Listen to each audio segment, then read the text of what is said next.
welcome you all today. A very good morning to everyone. I, Ms. Shilpi Yadav, Assistant Professor, on the behalf of Jagannath International Management School, GIMS, Kalkaji, welcome you all on the second day of the Phase 2 of the AICT-sponsored one-week short-term training program on enhancing emotional intelligence in Academicians to connect with next-generation students from 24th May to 29th May 2021. To start today on the second day of short-term training program with the very first session on skills and emotional intelligence by eminent speaker, Professor R.K. Pradhan, sir. Now, I would like to take this opportunity to introduce Professor R.K. Pradhan to you all. Rabindra Kumar Pradhan, sir, is currently working as an associate professor in the Department of Humanities and Social Sciences in the Indian Institute of Technology, Kharagpur. He is currently working in diverse areas of behavioral sciences, human resource management. He is actively involved in teaching, training, and research in the fields of positive psychology, industrial and organizational psychology, human resource development and management, and organizational behavior. He has 18 years of experience in teaching, research, and training. He has published 2 books on emotional intelligence, 1 book on human resource management, 1 book on human development through training. He has also published more than 70 journal articles and 22 book chapters. His research papers articles have been published in International Journal, Emerald Insights, Indus Science Publishers, Sage, Springer, Tyler, and Francis, etc. Recently, Dr. Pradhan sir has been awarded with the Best Trainer Award 2012 by ISTD Hyderabad and Best Teacher Award 2013 by ISTD Kolkata for outstanding contribution in training and HRD. Some of his research papers have been awarded as a best paper in ICOM 2015, Abu Dhabi, and IBRC 2015 India. Thank you so much, sir, for being here today with us. I request you to please take over with session now. Thank you, Dr. Selfie, for your nice introduction. Yeah, I think there are around 38 participants so far. Yes, sir. The participants are joining in, sir. All right. So what would we be have the around number? 120. There are 120. Yes, right. sir. Right. Is it possible to make it question answer type of session? Yes, sir. Yes, sir. We can make it interactive. Yes, sir. Right. So, yeah, at the outset, I thank the organizer of GIMS for, conducting such a nice program on emotional intelligence. As you all know that we are passing through a very difficult time during this pandemic, but still learning continues. So it shows that human efforts are always there to strive excellence, even during difficult times.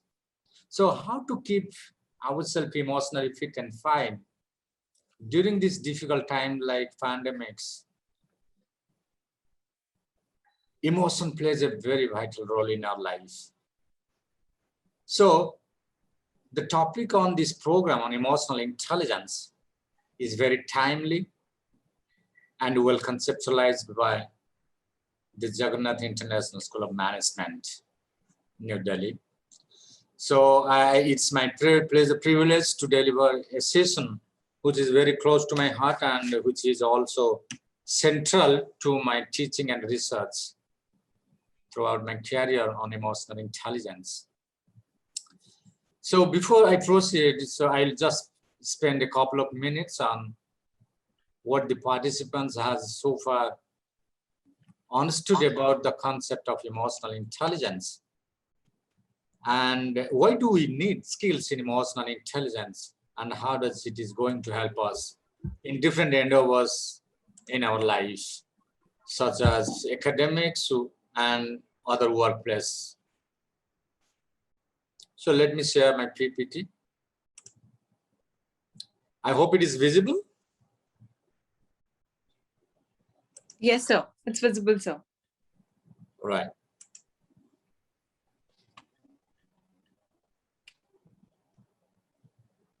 So the skills in emotional intelligence is of immense importance. As you all know that the two famous books, the best-selling books written by Daniel Goleman during 90s, made a very revolutionary claims over the importance of emotional intelligence or EQ, both in personal and professional lives. So the main difference, what I understood from this two concepts, emotional and intelligence, is that so IQ develops up to a certain age in human life, whereas EQ can be developed at any stage of our life. So it depends on our exposure, experience, and actions, and how much we learn from our life experiences. Every day we are encountered by different emotions. Maybe it's positive, maybe it's negative. How does these emotions shape our experiences, having a long-term impact on our behavior, states that the role of emotional intelligence in human life. So let me begin with a little bit discussion why EQ skills matters more than your IQ. So let's discuss the concept first. What is emotional intelligence? As you all know that there are different schools of thought, ability schools, mixed model schools, trait AI theory of models.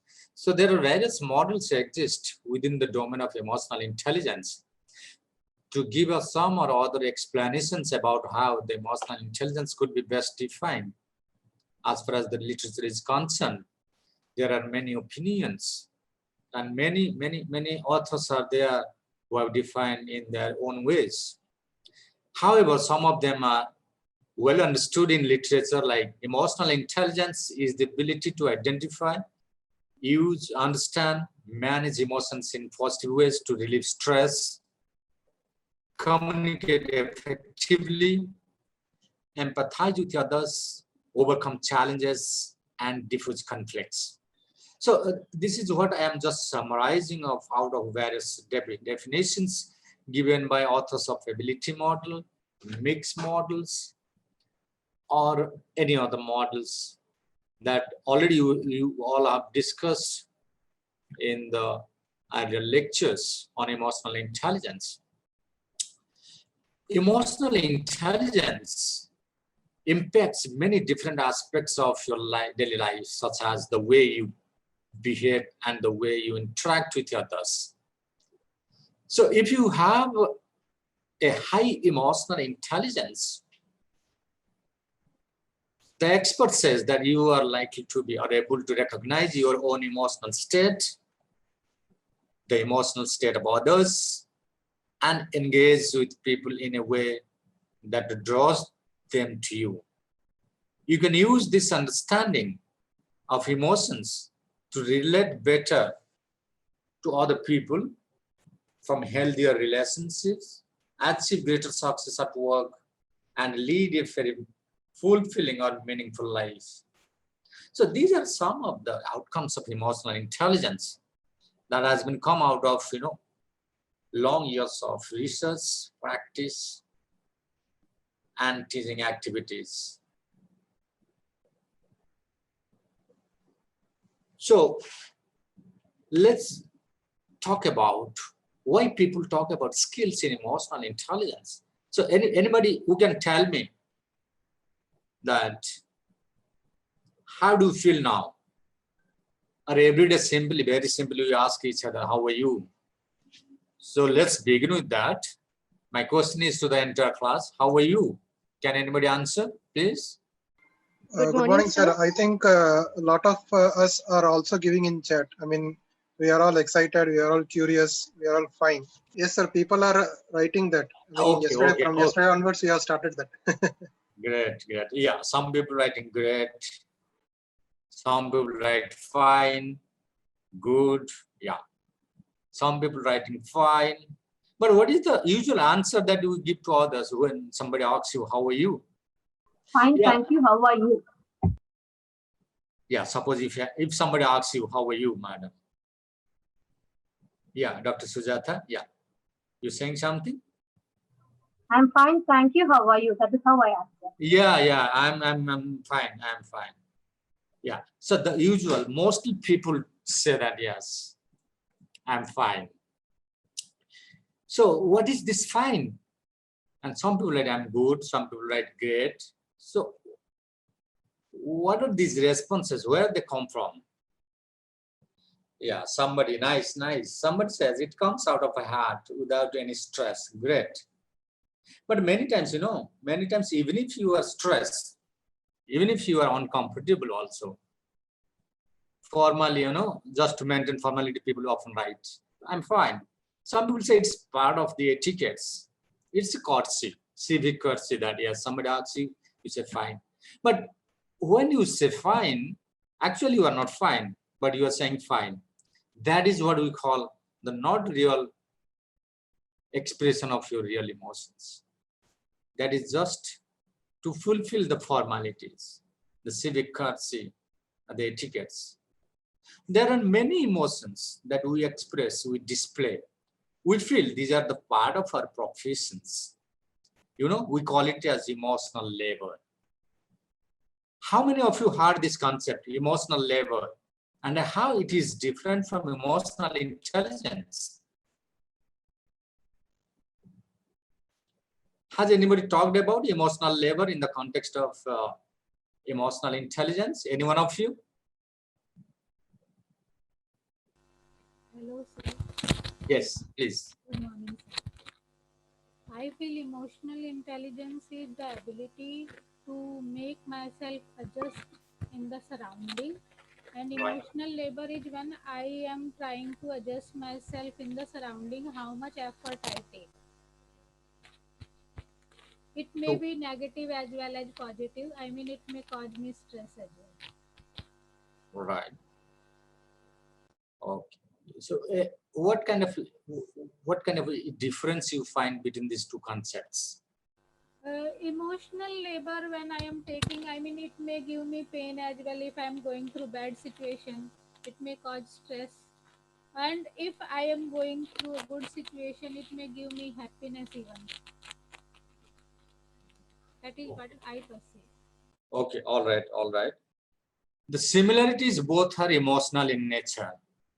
The difference is one allows, the emotional intelligence allows you to express your authentic emotions. But in case of emotional labor, we fake our emotions to make others happy. So, if you continue your efforts, the result will be emotional exhaustion. But if you continue your efforts expressing your authentic emotions in the right way, that will be an indication of proper management of your emotions. And that will also help you to relieve your stress, to relieve your tension, to relieve your anxiety, anger, etc., etc. So that's why the effect of emotional intelligence always leads to positive outcomes. But many times, the effect of emotional labor, although it leads to some sort of positive performance outcomes because you want to others make happy, but at the cost of your own health and happiness. So that's why if you are actually emotionally intelligent, you'll be able to regulate the emotional labor in such a way so that the negative effects of emotional labor will be reduced or minimum. So now if I ask the questions, now you have, I think these are the same participants, Silpi, those who did the course in the part 1, or they are different? Sir, some of them are from the previous one, and as well we have the new ones as well. Right. So those who have, attended the part one of this course might be knowing the basic emotions and how emotional intelligence is conceptualized and understood. And maybe you have also done some exercises to know about your level of emotional intelligence. Even if suppose you are a layman, you are not aware of what is emotional intelligence. But by and large, what is your common idea about emotional intelligence? Those who have joined first time in this course can volunteer. Do you have any knowledge of understanding of emotional intelligence?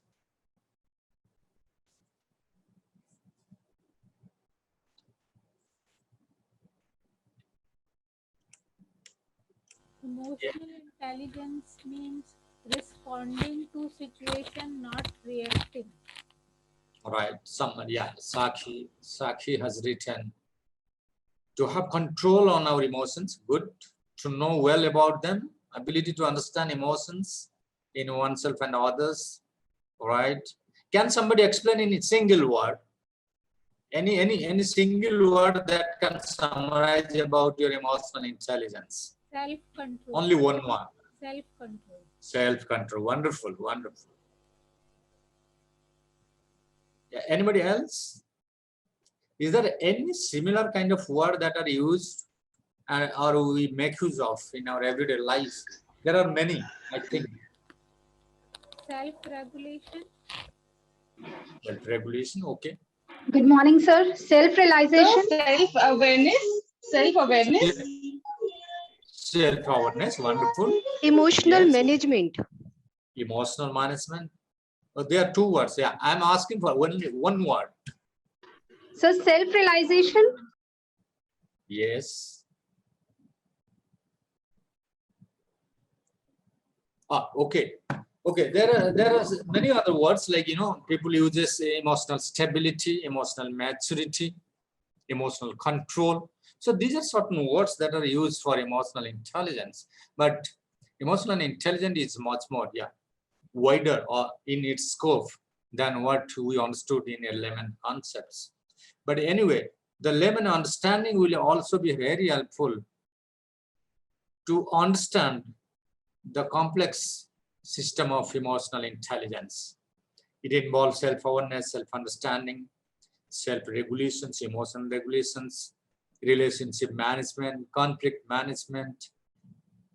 So there are many things that comes under the domain of emotional intelligence. So why do we need to control our emotions? Is it important? Yes, sir. Why it is important? So because to lead a peaceful life, it is very important to have control on our emotions and to understand so that we can lead our life with stability and also to build up strong relationship. All right. Good. There are many things you have come up with. Yeah. To lead a peaceful life, to build a strong relationship. Okay. Wonderful. Any other benefits of this? If you control emotions? It's good for our own health and social health as well. Okay. But many times people say, oh, let me express. Why should I control my emotions? If I control my emotions, that expression also indirectly controls our emotions, because when we give outburst to our feelings, it doesn't lead to negativity. It leads to catharsis. Wonderful. Anybody else? Yes, sir. Can I share one thing? Yes, actually. If you allow. Please. Yeah. Thank you, sir. Sir, I have written, as I'm pursuing PhD in Bhagavad Gita, and I'm finding out emotional intelligence in the shlokas of Bhagavad Gita. And I have also learned somewhere that Aristotle, a very famous Greek political thinker and philosopher, he said that anyone can be angry. It is very easy to get angry at any time, at any place, but it is very difficult to get angry at a right time, at a right place, with a right person, in a right manner. And the person who understands this, he is emotionally intelligent person. Yeah, you're talking about Aristotle. Yeah. Yes, sir. All right. Yeah, very, very rightly said. That is the toughest job. You may be a very good scientist, a very good writer, social scientist, management experts, administrators, but it's very difficult to become a very good emotionally, intelligent persons, because emotion is the most complex subject to be well understood by anybody else in this world. So that's why, being the one of the world-renowned scientist in the history of science, Aristotle also talked about that it's very difficult to express the right emotion in the right context to the right person in right time. So that itself summarizes that the importance of emotions. So a little bit of misunderstandings can lead to Mahabharata. That we all know that how the Mahabharata happened. It is nothing but a bit of emotions that ignited the entire conflict between Kauravas and Pandavas. So it is emotional intelligence that also teaches us how to be tolerant. So tolerance is one of the important skills that emotional intelligence helps us to develop. Emotional control is nothing but to develop, to enhance your tolerance capacities. Tolerating others' emotions, tolerating others' comments, criticism, etc., etc. Because you can use this understanding of emotions to relate better to the other people, from healthy relationship to achieve greater success at workplace. So that is why understanding emotions from the viewpoint of others is also equally important as understanding your own emotions. There are many frameworks has been given in literature, but here I would restrict myself to the 5 important skills that has been given by Daniel Goleman: self-awareness, self-regulations, motivation or passion, social skills, and empathy. So these are very, very important to be understood. So let's begin with self-awareness. People with high emotional intelligence are usually very self-aware. They understand their emotions, and because of this, they do not let their feelings rule over them. So they are confident because they trust their intuition, and they do not let the emotions get out of control. So therefore, they are also willing to take an honest look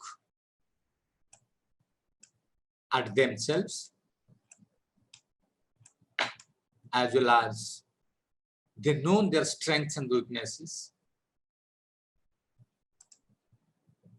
So this helps them to apply both at their personal as well as their professional lives. So many people believe that this self-awareness is the most important part of emotional intelligence. So how many of you are aware about the basic emotions? So there are 6 to 7 basic emotions that we often make use of in our everyday lifestyles. So can somebody name at least 1 or 2 basic emotions? Are you aware of what is basic emotions? Joy, sorrow, anger. Yeah.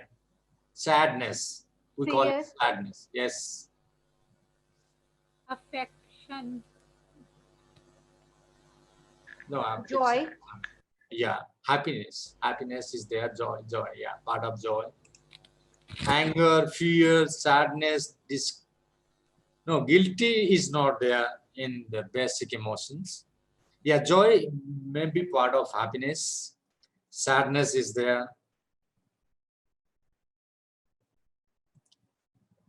Happy is also part of basic emotions. These are basic emotions have been observed, and so this also reflects how well you are aware of about the emotional literacy. So emotional literacy is very important. How well you have developed your emotional vocabulary, so that you can make use of the best word for the right kind of emotions. Because we have seen always that a little bit of misunderstanding can lead to a bigger conflict, And often conflicts are the outcome of, misuse of words. And many times you use such a word that creates very awkward situations, leading to conflict between two or more people.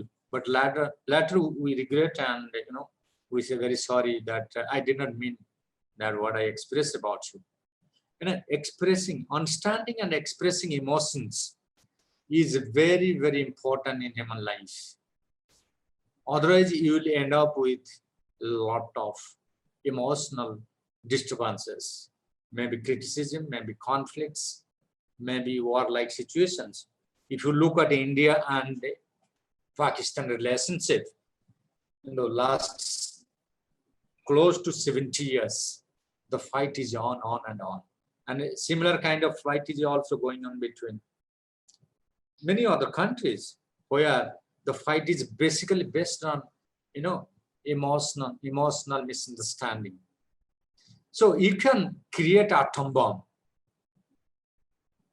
but it's very difficult to come out of your emotional misunderstanding. So that is why it is very, very important to be careful, to be very cautious in your emotional dealings, emotional expressions, emotional perceptions. The moment you bring a little bit of bias into your perceptions, probably that will, make you a very, very irrational person and creating so many understandings. So therefore, many people believe that self-awareness, accurate self-awareness is very, very important part of emotional intelligence to give it an authentic understanding. So emotional intelligence is very, very important aspects of EQ skills and competencies. The next dimension is what we call the self-management. This is the ability to control emotions and impulses. We often see that, if somebody has hurt you, you can keep it for weeks, months, years. But if somebody has made you happy, how long you hold it?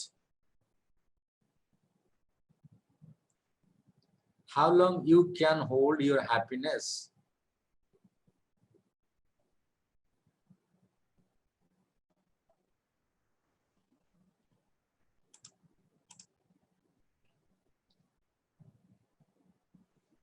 Yeah.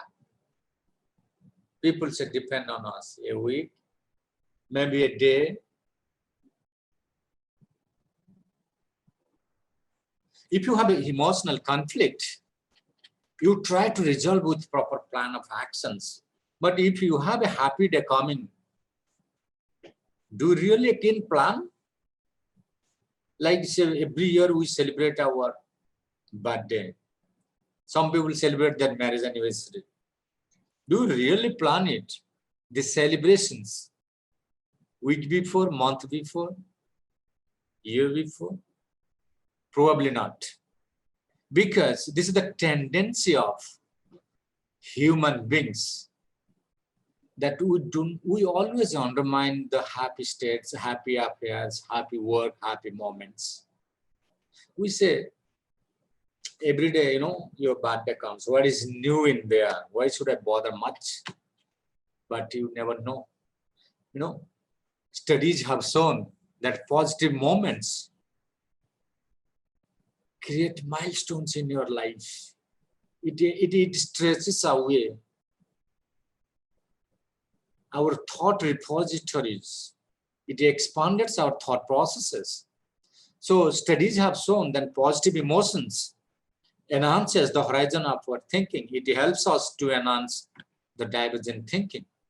So therefore, it has been seen that we always make use of our resources for negative things. Suppose you are sad, you always put your best efforts how quickly you can come out of it. But when you are happy, you don't. You are very careless. You don't pay attention to it. You just feel like it's okay. And that is why you lose the best moment of your life. And you do not make use of that happy moment for productive gains. And that is why, people start to talk about positive psychology. What is positive psychology and negative psychology? Can psychology be positive and negative? Yes. For years, for 100 years, the entire approach of psychologists was how to cure mental illness. People never talk about how to nurture mental happiness, because we know that, during happiness, we all are okay. We are only worried about what disturbs us. And that is why people call it is a very negative approach towards your own psychology.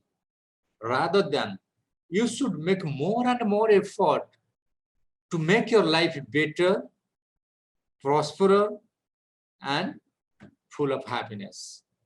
So, therefore, the kind of effort that we put for negative things in our life, reasonably, very less efforts we put towards our happy life. So therefore, the moment you can identify the positive resources that is with you, you can discover wonders. And that is the main purpose of what you call positive psychology. Positive psychology always teaches us to be very hopeful, very resilient, to become very confident, because these are the things that matters a lot, that shows the way for the future. The moment you become restless, hopeless, your life is finished. So even if there are ways to discover, maybe the doors will be closed very soon.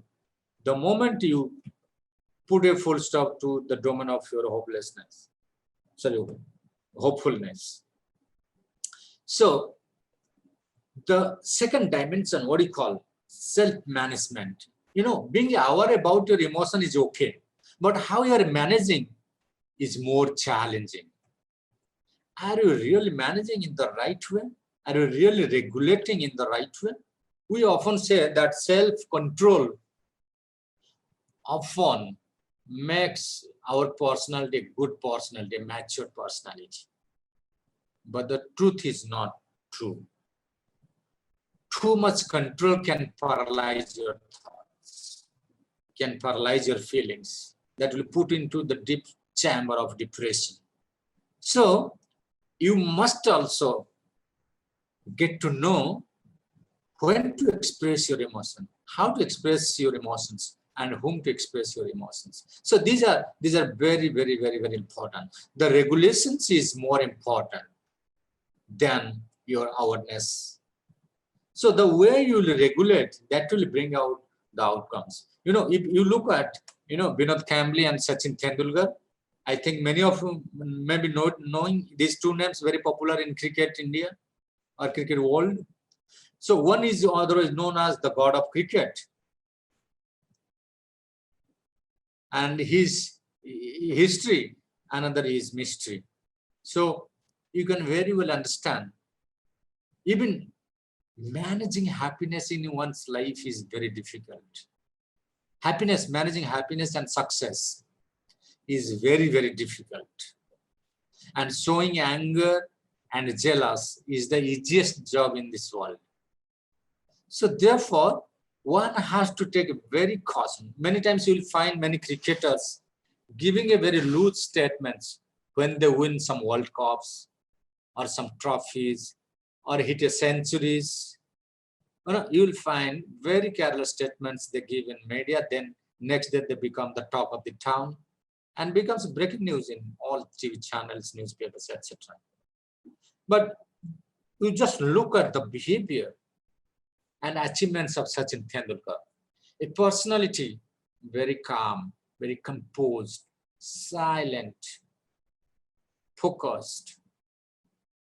You'll hardly find Tendulkar giving a very careless statements to anybody else in general, to media in particular.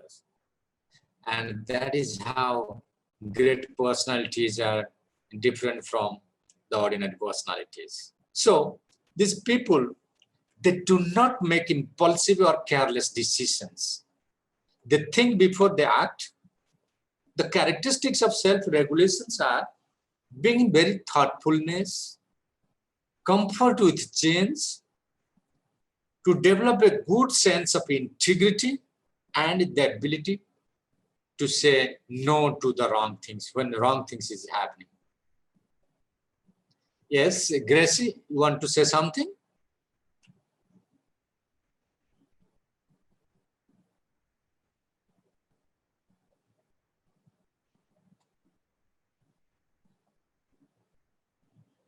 Yeah, somebody raised hands to talk. Yeah, the administrator can allow them to speak.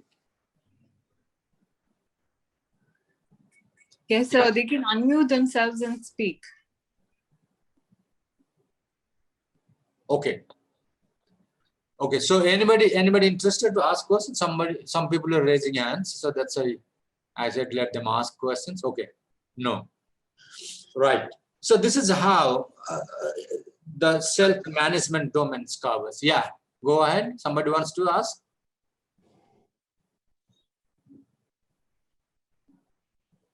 Okay. The third domain of emotional intelligence.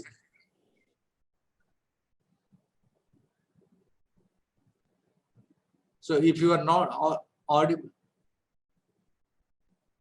okay, you can ask after this is. Yeah, no problem. Right.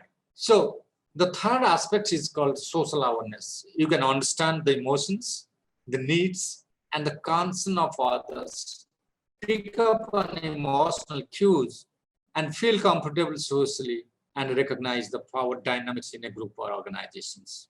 Empathy and compassion, these are called the two jewels of an individual's personality. So that sets the entire emotional intelligence domains. So there is a difference between empathy and sympathy. Sympathy is simply showing concern, but empathy is a combination of concern with due care. So it's something like putting your leg into others' shoes. So this is perhaps the second most important elements of emotional intelligence. Empathy is the ability to identify with and understand the wants, needs, and the viewpoints of those around you. People with empathy are good at recognizing the feelings of others, even when those feelings may not be obvious. As a result, empathic people are usually excellent at managing relationships, listening and relating to others, and they avoid stereotyping and judging too quickly. And they live their lives in a very open and honest way. So empathy makes a person very, very emotional and intelligent. So say, for example, suppose you are coming to your workplace. On the way, you saw an accident. Say, for example, say a rickshaw with a car. And suddenly you find two people are very severely injured. But at the same time, you look at your watch, you are getting late for your office. Then you just say, oh God, please help them. Then you move away. You moved on to your office. So this is what we call the sympathy. You express your concern about the incidents. Oh my God, it's so bad, it should not have happened. This is what we call sympathy. But another person who was also going office and driving behind you also saw the same situations, and he suddenly stopped driving his car and got out of the car and called the ambulance and ensured the two persons injured in the accidents, ensured that they reached the hospitals and got at least first aid. So this is what we call empathy. Showing care, concern, and due efforts for the needy people. So they avoid stereotyping and the judging too quickly. So the last one is motivation. people with a high degree of emotional intelligence are usually motivated. They are willing to defer immediate results for long-term success, delay of gratifications. They have a high level of hope, optimism. They are highly productive and love to challenge, and are very effective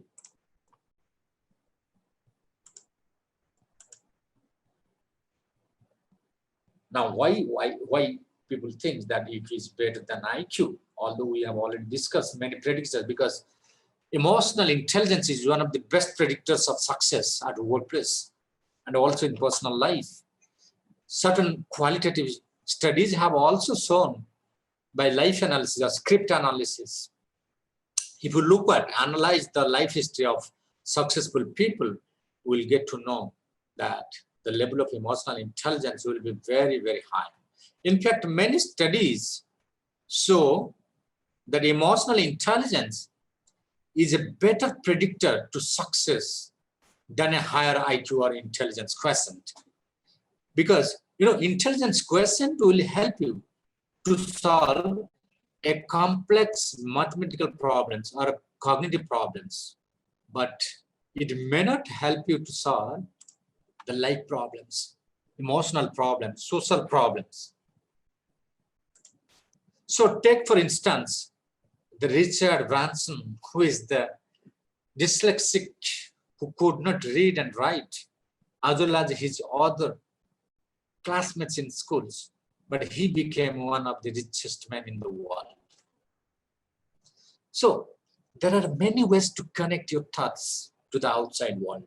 So the main reason why emotional intelligence is a better indicator, because it shows how much a person can manage, can change his daily actions in everyday life.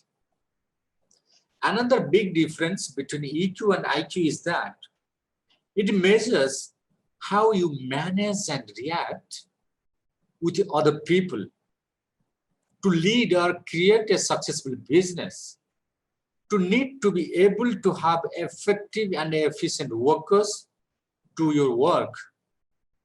To do this effectively, you have to get people working together harmoniously, and this requires you to manage many people's emotions. Until you understand the emotional state of your people, you cannot understand their troubles.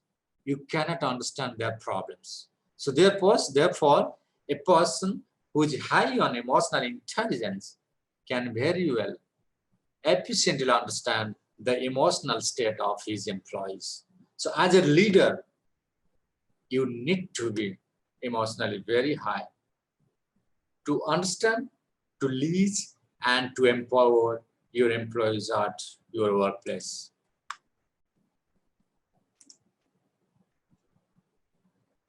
Yeah, how to improve emotional intelligence.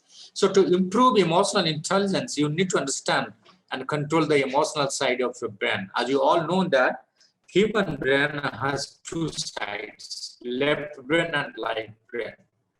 The left brain is responsible for problem-solving abilities. The right brain is responsible for emotional and creative abilities. So the understanding of these two sides of the brain will help you to prevent from continuously repeating earlier mistakes, also enhance your decision-making abilities, and help in expanding your range of choices when it comes to responding to a new event. And this is done by developing 5 key skills, what we call emotional intelligence. Developing emotional intelligence through 5 key skills. The first one is ability to quickly reduce stress. Second is the ability to recognize and manage your emotions. Ability to connect with others using nonverbal communications. And ability to use humor and play to deal with other challenges.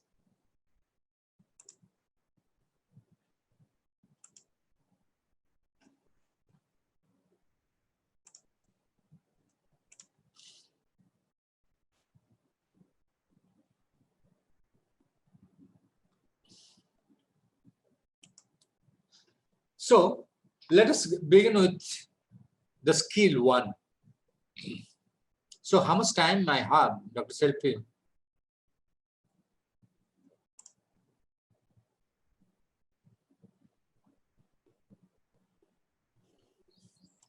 Yes, sir. You said something, sir?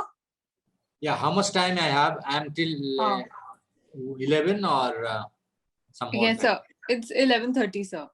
11:30, nice. Yes, sir. Right. So let's begin with, skill 1, rapidly reducing stress. How we can quickly reduce the level of our stress so that you can function well, you can feel well, you can think well, and you can do well. So high level of stress can overwhelm the mind and body, which disables you to be aware of your own feelings and needs and communicate it clearly. So being able to quickly calm yourself down and relieve stress helps you to stay balanced, focused, and in control, no matter what challenges you face or how stressful the situation becomes. So the best way how you express your emotions. So let me show you. So basically when, emotional intelligence is otherwise also known as how you communicate your emotions to outside. So basically there are 3 kinds of communications that we make use of in emotional intelligence. Assertive, submissive, and aggressive. I hope all of you are aware of these 3. Anybody is aware of this? Being assertive, being submissive, and being aggressive.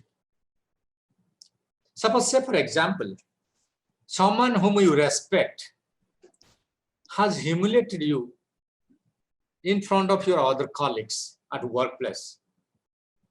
One of your senior whom you respect too much has humiliated you in front of other colleagues. How do you like to react? So let's carry out this small exercise. Probably that will be helpful for us to better understand the skills. The 4 important skills that we just now talked about. Your senior has kindly request. Thank you. Okay. So my question is to the class, the entire class, to all participants. Say for your senior where you are working has humiliated you, emotionally humiliated, hurt you in front of your other colleagues. How would you react?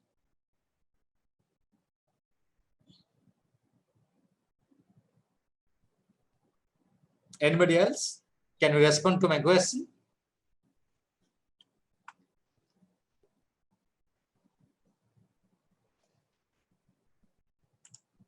Any participant?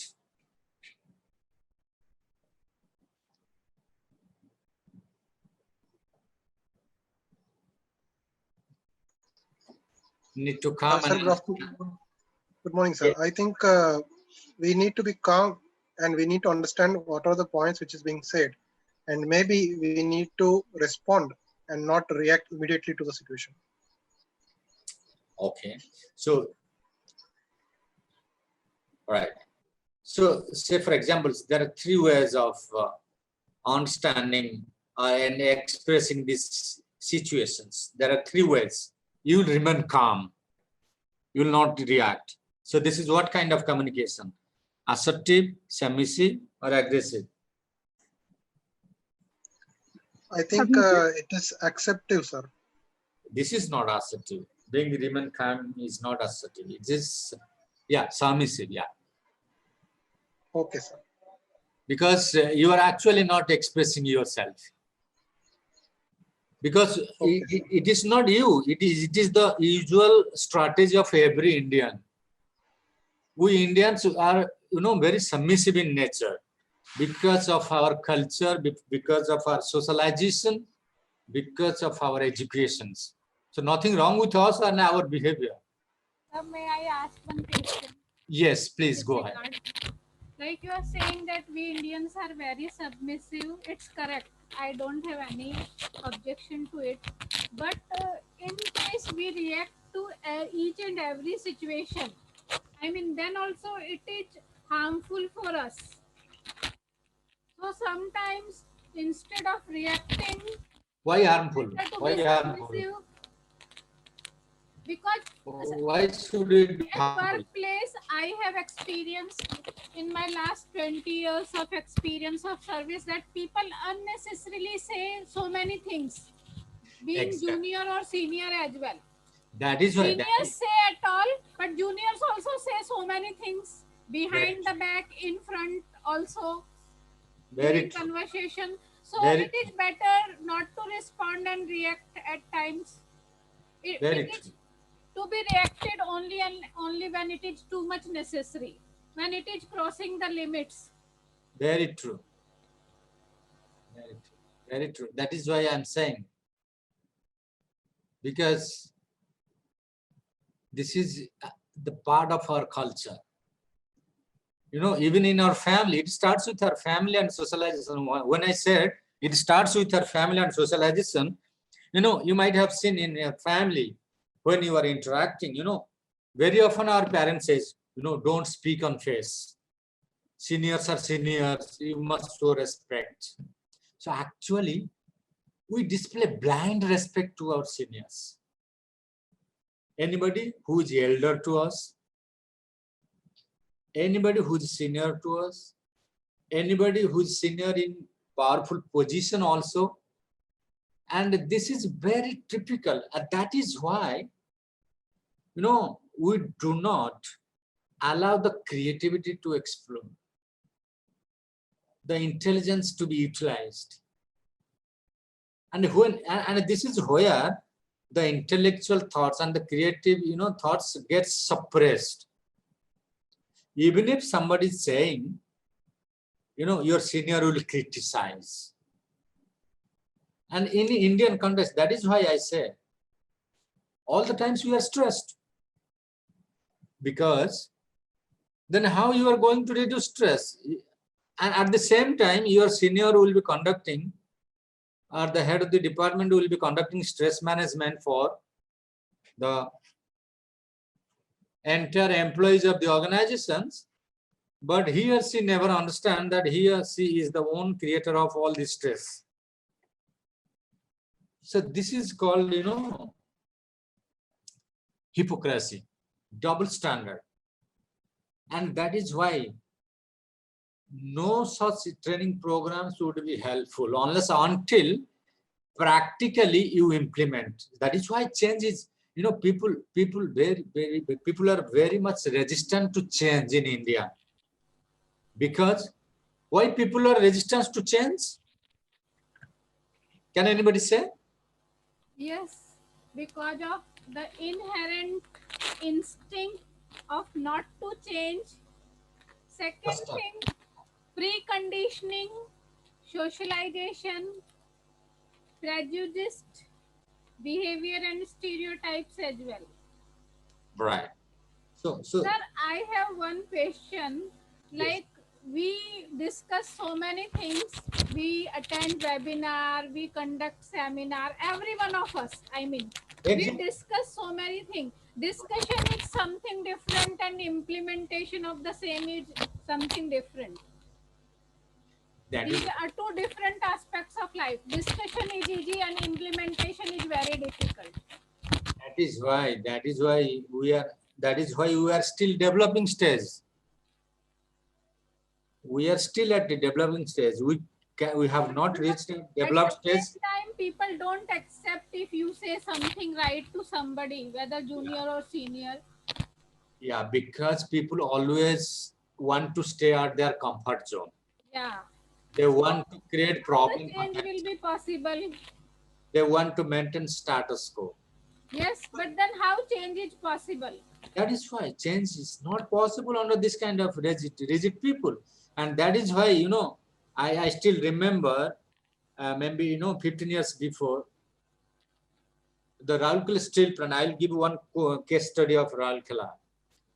One IS officer took over. At that time, the Raulkela steel plant was, undergoing a huge loss, almost all PSUs. And it was one of the largest steel producing company in India. And, it was overloaded with staffs.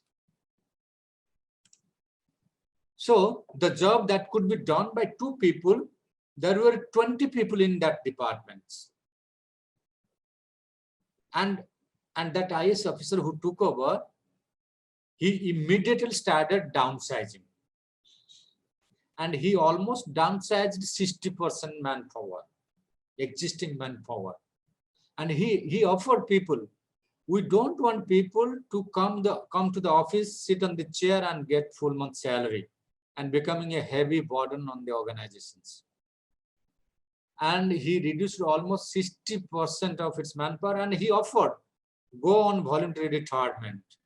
And even, Raulkela steel plant sold out to many houses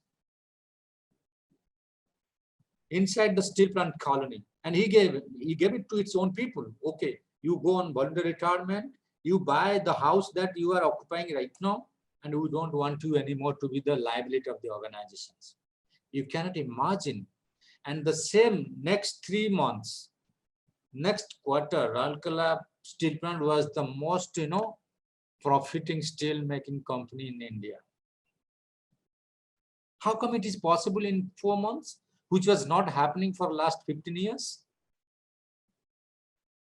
Change can only happen if you take drastic steps. If you take risk. Without risk, there is no success. The same kind of resistance also happened when SBI, State Bank of India, started digitalizing its company. And there were almost, it was huge resistance from people, those who were old. Older people, they resisted maximum because they were in the verge of retirement. They did not want that they should learn computer and make mistakes. But gradually, if the organization cannot implement change overnight, let there be incremental change, gradual change. That can also bring changes. So phase-wise. So thereafter, the State Bank of India did phase-wise implementation. And, it is not far, even one day. The Indian, youth will come up in such a way that, all the workplace will be new in terms of its manpower, in terms of work policies, in terms of work environment, leadership, etc., etc. So that's why people often say that, even, the change always starts from the bottom. So if the leader is not open to accept change, to implement change, probably, the real change may not happen. So that's why, even the change mindset can also reduce stress for the organization, stress for the administrators, and stress for its employees. So develop your stress busting skills by working through the following 3 steps. Realize when you are stressed. Never compromise that you can continue with this stress, because that will damage the internal systems. So whenever your stress expresses that I am no more in a condition to carry out the responsibilities, I need a break. So until you express, you will accumulate stress by accumulating assignments in the organizations. So therefore, the resource model of resource utilization theory always says that if the demand exceeds the existing resources, will create ample stress for yourself. So therefore, a person must learn to express the problems, the burden, the anxiety, the tension, and the capacity to handle job responsibility. Otherwise, your life will be full of stress. You cannot come out. At the end of the day, it will be heavily laden with stress, tension, anxiety causing stress, psychosomatic diseases, blood pressure, constipations, headaches, etc., etc. So therefore, you must assess yourself. If you are stressed, express. Identify your stress responses. The very typical, response to stress is how you can identify. Anybody can respond to this question. How you can identify that you are stressed? Any one of you?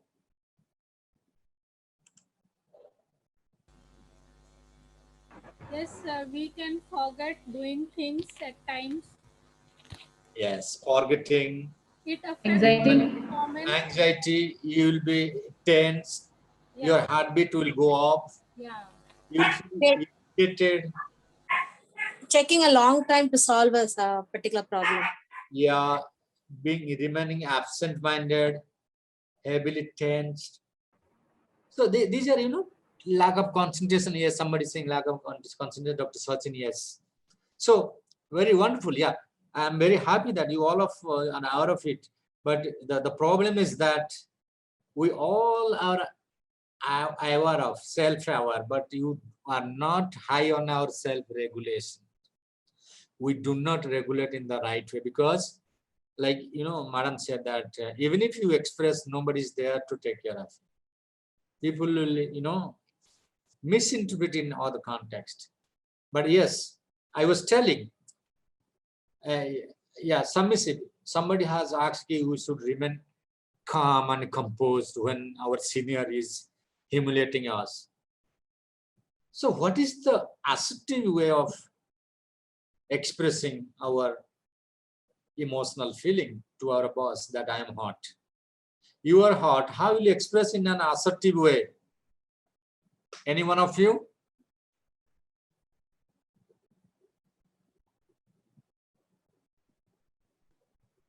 Instead of reacting to the situation, we need to respond.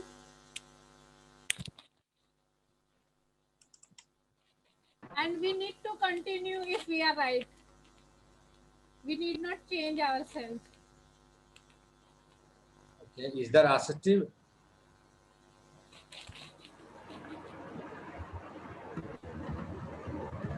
Because sometimes seniors don't want to listen. Even if we are assertive, we want to say things, they will not listen. So it is no use of saying the things in front of a person who doesn't want to listen or is not a good listener, who doesn't have capacity to understand. So we can continue. That's all. We can continue. But all bosses are not like that. But one must learn that boss is also not always right. Yeah, so I think taking appropriate action, but controlling your reaction.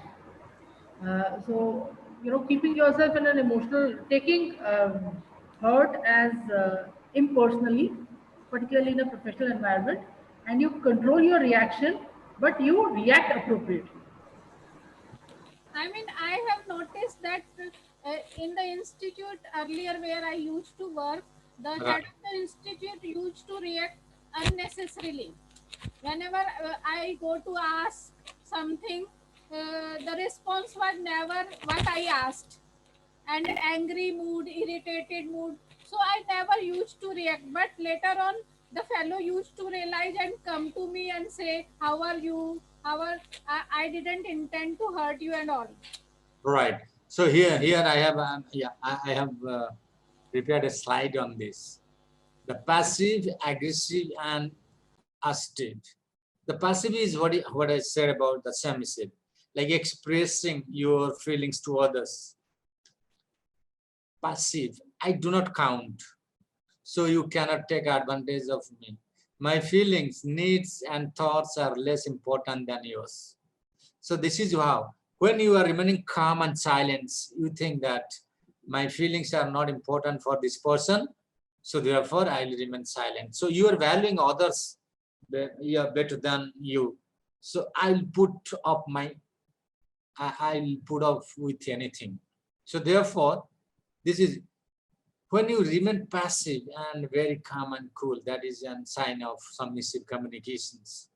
And we have been seen that in Indian context, although it is, effective, submissive communications, but it's not well preserved in in Western context, in developed countries, because you must come out of your reactions. You must come out of your problems. You must come out of your concerns towards others. The assertive way of expressing it is that when you are responding to an issue, maybe emotional, then you say that, yeah, this is what I think. This is how I feel. This is how I see the situations. How about you? If our needs conflict, I'm certainly ready to explore our differences, and I may be prepared to compromise. See, here you are expressing straightforwardly, but at the same time you are saying you are ready for compromise. This is what we call assertively. You are expressing your needs and concern without hurting others. But if you are aggressively expressing, you are actually damaging the other persons without any compromise. You are dominating other persons without compromising. So it comes in such a way like, this is what I think, what I want, and what I feel.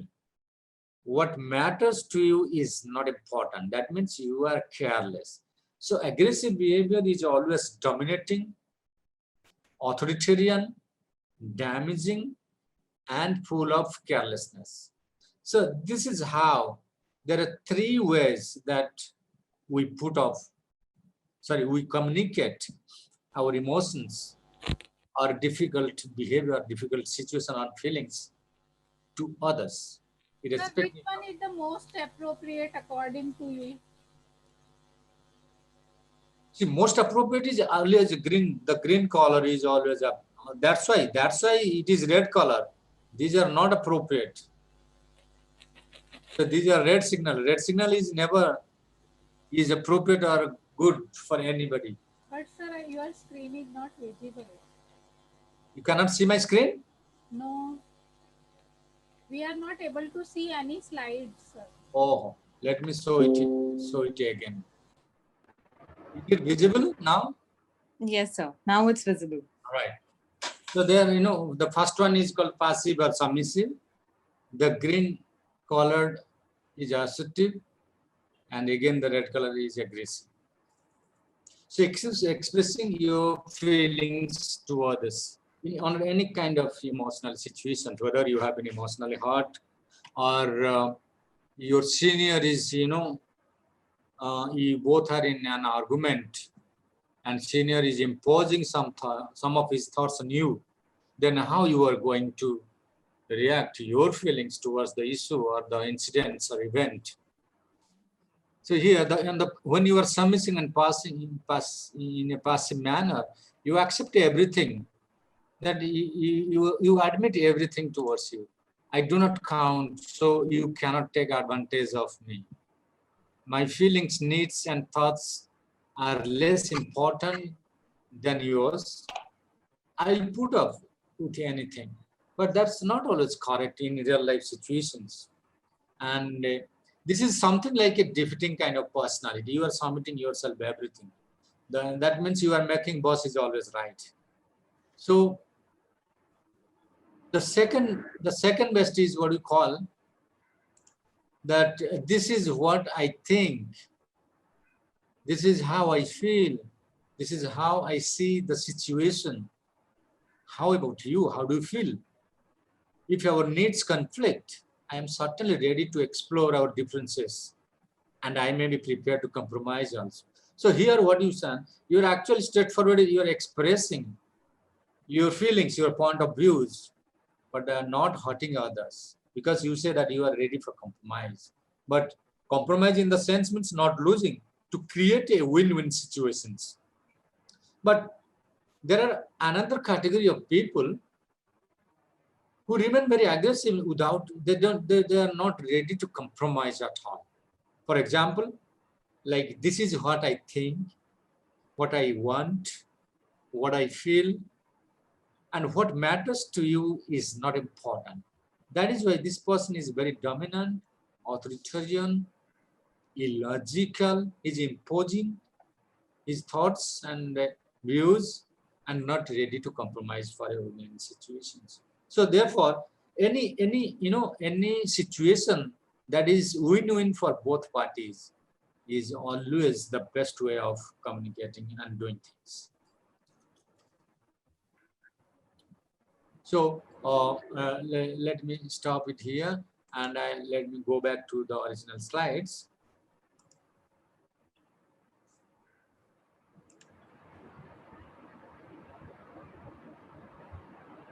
Right. So, yeah, then identify the stress response, then discover the stress busting technique that work for you. There are many ways of, managing. I think my slide is visible to all of you. Right. So it's starting to get visible. It's not visible at present, sir. Yeah. It's not visible at present. Not visible? No, sir. Is it visible? No, sir, it's not visible right now. It's just saying that you have started screen sharing, which is not visible right now. Okay, just a minute.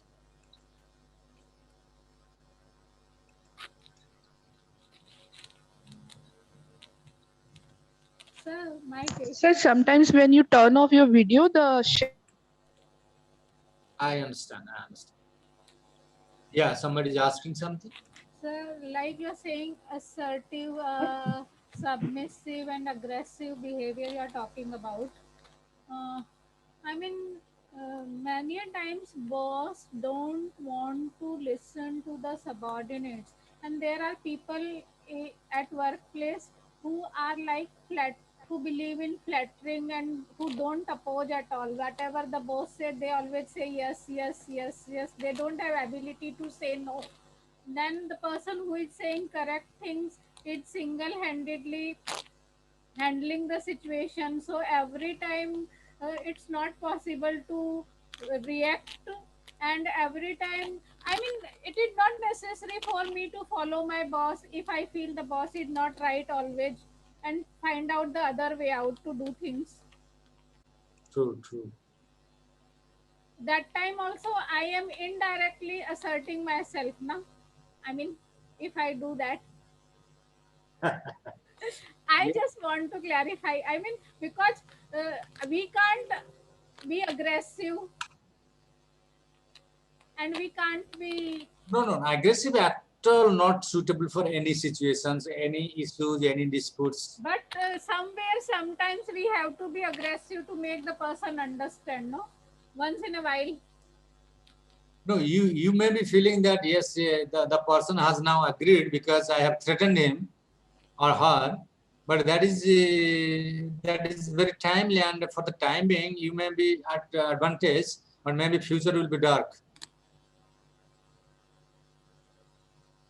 So the moment you hurt him or her, it will lead to a revenge type of situation. Yes. So therefore, one has to be very careful. I hope my slide is visible now. Yes, sir. But it's, I mean, right. It is not the current slide, I feel, because this you have earlier shown us. It shows rapidly reduce your stress. This is the first slide. This is the slide I was discussing. So yeah, as we all know that, identify your stress response, then discover the stress busting techniques that work for you. There are many ways. You may not have a conducive climate to work. You may be feeling that I'm really in a wrong workplace, a right man at the wrong workplace. But at the same time, you can create a good friend circle, good colleagues by developing, positive interpersonal relationship. And so that, if your organization cannot create a conducive climate, good employees can create or build a good culture by the help of their behavior, by the help of their efforts. Like, many times what happens, people often ask, what is the best way to reduce stress quickly? The best way is change the activity. If the activity that is creating stress, engage in some other activities. And continuous engagement,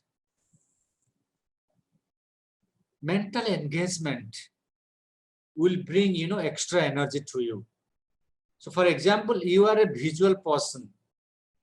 You can relieve stress by surrounding yourself with uplifting images. If you respond more to sound, you may find a wind chime, a favorite piece of music or a sound.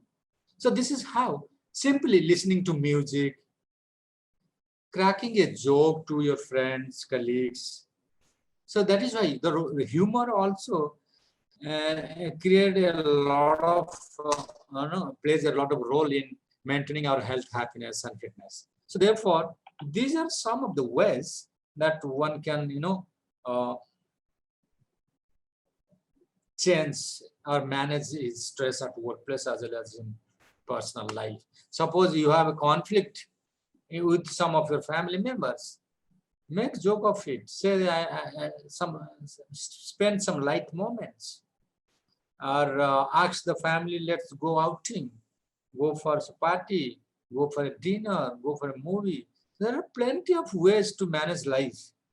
So there is nobody in this, in this earth who is free from problems and stress. Every moment you feel it can be stressful, and every moment, if you find ways, it can be enjoyable. So it is also 50% of stress is created by us. So therefore, if it is created by us, we can solve ourselves. So that is why we often say that where there is a will, there is a way. So we can find out. So that is why many people, they leave organization. Why? Because they find the leader is not good and the workplace is not conducive for him.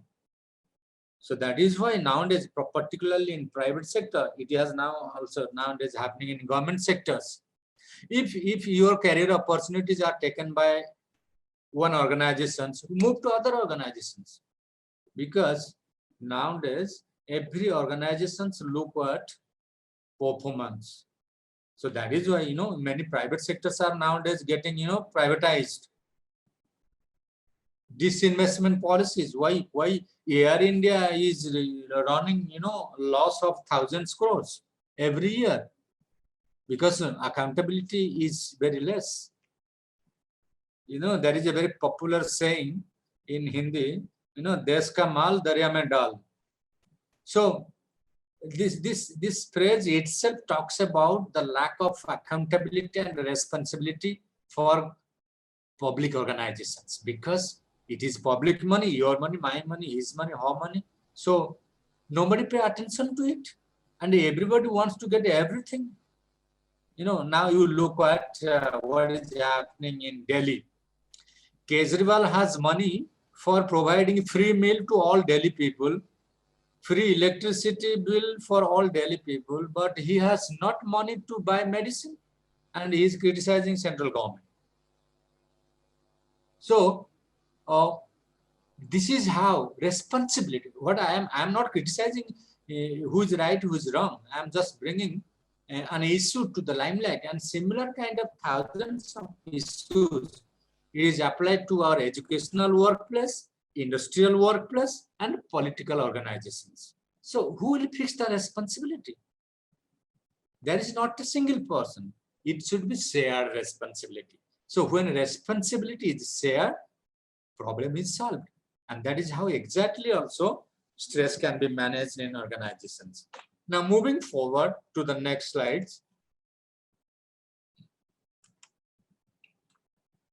Yeah, now the skill 2 is emotional awareness. So being aware of your emotions, how they influence your thoughts and actions, is the key understanding of yourself and others. Many times, aggressive people will not care about others. But assertive people, they are very intelligent people. They can very well understand by looking at the boss face that whether the boss is under control, under good conditions or highly tense conditions or calm conditions. So therefore, suppose, tomorrow morning you go to your office and you have some work with your head of the department. And suddenly you find when you enter the room or the chamber of your head of the department, you suddenly find that the boss is actually talking to somebody over telephone with a very tense mood. And you just say, good morning, sir, or good morning, madam. Before the boss says something to you, then you say, okay, sir, please carry on, I will come some other time.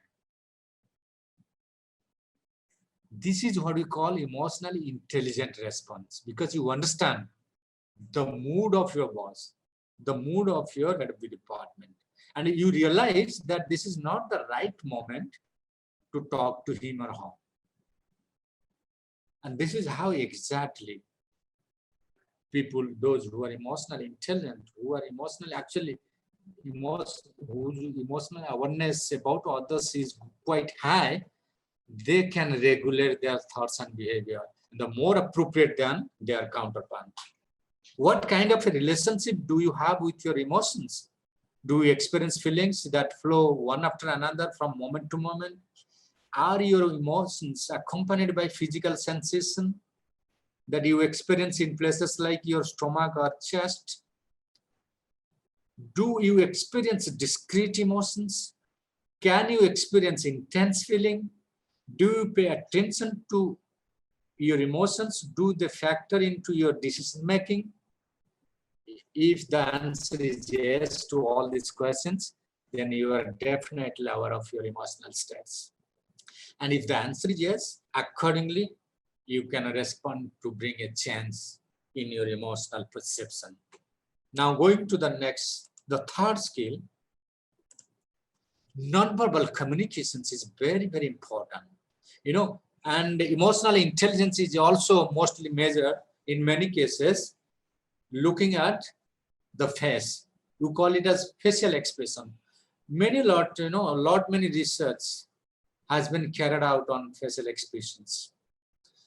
Smile. If somebody is giving a smile towards you, even a stranger, how do you react? We often again give a smile because we know that smile is the first social behavior and it's a positive emotion. It allows people to a comfort zone for next course of actions.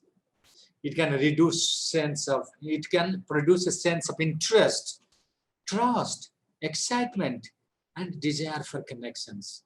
That is why, suppose you are meeting somebody for the first time, is it possible that you can create some interaction, communications, and build relationship?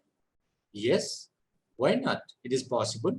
Simple say, hi, I'm so and so from India, or in India, so I'm from Delhi, Bombay, etc., where are you from? And then, then extend your interaction to academic deliberations. And if you find some common platform, probably that will take you further. And this is how the discourse, happens between two persons. And if it goes on, that will open the door for long-lasting relationship. And that is how the non-verbal communications open the door for long-lasting relationship. And there are many tips. Focus on other persons, make your eye contacts face-to-face for communicating your thoughts, your ideas. Pay attention to non-verbal cues. Suppose you are giving smiles and the other person is not paying attention, then you be sure that the person is not interested. Even we have also seen in our daily life, also experiments we have conducted on handshake. There are cross-cultural differences in handshaking also. American gives a very formal handshake. European gives a very moderate level of handshake. But if you look at the Asian or the Indian particularly, they give a very strong handshake. एक बार पकड़ लिया तो they छोड़ते नहीं. Once they hold your hand, they will never leave you until they get the information about yourself, your family, how are you, sir, where are you from, how is your family, how is your kids doing, etc., etc. This is how the nonverbal cues. And if there is a strong hand-holding situations, this also experience some kind of strong emotions, means bonding. The person is interested in you, so is not easily able to leave you.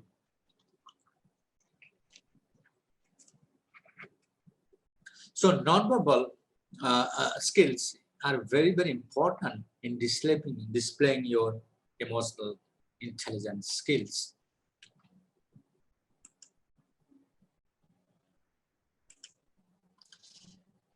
And the fourth one is use humor and play to deal with challenges. Playful communication broadens your emotional intelligence and helps you to take hardship in strides. Smooth over differences. Relax and energize yourself.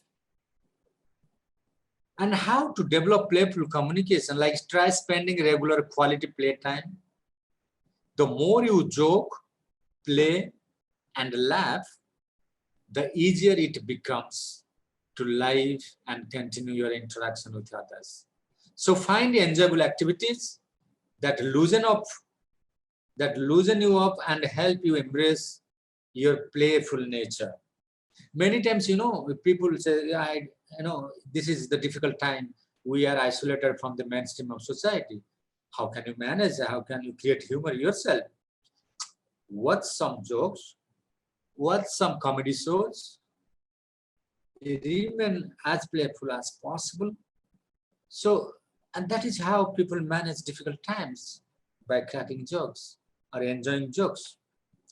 The last but not least, we call it resolve conflict positively. Handle conflict in such way that neither it harms others, nor it creates a losing situation for you. So conflict and disagreements are inevitable in a relationship. Two people cannot possibly have the same needs, opinions, expectations at all times. But try to develop an attitude of reasonable arguments. So when I say reasonable argument, sometimes you be ready to compromise something and also encourage others, create a situation like I have been telling 50-50 win-win situations. In psychology of conflict, we say win-win, win-lose, lose-lose situations. So therefore,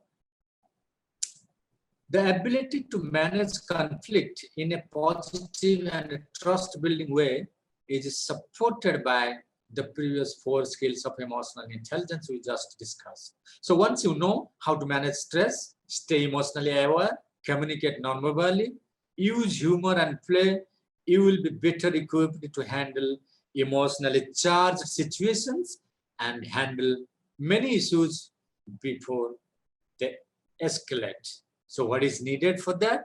Stay focused in the present, try to forgive others, and end conflict that cannot be resolved. So these are what we call some of the golden rules for resolving conflict in positive way. Thank you all. Thank you for your kind patience. We would love to take up some questions, any questions. And that's all my presentations. And I'd be happy to respond if there are any questions and queries.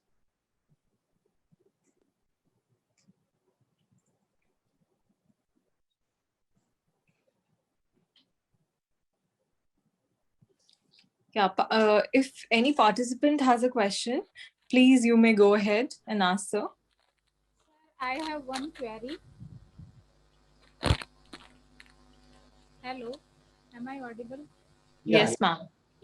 Sir, though we are organizing many seminars, many webinars on emotional intelligence, or other topics as well. Still, the situation all around us is not that fruitful. In a sense, people are not possibly following the rules, regulations. They are not in discipline.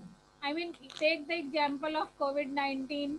The government and the media is saying use mask, follow social distancing. Even after lockdown and restrictions, people are not following. So, I mean, this is again one question where how to be assertive in such scenario when people in your surrounding are not following rules and regulations. Yeah. What is your question? Why people are not following or what?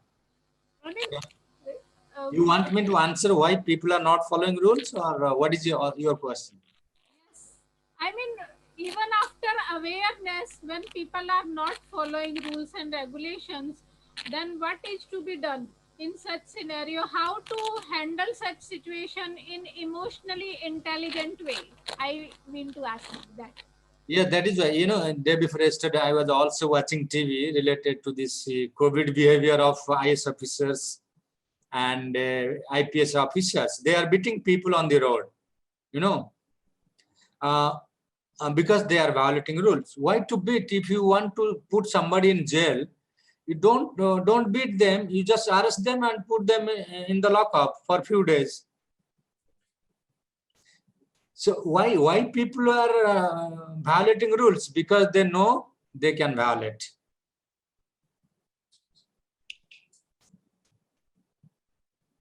And they can avoid the law very successfully.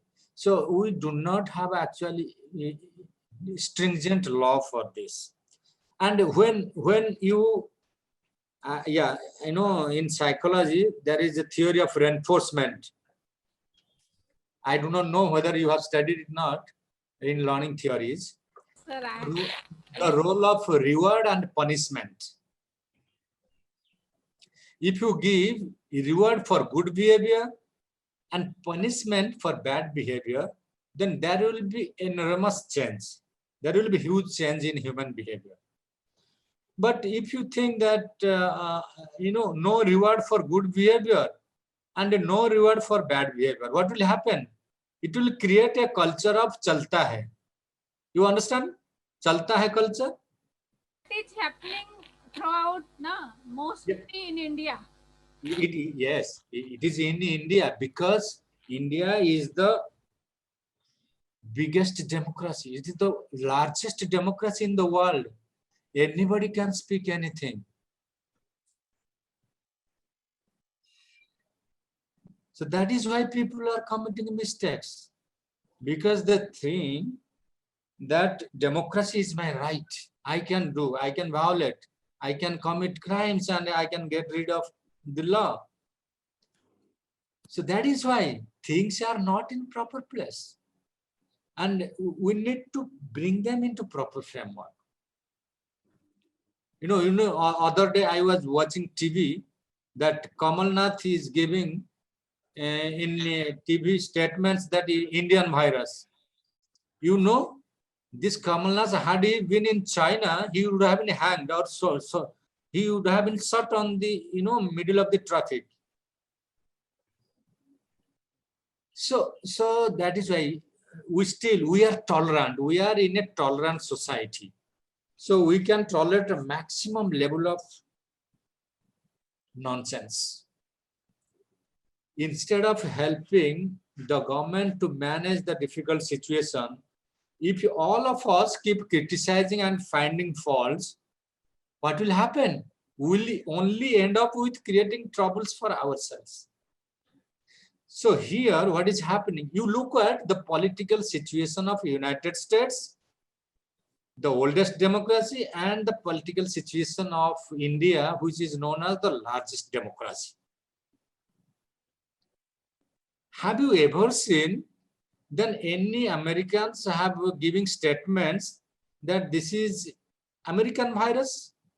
Because virus affected and damaged Americans more than Indians till date. But if you look at the population of United States, Europe, and all the developing countries, it will be less than India. And according to the casualty, is less than India. But nobody is looking at that aspect. But people are looking at creating chaos and how to put on the government and take the hot seat again. So this is happening because of a narrow interest. No, I'm afraid of some of the chief ministers who are not belonging to the current central government. You look at you people are in Delhi. One day the Aam Aadmi Party is saying we have sufficient oxygen. The other day another person is coming, we are running shortage of. I mean, I don't think any educated society can tolerate it. So it is not emotional intelligence. Emotional intelligence has nothing to do with it. You need to, my answer will be, you need to have stringent rules and regulations to control the behavior of people if you want to be in a civic society. The same people, the people who are violating rules here, can they violate the same rule if they go to Saudi Arabia, if they go to Europe, if they go to any other country apart from India? No. The answer is no. So therefore, there is a, there is a popular saying in typical Indian Hindi style, "Ghar ki murgi dal barabar." So we do not pay attention to our own systems. We take it for granted. And that is the main reasons why we violate rules and regulations. Any other things? So my question was not in relation to police and all. Like my doodh wala, my sabji wala, if they are not masking, how I can make them understand? For what? For following the COVID protocol. I mean, I am not the person who can make them implement the rule, put in the jail and all. Correct? No, you can only request them. You can tell them the benefits of using a mask. That's the way we can only do as behavioral scientists. We can teach them, if you do not use the mask, it will affect you, it will affect others. And in the process, I tried to convince people. They are saying there is nothing like COVID. Government is fooling us. ऐसे भी लोग हैं. So in लोगों को तो even God cannot help. Forget about you. So what will do? Yesterday I was also watching TV. There are lakhs of people going on farmers' rally saying that there is nothing like COVID. Can you imagine? It is all political. There is nothing psychological. Psychology. Even educated, I have seen many educated people in educational institutes also not following. Exactly. If you so again I will say, it is all it will be political. You say we're talking about corruptions, and who does all these corruptions? We unnecessarily blame politicians. Politicians do not do corruptions. Only the IS officer, IPS officers, and those who actually give advice to political officers or ministers, they are engaged in corruptions. So in a nutshell, you can say all educated people are directly or indirectly involved in corruptions. What do you talk about common man? So easily, charity begins at home. We often say, charity begins at home. So it should begin from ourselves. But again, we are coming down to the interest, the narrow interest, or what you call the self-interest. Why I should sacrifice? Many times we observe something wrong is happening, but we do not pay attention. So why should I question? If I question, I will be branded. You were telling me in the beginning of the class, if you open your mouth, your senior will annoy or disagree with you. So everybody wants to be safe, then sorry. Then where will be the solution? If everybody starts playing safe, I was saying, sir, that people don't want to speak up when the head of the institute or head of the department wants to impose something which is unfair or unethical. People don't speak. They want to keep the person happy. So Yeah. if one single person speaks, the person is targeted unnecessarily even and suffers. Exactly. That is what I am saying. It is not with illiterate people. Actually, unethical practices are more with literate people. That's why we have done more harm to environment after post-independence. More education, more greed, more corruption. Yeah, so let us not go into that. Let us manage ourselves. That is very important.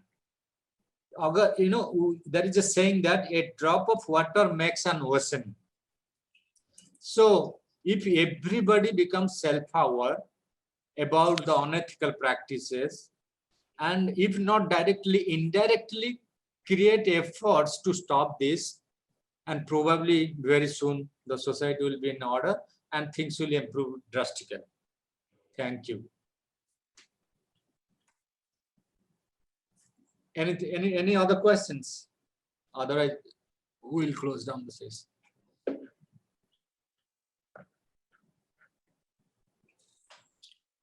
I think, sir, there are no more questions now.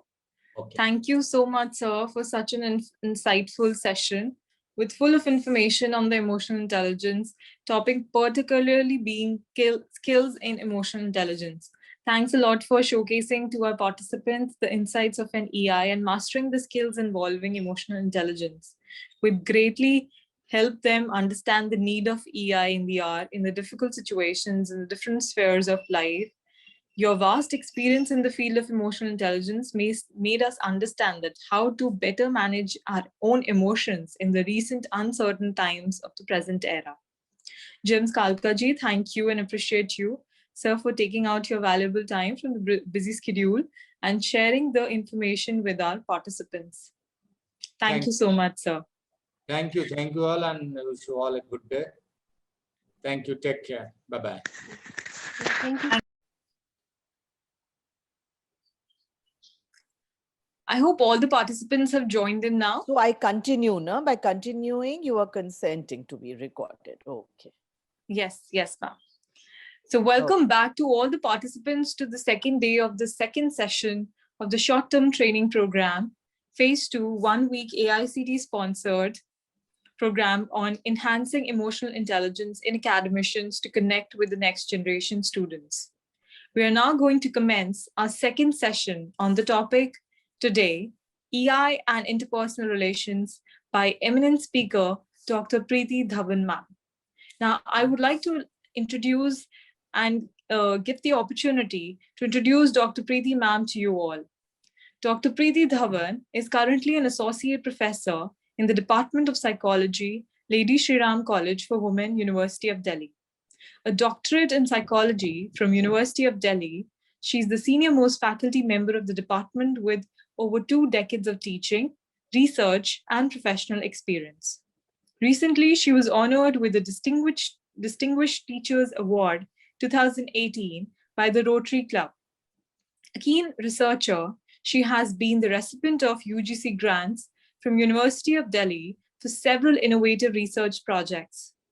She has reviewed books on development psychology, research methods, and psychological testing for Sage publications. She has completed the NLP, which is Neuro-Linguistic Program, Practitioner Certification Program, and is a certified NLP practitioner. NF-NLP USA.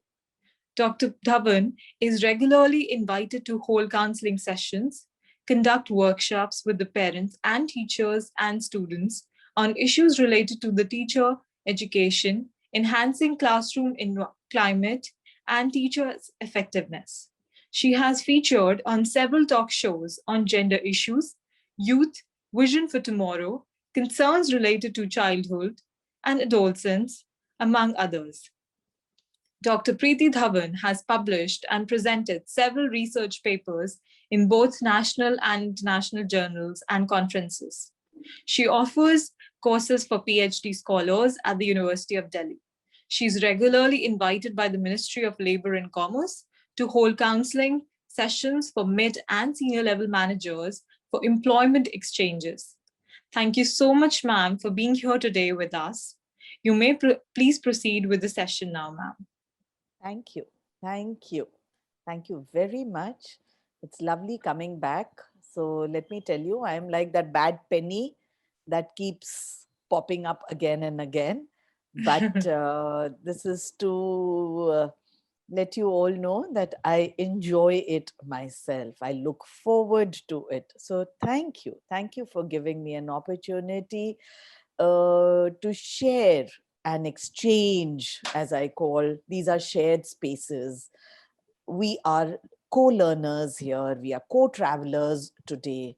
All of you, we are on the same side of the table.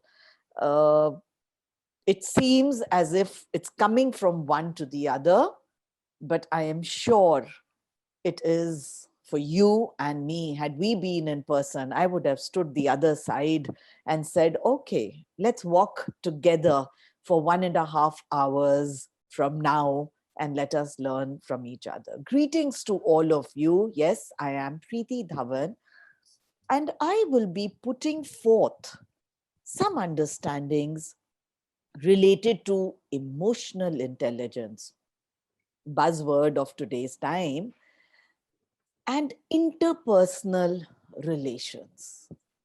Emotional intelligence and interpersonal relations. Two terms so necessary, so important, and more so during the present times.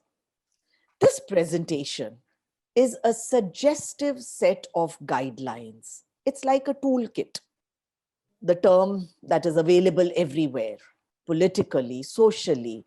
So we said psychologically also, we need to provide a toolkit for each one of you sitting in your spaces.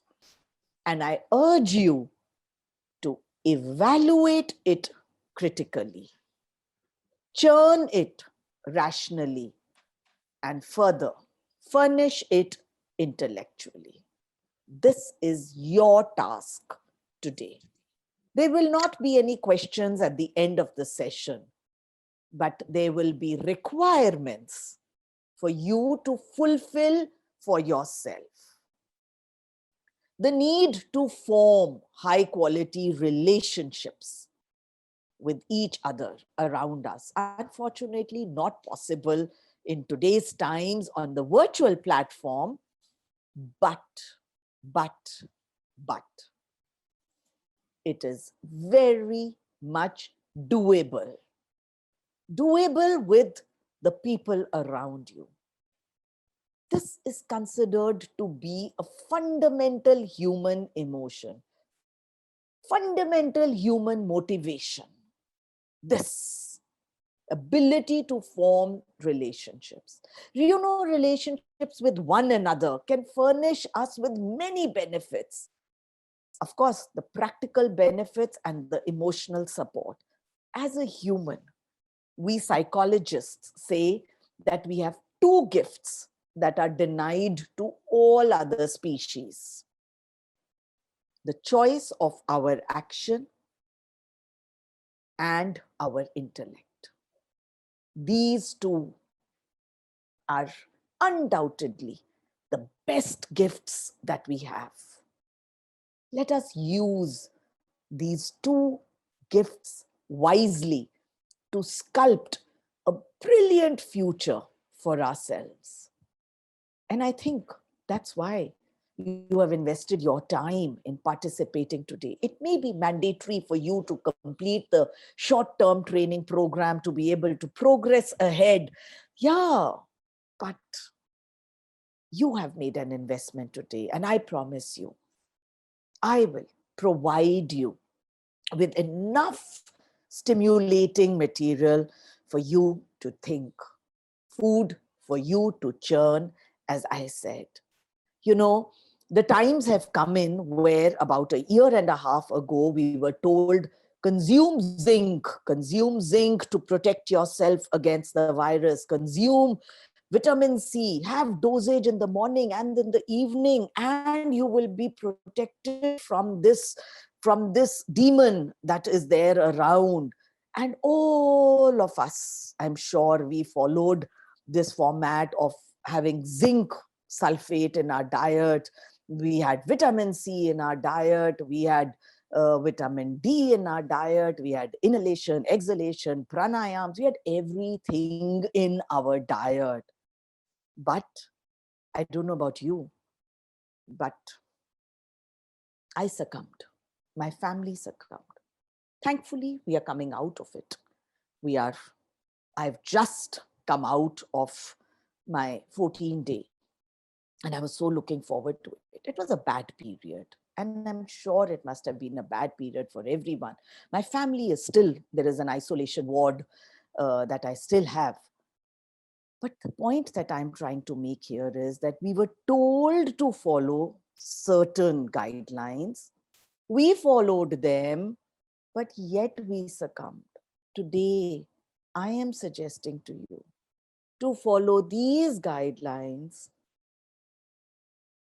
Even when in future there is a situation that so arises, your present set of toolkit will help you not fall or feel depleted of energy, because you would have formed stronger interpersonal bonds.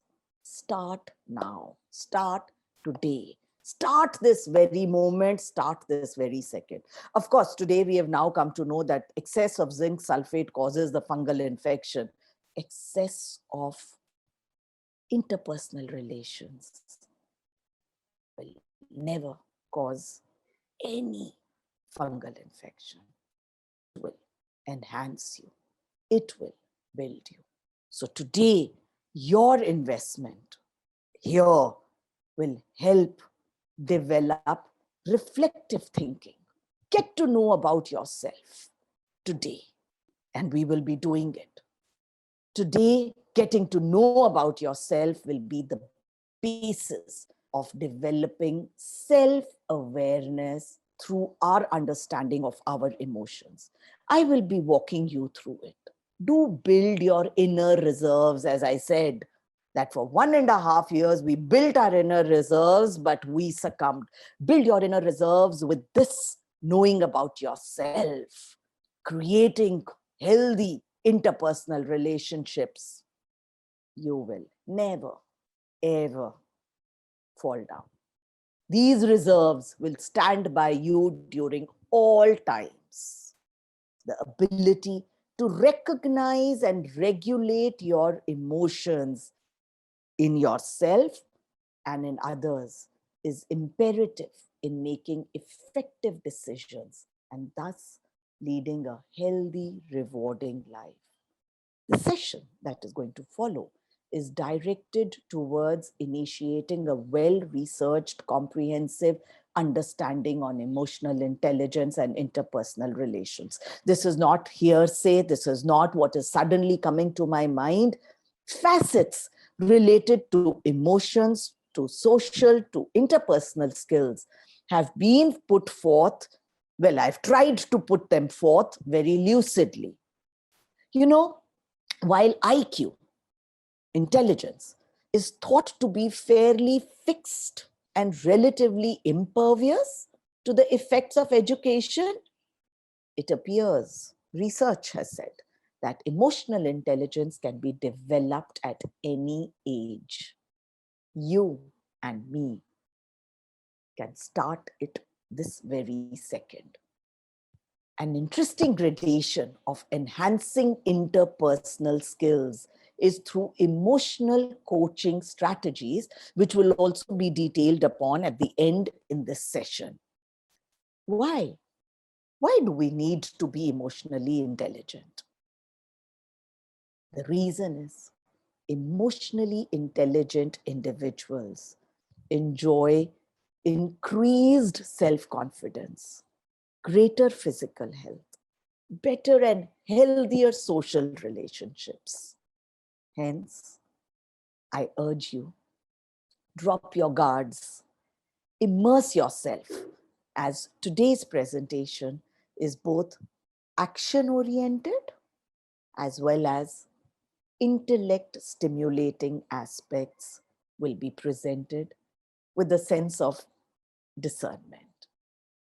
I wish to start with an invocation.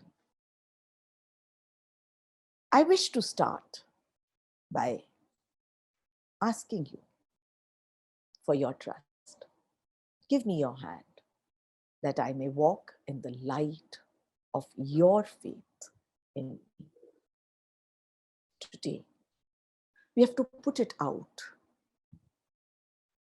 And yes, it does work.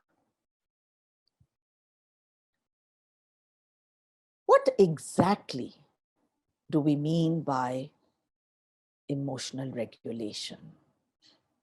I'm getting technical now. These are extraordinary times. Throughout history, there has been plenty of pandemics, but the human response to coronavirus disease, the COVID-19, is unprecedented. So, are the people who try to cheer others up during these times also the people who try to cheer themselves up? Do individuals who try to worsen their feelings suffer poor psychological and physical health? Questions such as, how do we heighten our self-awareness? How do we rise above all of what is happening around, the turmoil that is there, that concerns all individuals, and the way ahead is in knowing how we regulate our emotions. The way ahead is how we learn about maintaining, not controlling, maintaining our emotions. So what is this regulation? This is your oximeter that maintains your oxygen level. This is your emometer that maintains your emotions. And you know, each one of us has this emometer within us. We don't have to buy it. We just need to take it out. It is a process of initiating, maintaining, modulating, changing the occurrence, intensity, duration of internal feelings, of emotions. You know, I'm speaking to academicians.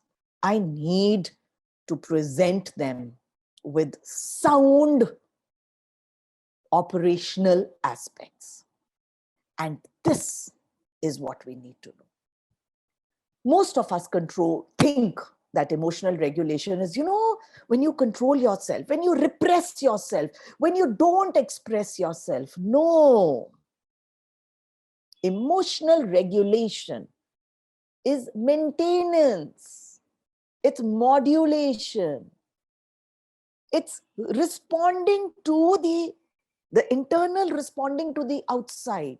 So the first correction that we need to make within ourselves is regarding the understanding of emotions. We are normally trained, hold on to your emotions. Don't get very angry. Hold on to your emotions. You shouldn't be sad. Hold on to your emotions. You shouldn't grieve. That's not what is being suggested here. Psychologically, for good health, express. You know, grief and sadness need to be expressed.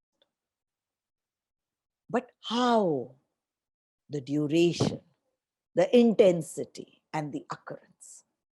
That has to be balanced. A hold over an emotions makes us self-aware. I must know today that I am sad. Continue. Reflect. Why? What is it? The news in the newspaper? Every family has gone through immense pain. We need to recognize it. We need to become self-aware. We need to know, yes, I think this particular set of occurrences is what is bothering me. We need to experience and express feelings. We need to speak with who? That is where interpersonal relationship comes in. That is where, have you invested in your interpersonal relationships, your social relationships? So as academicians, today, we have gathered here to be able to provide this for our next generation students. We need to make them aware that they need to continue this level of awareness as they come into our institutes for management studies. We are teaching them disciplinary knowledge of one kind.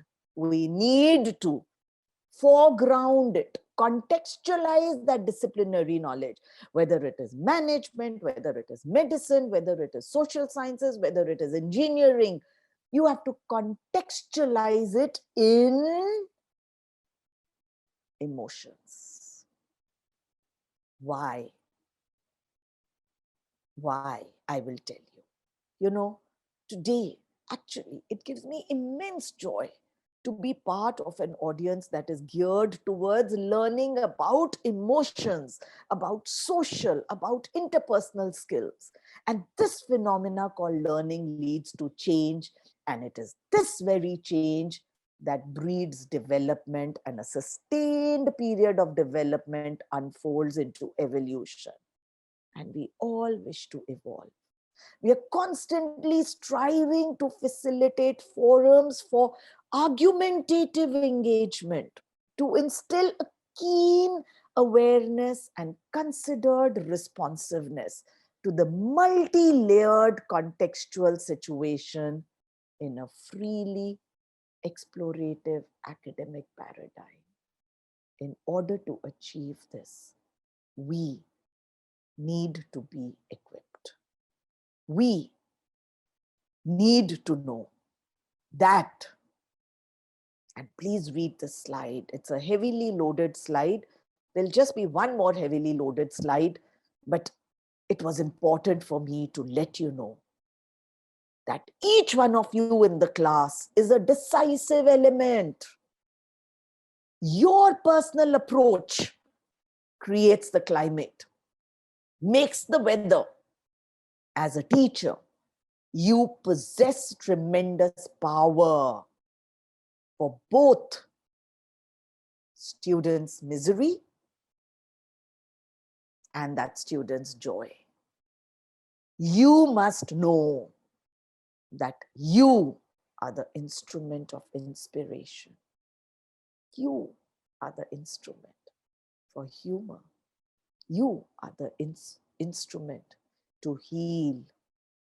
It is your response that decides whether a crisis can be escalated or de-escalated. You can make a student humanized. You can. You have that power. Please know it. Please know it. How? What are the tools that are required by a classroom practitioner? That's the other word that I have for teachers, to reach these heights where you must know that you have the power. To begin with, we need to believe in the fact that we are responsible. So we all know there are typical facets of a classroom. We have virtual classrooms now for the last 1.5 years. Too many students not coming. Are they involved, not involved? Of course, this phase will pass by where we will have real interaction, where emotions will be seen, abundance of course to be completed, multiple duties to be performed. Against all these givens, let me put forth one ground reality, and which is each and every student in our class is an individual who possesses unique qualities and is endowed with distinctive potentials. From the moment of conception throughout life, a person's growth is constituted by the influences of the other, beginning with the quality of prenatal care. Attachment is formed at that time, continues to a variety of social influences, the peers, the context in which we live, that guide developing thoughts, emotions, and personality. We are all aware of this, nothing new. All of it is known. What is less known or ignored is the fact that emotions contribute to the unique transaction between the individual and the social world, thereby developing a self that constitutes the prism through which these transactions are internalized into an emergent personality. It's through these emotions that actually make who we are. We will try some of the skills that are there now that will help us, which I call as my toolkit. Can we start by just consoling? No explanation. I know as teachers, we all love to talk. We all love to expand and explain. The slide that I have has a hand holding the hand behind it as a water drop. That's exactly what I mean. Today's time, these are your vitamins. Try and make an investment in these. Try it out at home and then see it with your students, because we need to cultivate. We need to know. The age, the next generation, they actually don't need an explanation. You just need to nod your head while you're there. Yeah, yes. Don't talk. They don't need it. So this is one tool that I'm presenting you with. You know what they need is a note of comfort. She's always like this. He is really, how much he talks in class. She is always disruptive. He will make sure that no one else listens. And he is like this. He comes in, he's such a hyperactive person. Note of comfort. That's all that they need. That's all that they need. Don't diagnose them. Leave it to the doctors. We are not doctors. We are academicians. We are comforters. It is important. Try it out, even at home.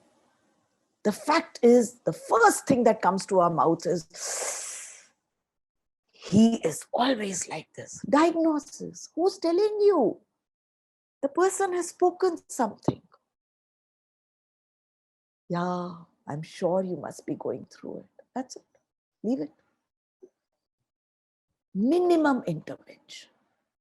Don't get into the problem just because they have approached you with their issue. Minimum. If they've come to you, hear them out without diagnosing them. Listen. Back off. And use your gestures. I will be coming to those as well. I will be coming to the physical features as well. I'm just providing you with the tools right now. It gives them maximum satisfaction. You know, there are many times, and I take PhD classes in the university as well. And, you know, they're all 25-year-old.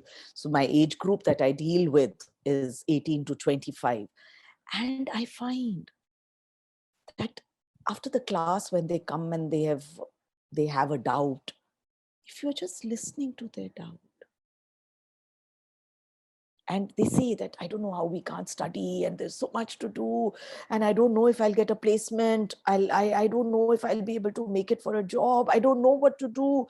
And you're going ahead. Just minimal intervention, maximum satisfaction. I find this absolutely the best. Just a reassuring tone. Now, what does a reassuring tone mean? A reassuring tone. These are very rudimentary strategies. But the reassuring tone, and researchers have shown that it contributes to the most important ways in which the individuality is broadened and deepened. Just the reassuring tone that, yeah, you can do it. That's it. We are not here for comparisons. We are not here for assessments. Yes, internal assessments have to be given, marks have to be given, they have to be rated, but not when they are come to you. Just give them that tone. They have only come to you right now because they are going through some upheaval. They need a reassuring tone. A helpful dialogue. For this tool, whenever you want to take it out, I suggest do it with caution. It's not disclosure. Oh, I've also gone through it. You know, when I was your age, I did it. You have no problems. I had much more hassles. You don't know what we have gone through. Array. Not needed.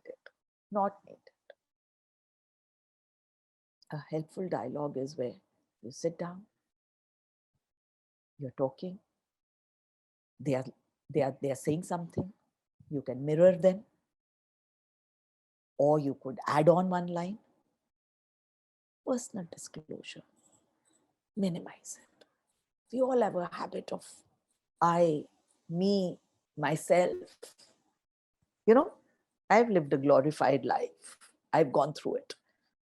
They don't need it. A dialogue is a two-way communication. When you talk about yourself, it's a monologue. But here, the tool is a dialogue. Focus on the feelings. There are many times, and I'm sure all of you have experienced it because each one of you has a rich experience when you've come here for this course. You've come in with your huge amount of, as I said, powerful experiential tools. Listen to their feelings. Try, and I'm not saying shut your eyes, but when they're talking, when someone is going on and on and on and on and on and on and on and on and on, wait, maybe this individual is going through apprehension. That's the feeling. Maybe this individual is feeling lonely, is sad, therefore speaking. So focus on the feeling. Maybe the individual is angry. Maybe the individual is happy. Focus. I know it requires training, but I'm just telling you that these toolkits are important. You know, these kits, every teacher deserves effective tools and skills. Some of the teachers lose faith and give up. Others clamor for reform. The more radical ones seek to change the system in the mainstream. Meanwhile, Life in a classroom marches on. There are students to teach, researchers to explore, thoughts on delayed promotions, ad hoc appointments for some of us, many worries. There are many demands that are made on teachers' time and energy. How do we stand tall emotionally with dignity in this turmoil poses a very big question. Teachers often ask, how can I survive until the system changes? What can I do today to improve my social skills to stimulate life in the classroom? The miracle is that this impossible task can be accomplished. How? This impossible task can be accomplished by certain characteristics which are here. So I mustered up and looked into current researches. This is one of the latest researches of 2021, where there were thousands and thousands of students in the age group 18 to 25 who were asked, who do you find as an effective teacher? And I just picked them up and I've listed it down because I thought this is very important for me. What are some of the characteristics that the students find? So this is like a feedback. I don't know, I'm sure you must be having a feedback system, but even today I'm a permanent teacher in Delhi University. But yes, I'm talking about myself because I just feel as an example, maybe I could provide it, that I still take feedback every year. It's not for my principal to know, it's for me to know.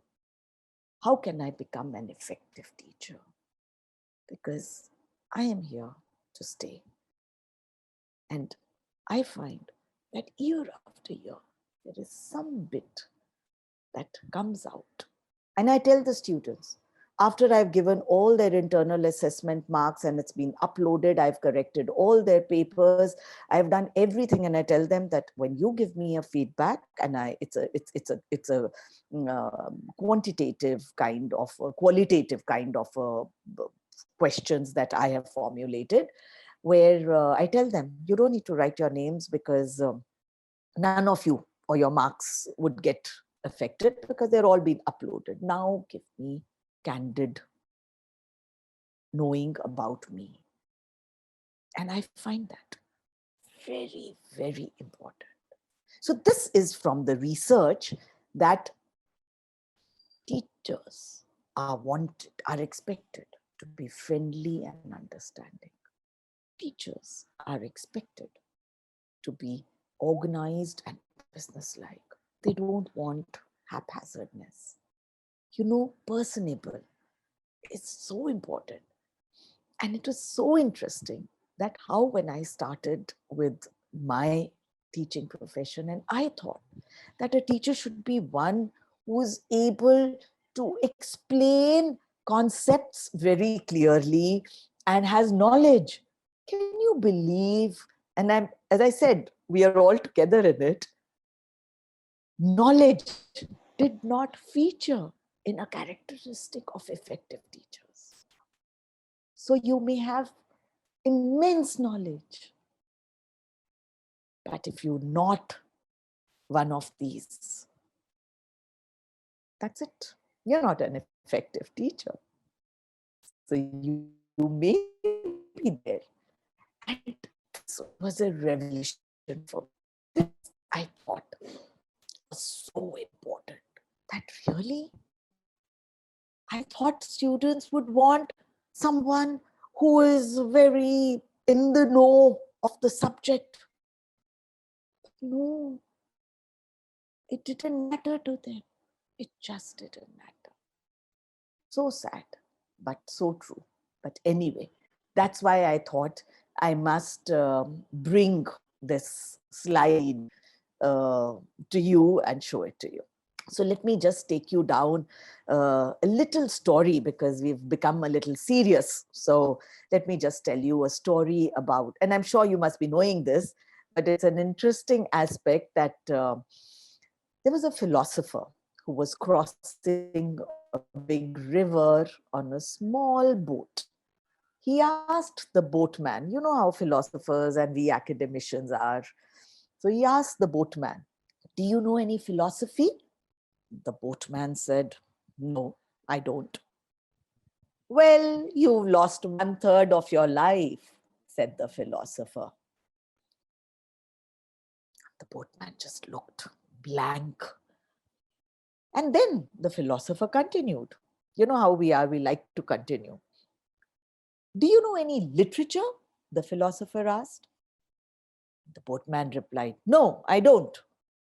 Well, you've lost 2/3 of your life, proclaimed the philosopher.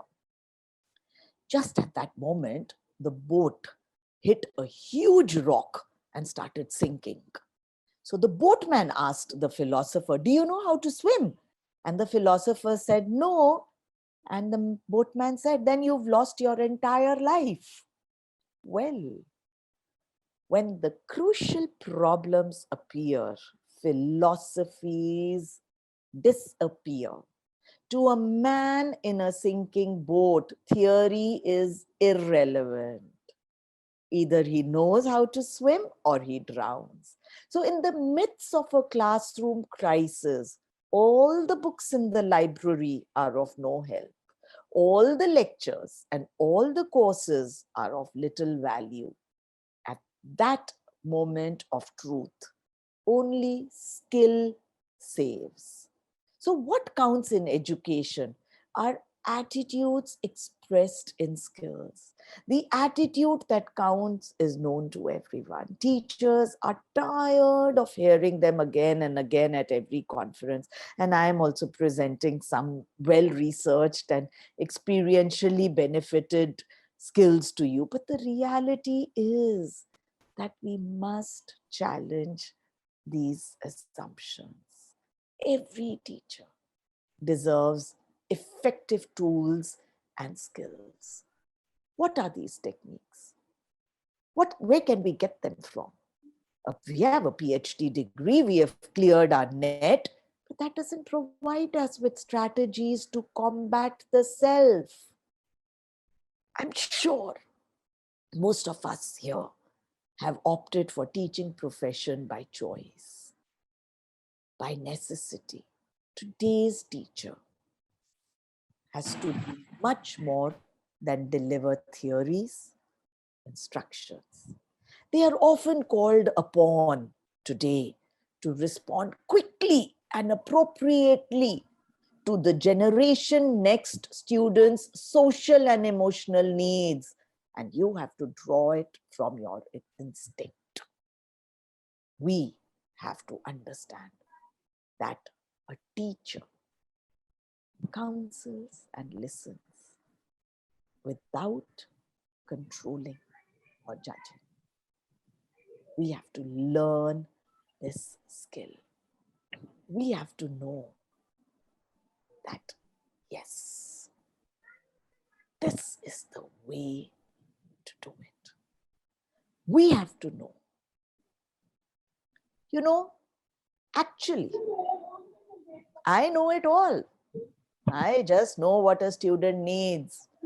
They want to be expected, respected, accepted, liked, trusted, encouraged, supported, activated, amused. Damn it, they need too much. All I lack, and this is what I want you to stress on, Solomon's wisdom, Freud's insight, Einstein's knowledge, and Florence Nightingale's dedication. Yes, I lack it. I must build on it. My degrees didn't provide, but I will get it. That's the pledge that you have to make today. So let's get down to do an activity. So for this, I will require your at least mics to be switched on, if not your videos, just your mics. Everyone, switch it on, and then let's do this activity. So release your hands, free them, and just turn them around. So let's have all the mics unmuted for just a bit, and then we'll mute them. Thank you. Thank you. Oh, now instructions to be followed. When I say 1, 2, 3, clap, all of you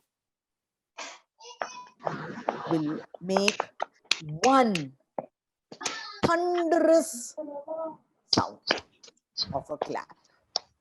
Yes? When I say 1, 2, 3, clap, then you will all make one thunderous sound, and you will do it. Okay? Okay, ready? Yes. 1, 2, 3, go!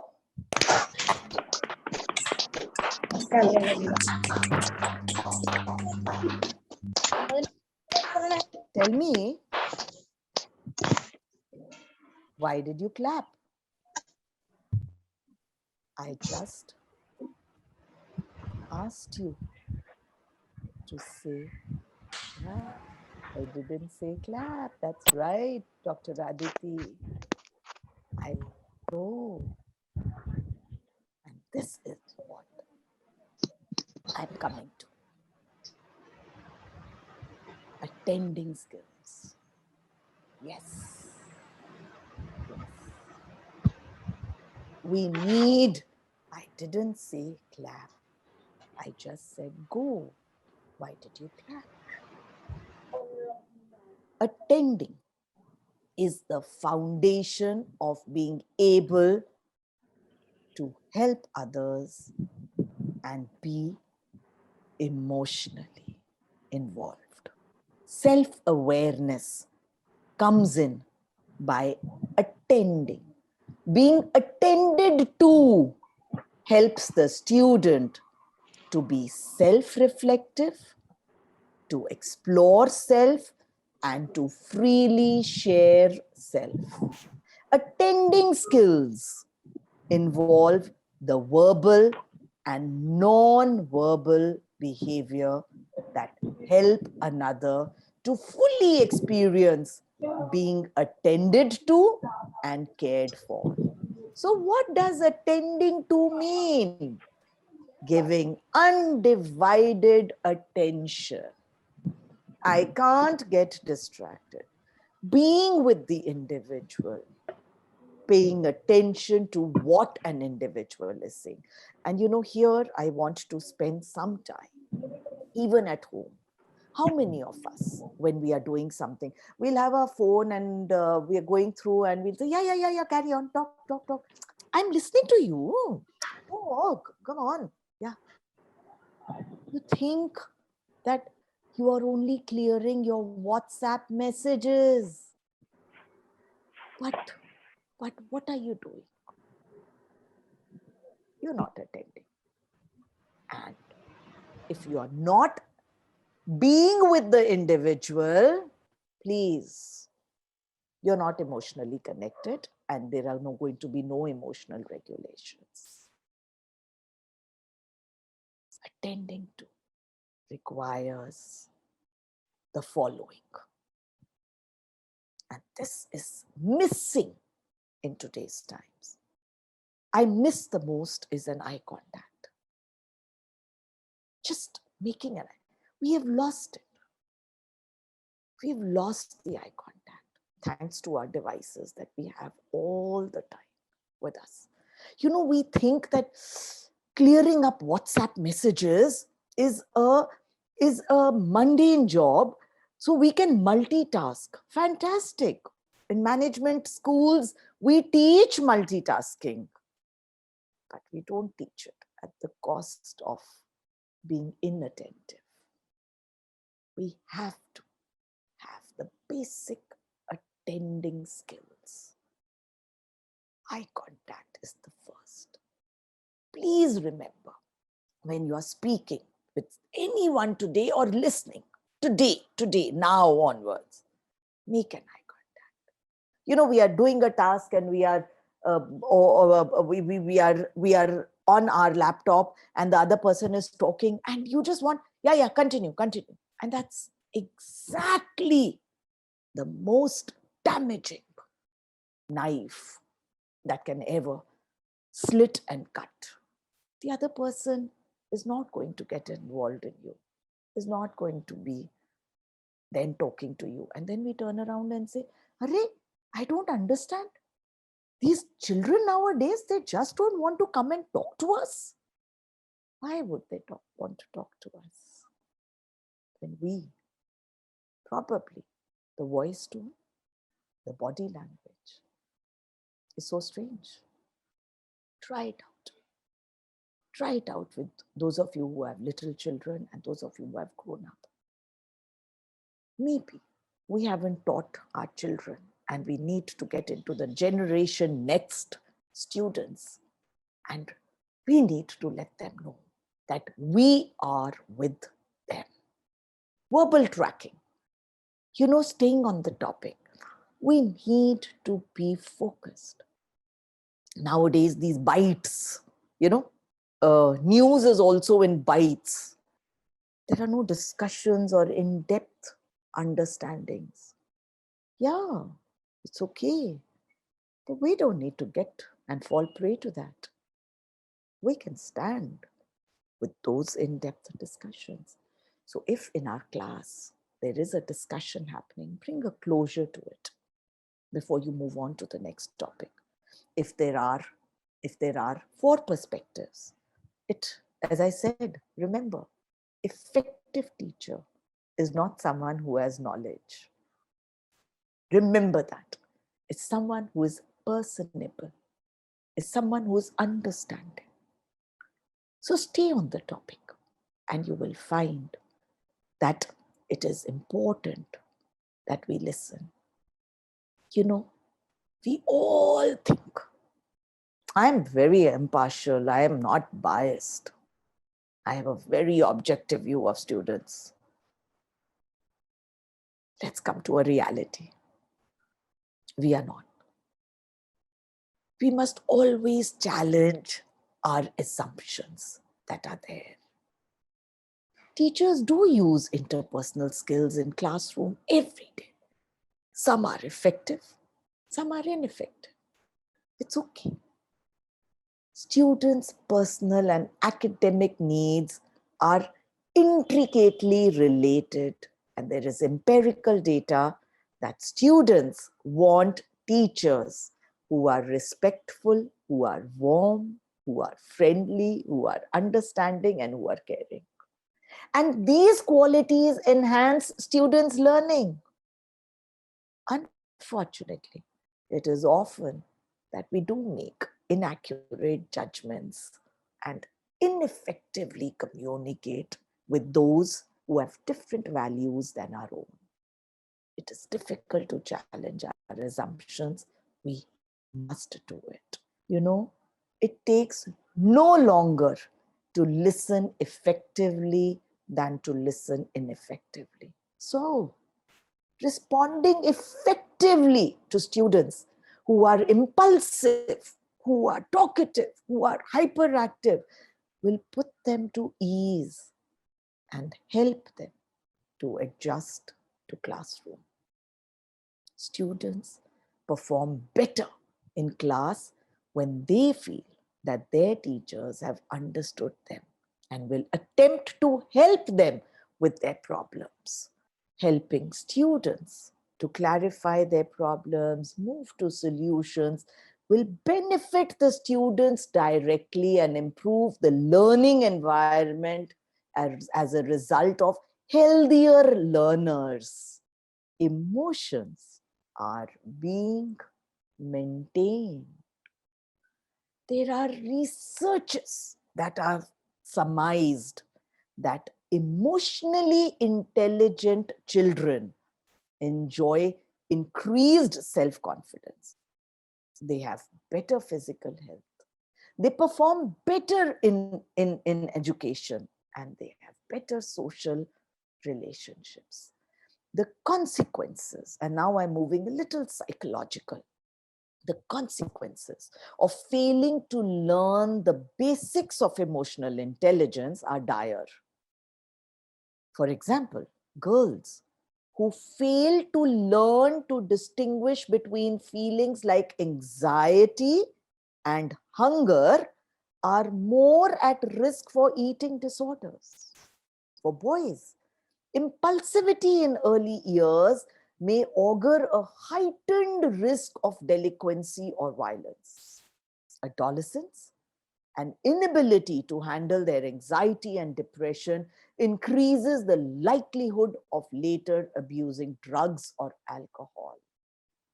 We must know this. We must know this. Emotionally coached teachers, and I'm going to get you on to emotional coaching. Emotionally coached teachers had students who later were emotionally intelligent beings. Researchers. They had more general abilities in the area of their own emotions than children who were not coached. These abilities included being able to regulate their own emotional states. So when teachers are able to regulate their own emotional states and they are able to coach students to regulate their emotions, these students grow up to be emotionally intelligent beings. These students, they calm down their hearts faster. These students are better at soothing themselves when they are upset. And because of this superior performance in that part of their physiology that is involved in calming themselves down, they had fewer infectious illnesses. They were better at focusing attention. They related better to people even in tough situations they encountered in middle childhood, like getting teased, bullying, and even being overly emotional is a liability, not an asset. They were able to do that. Please understand the reasons for just learning to be emotional coaches. We have to be better at understanding people. These children who were emotionally coached by teachers had better friendships with other children. They were better in situations in schools, in academic performance. There is a lovely movie that has been made by Samina Mishra, if you can get it, on happiness. Happiness is a curriculum that has come up in Delhi. Delhi government has brought happiness in July 2018. And there is a movie that has been made that started in government schools of Delhi. Not all schools have it. And since then, the students who have, and Samina Mishra, who's made this movie on happiness, has actually recorded students who have gone through this happiness curriculum for 3 years.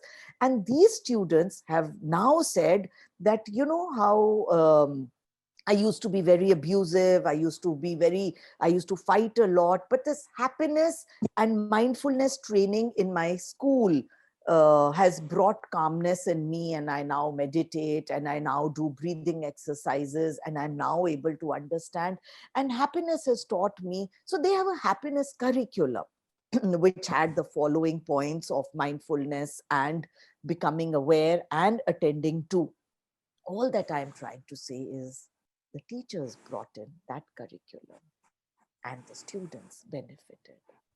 You and me have to bring in a curriculum which is not recognized, but it is imperative.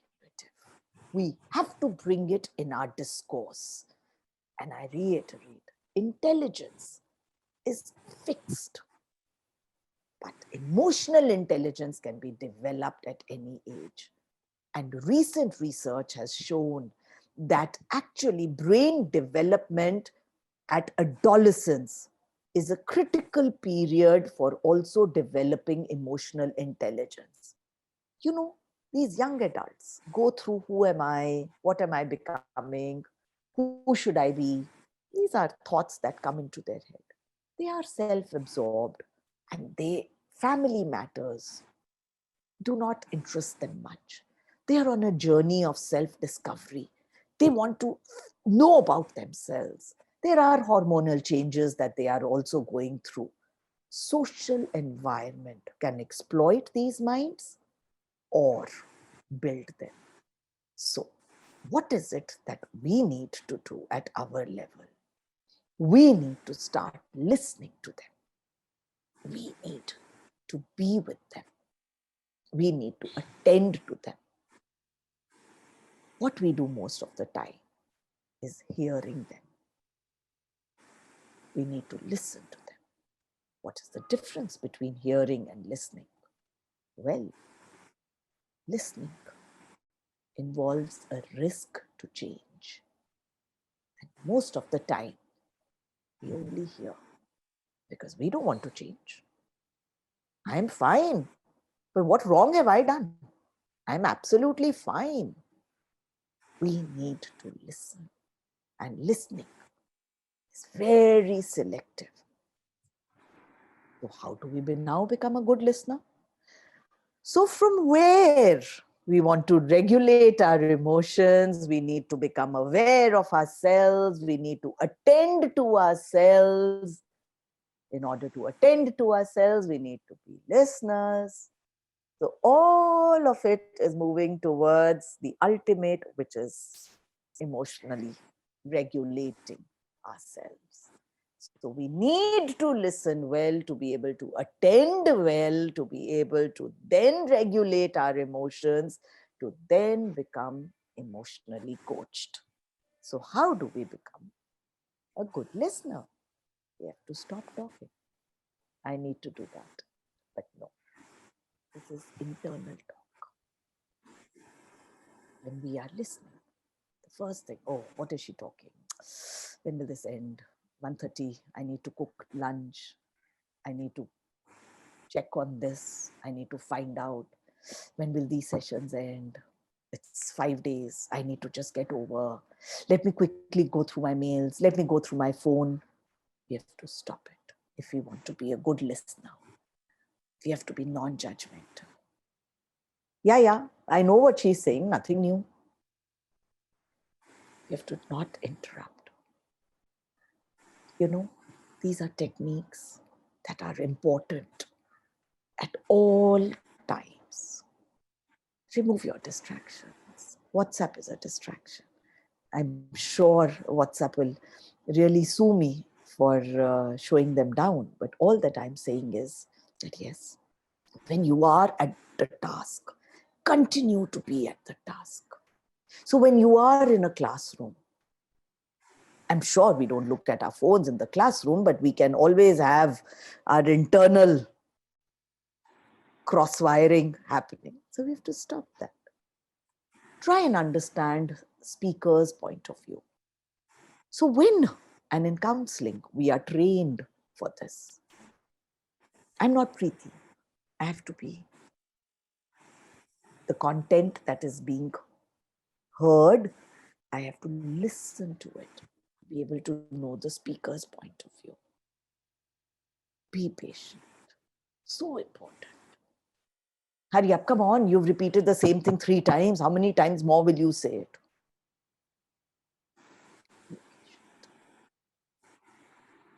Don't argue. And this is an important aspect. We tend to get into, but you know, your thinking is wrong. Oh, the fact that you're saying this is incorrect. That's an argument. Take the speaker's point of view. Wait, pause. Try repeating the main passage. You know the content. Again, don't focus on the thought. Hear the emotion.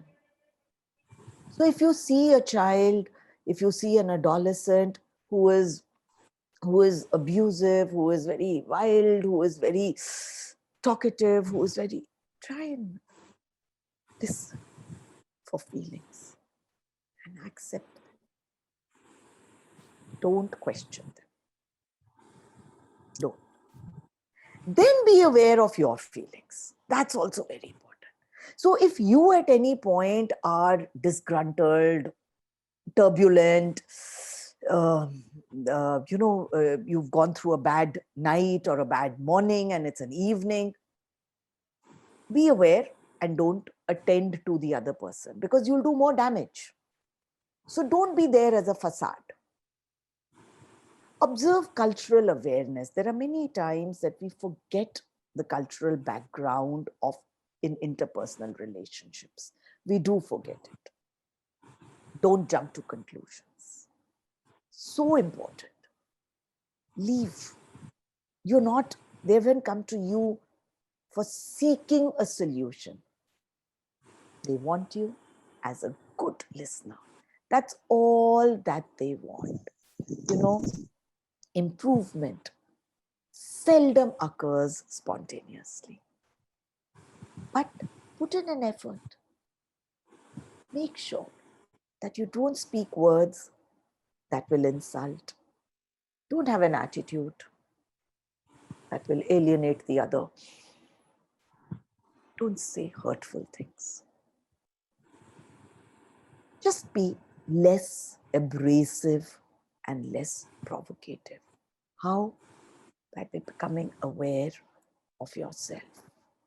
Today, I am now going to take you through a journey of becoming an emotional coach. I told you why we need to become an emotional coach as teachers. But today, I will take you through these stepwise progression. The first step, be aware of your emotions. It's always said, when you're flying and the oxygen level depletes, they say, put your mask on yourself first before you put it onto your child. Why? Because if you don't save yourself, you can't be of help to anyone. So here, I just want to reiterate that when you experience empathy is when your heart reaches out. But if you are not aware of your emotions, please don't walk ahead and provide to anyone. No. So fill your own vessel first. In psychology, this is not considered selfish. This is considered as being very, very superior, powerful emotion. If at any point you are not ready, be honest to say, can we have this conversation another day? Even at home. Don't jump and think you are that superwoman and superman and super being. I must help. I must help. No. Help yourself first. So regulate yourself first. Know yourself first. That is the foundation in emotional coaching. Be aware. Second, recognize an emotional expression as an opportunity for intimacy and teaching. Whenever your student is feeling low, your student is feeling a little not very comfortable, that is the time when you must approach and just be there with the skills that I have just mentioned above. You're not going there with an explanation. You are not going there with a diagnosis. You are not going there with a sermonizing, preaching. No. You're going there for a dialogue and you're expressing your interest. it is important to express emotional interest. That yes, I am with you. I am with you. Just, and as I said, eye contact, listening, all the skills, the toolkit. As I said, your toolkit today, I will provide you with segments. So at any given time, you need something, it is there. So I have given it to you. Express your interest. Remember, if there is crisis around in your student's life, it's an opportunity. Not opportunity as in the capitalist terms. For you to help build an emotional connect. That is the time. The third step, you have to validate the feelings. Most of us question the feelings. How can you feel this? How crazy? You should be in gratitude that you have everything. How can you? If people at home or in class are feeling what they are feeling, validate it. Who are you to decide and diagnose and provide solutions? So open a conversation. If they're feeling what they are feeling, allow. Let there be a flow. In psychology, there is a beautiful concept called flow. Csikszentmihalyi is the researcher. Oh, it's such a brilliant concept in positive psychology, which asks for how there has to be openness. And this is where personal disclosure also has to be sparingly used. When you are emotionally coaching, remember, these are steps for emotionally coaching. So if you are coaching, then this is to be followed. Accuracy, very important part of building emotions. You have to label emotions in words that you can understand. Everything can't be, I'm angry, I'm upset. No, I could be disgusted. I could be irritated. I'm hurt. I'm happy. I'm a little worried. Everything can't be sad. Everything can't be depression. Oh, it's so depressive, this environment. Please. Environment is not depressive. It's worrisome. Yeah, there is tension around. It's disgusting to see what is happening around. Use accurate words. Why? Because if you label them, then there is a soothing effect on the nervous system. Only if you label them. If not, then even the nervous system gets a little disheveled and shaken and wonders what is happening.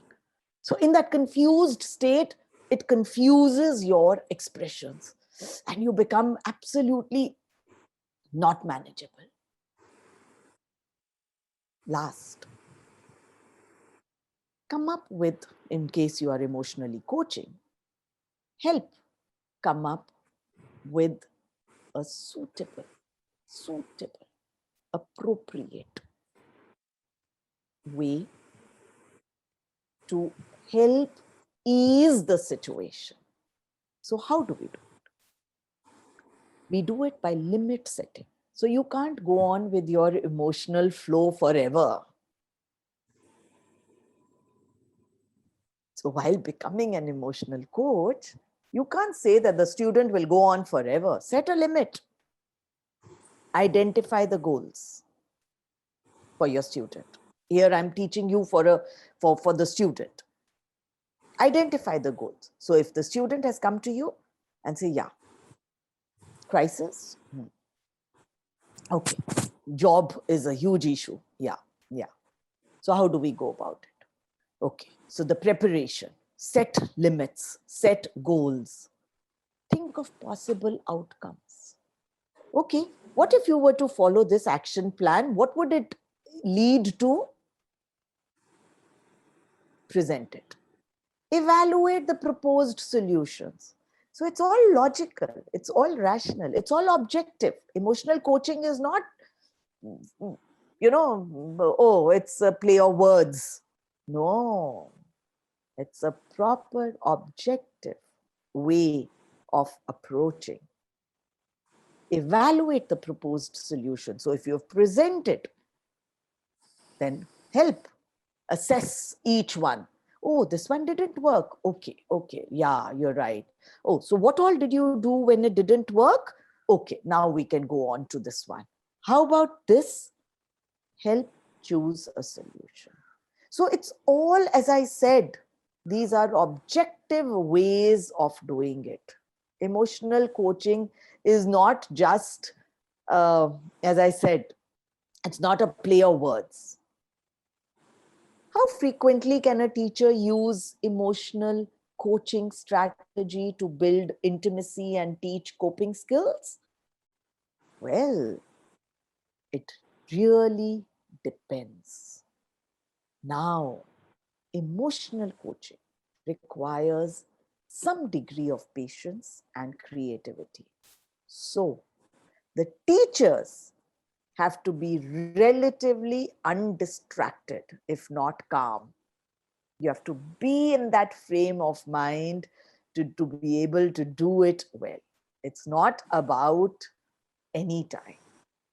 It helps if these young adults are in a teachable state. So don't start off on a Monday morning. They have to be in that, the ambience has to be there. So think strategically. You want to seize opportunities when the student is most likely to receive it. When should you not use it? And this is very important. When you are pressed for time.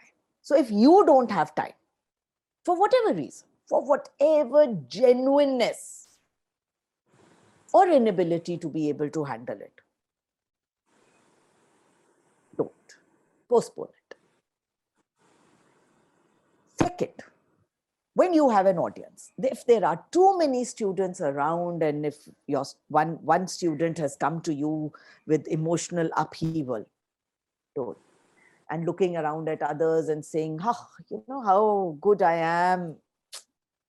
See how he's come to me, how she's come to me, and not gone to the other teachers. I must be great. No, not when you have an audience. Third, I have explained it. When you are too upset or too tired for emotional coaching, don't. Heal yourself first.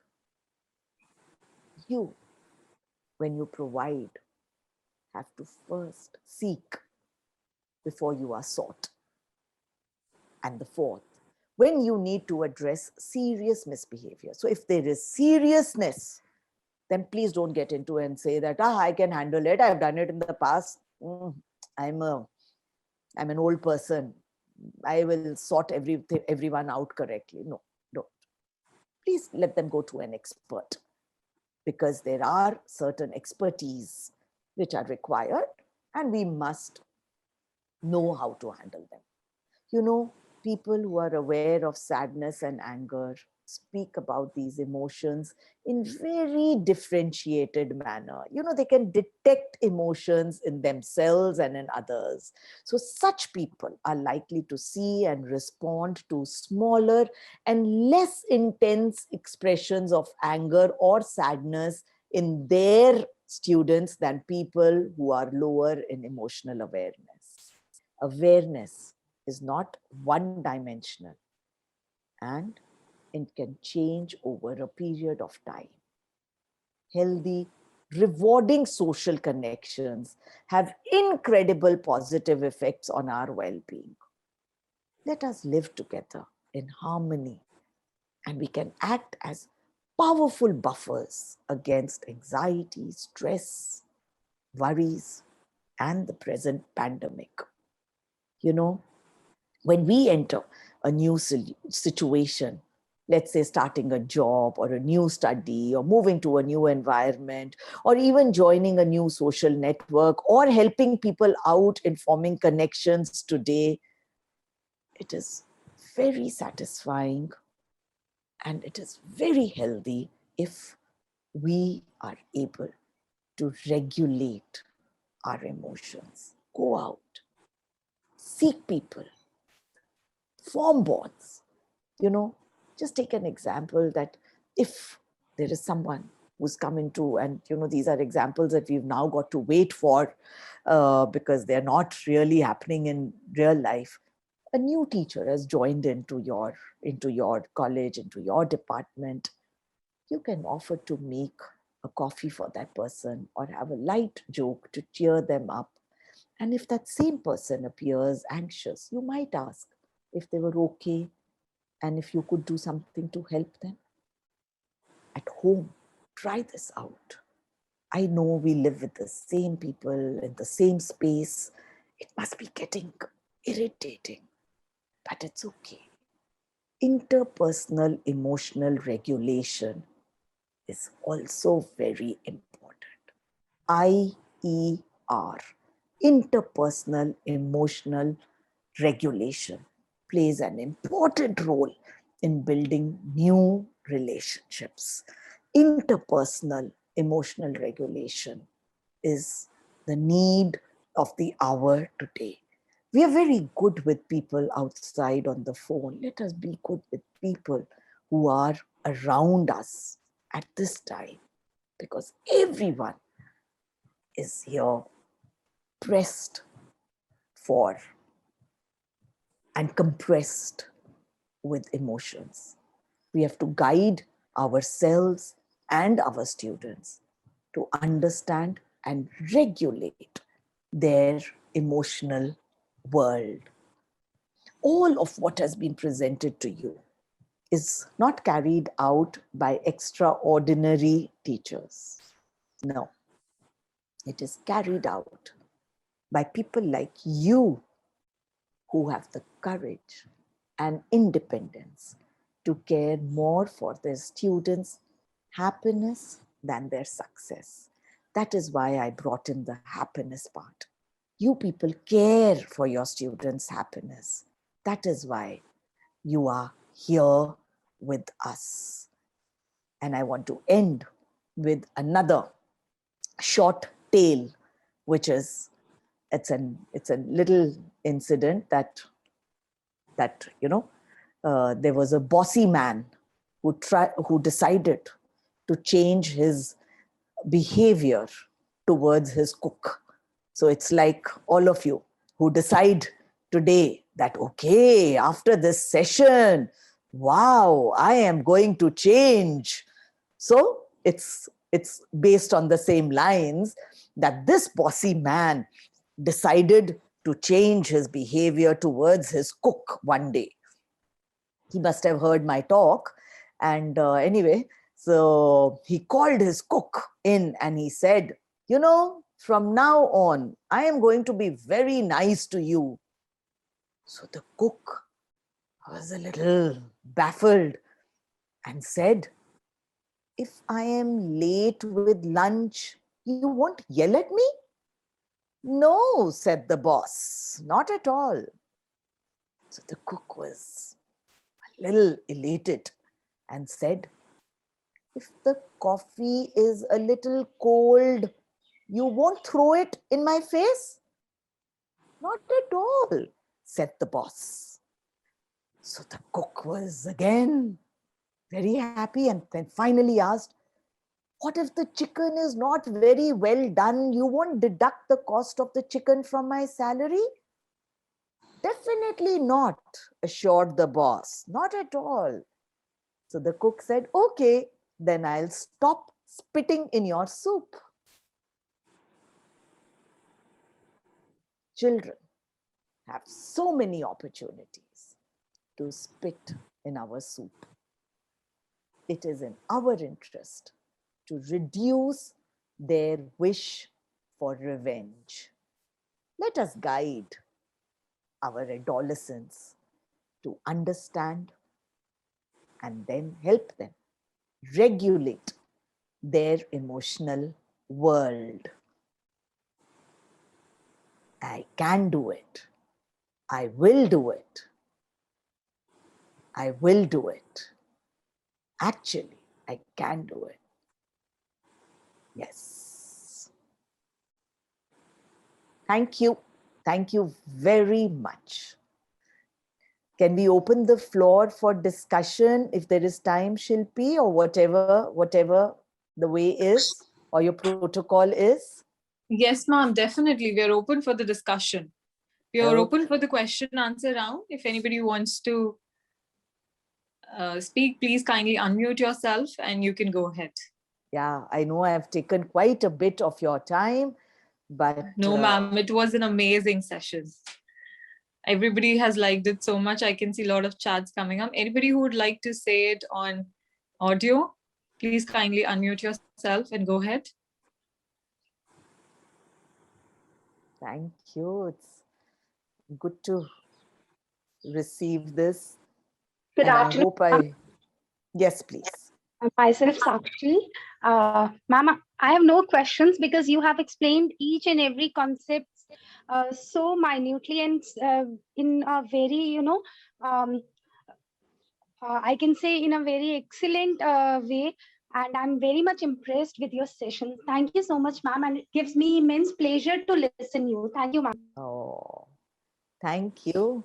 Thank you. And I hope it was listening and not hearing. Yes, ma'am, definitely. Hello, ma'am. Hello, Yes. ma'am. Yes. Sharma. Ma'am, simply loved the session. And I was like, why this session is going to end? You are so impressive. Your voice tone, the modulation, gestures. Meaning it was not only about the emotional intelligence. I would say it was a complete package for a teacher. For the one who would like to, really climb up to the levels as you suggested from 1 to 5, ma'am, it was an excellent session. Thank you so much, ma'am. Thank you so much for that appreciation. And yes, each one of us. I mean, it's we, as I said right at the very beginning, it's we. And I wish I could see each one of you and, actually physically be part of the whole session yeah, it's so important, and how sensitive each one of you. I can see from the chats your level of sensitivity and concern through the appreciation that you are bringing about. So thank you for being so patient and so wonderful.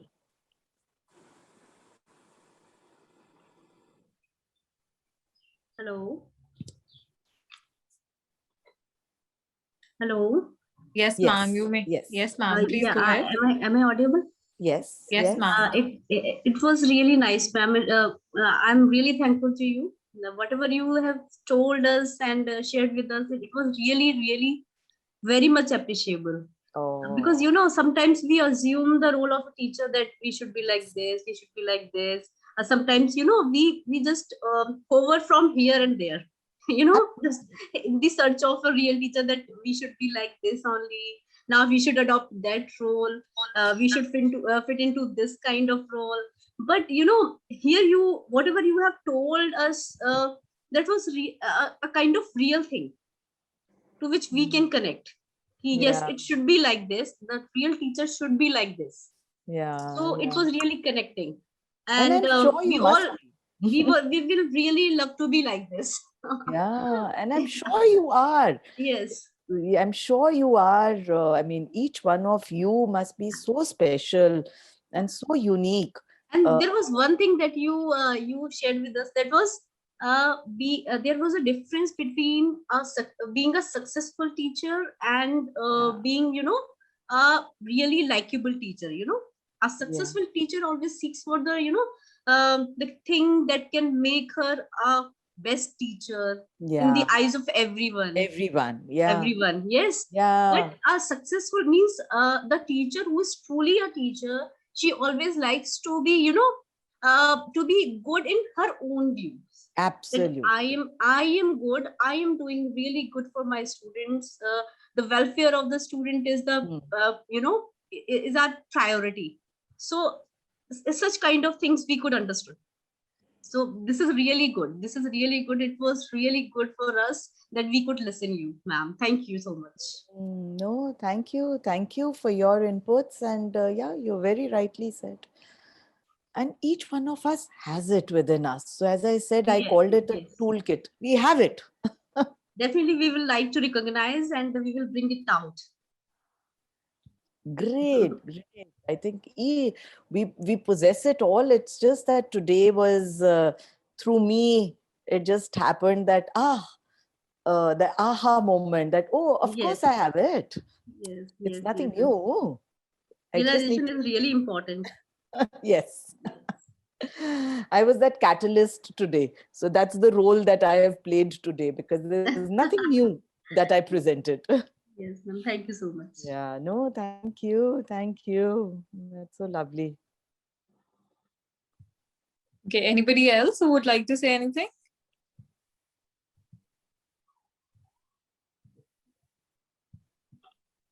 Okay, so I think, ma'am, we have got a lot of appreciation on the chat, and people have loved your session. All our participants have loved it, and no less than me again. So, ma'am, thank you so much for being with us today here. It was an amazing session.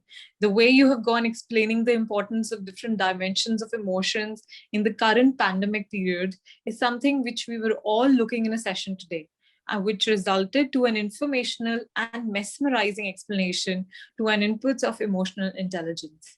Thank you, ma'am, for such an information and stimulating session on the topic EI and interpersonal relations. James Kalkaji, thank you and appreciate you for taking your valuable time from a busy schedule and sharing the information with our participants. Thank you, ma'am. Thank you so much for being with us today. Thank you. Thank you to all of you, and have a great day, a good experience, and enjoy being who you are. Thank you. Thank you, ma'am. Thank you so much. Also, now we are going to commence for a lunch break from 1:30 to 2:30 p.m. And at 2:30, we are going to commence with our session 3 of the day 2 of STTP phase 2. So would like participants to join 5 minutes before the next session starts. Thank you. You may proceed for the lunch. Of the short. Welcome back to the day 2 of the short-term training program, phase 2 of 1 week AICT sponsored on enhancing emotional intelligence in academicians to connect with the next generation students. We are now going to start with the third session of the day on the topic Tools to Regulate Your Emotions by eminent speaker, Ms. Shubhangi Goswami. Now, I would like this opportunity to introduce Ms. Shubhangi Goswami to you all.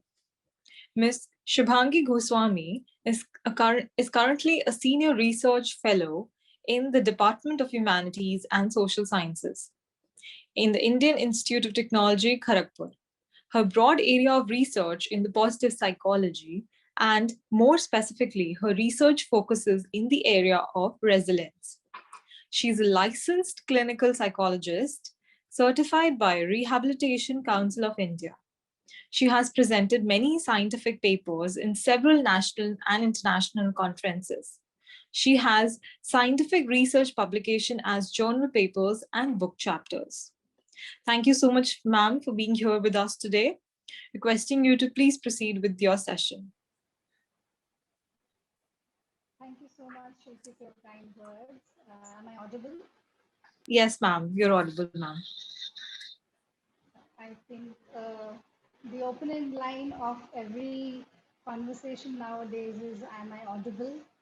So with that pertinent statement, I thank you and Ajay IMS for inviting me. And a very warm welcome to everybody. Thank you for joining.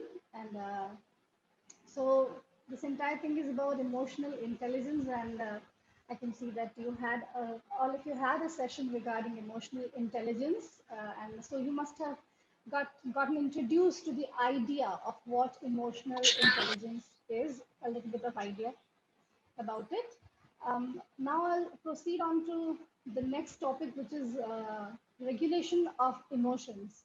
So I'll just start sharing my screen.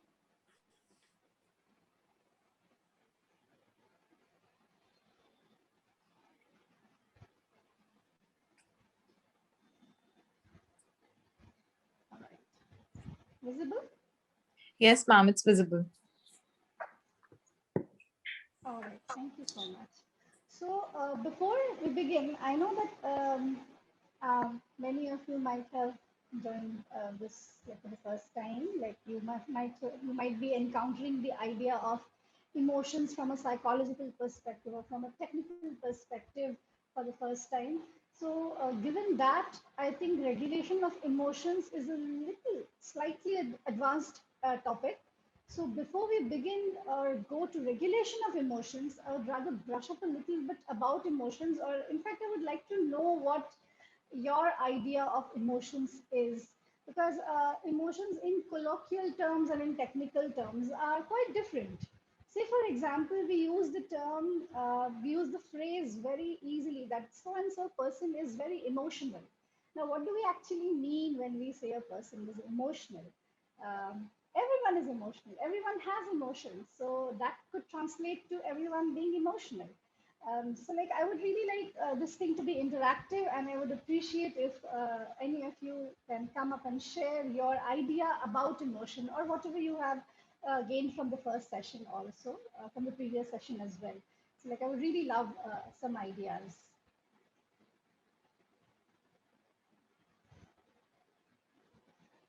Can we have some participants, please?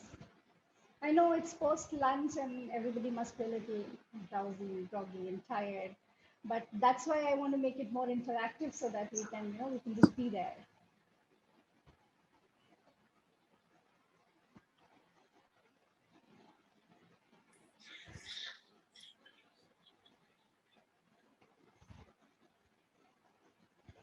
Some participants are also joining in. All right. So I can see a lot of them joining in as well. Okay, so for the time being, before we begin, let me start with a small video, which might like kind of be interesting to you. So let's go for watching a video. Please let me know if it's audible.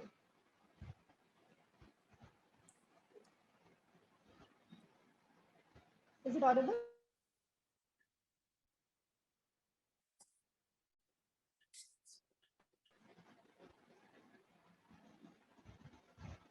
Hello, ma'am. Video audible, please. No, ma'am, not right now.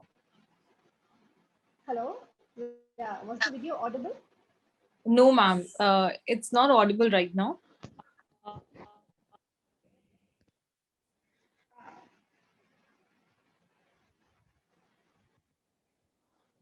I'm having slight stability issues with my internet because we are expected to experience a cyclone. So I think there'll be some, please excuse some problems. Let me see.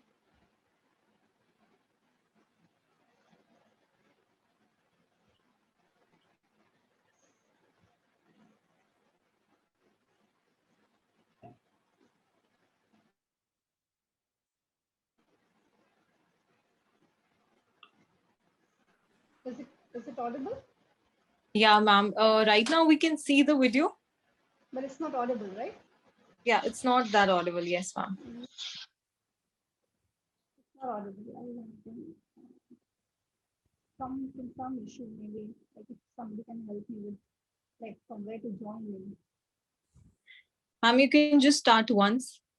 The video we'll just see. The audio, I can't hear it, so it's purely not audible. You have to go, ma'am, check with the system sound settings.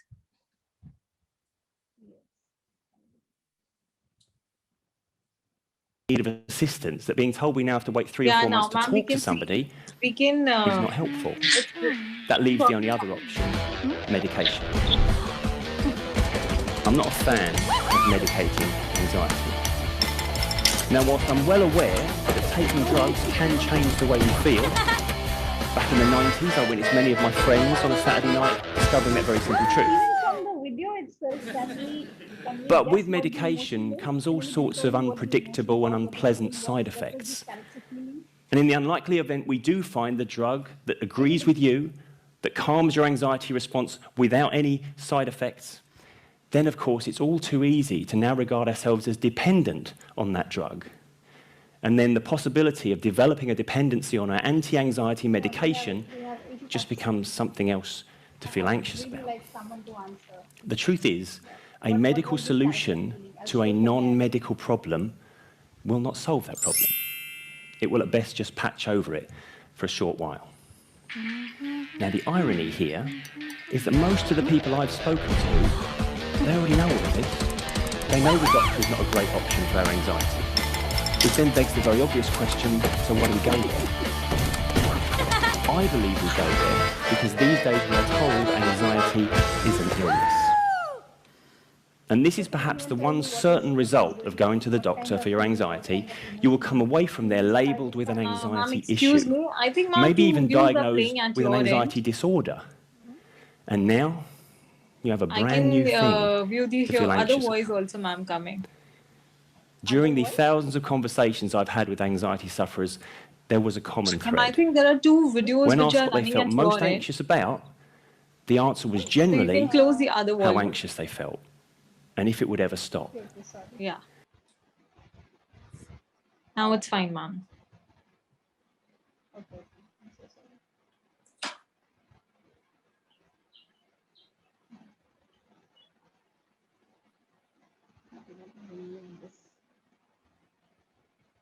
Yeah. So this is happy. Quite clear that this person is being happy. Woo! Then the next one.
I think that all of you must have guessed the emotions absolutely correctly. They were easy to recognize, easy to identify.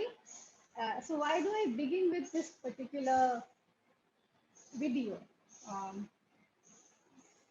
Before we regulate anything, before we go on to change or alter anything, it's more important to understand that thing. So before we move on to regulation of emotions, it's important to understand what emotions are, right? So what are emotions? Let's just kind of just have a tiny look at what emotions are technically or definitionally.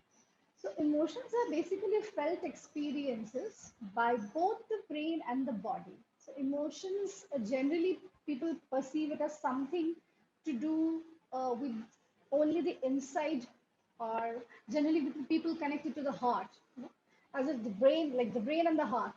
It's colloquially used that the brain is the thinking part and the heart is the feeling part. But very surprisingly, when we experience any kind of emotional pain, we feel it somewhere in the body.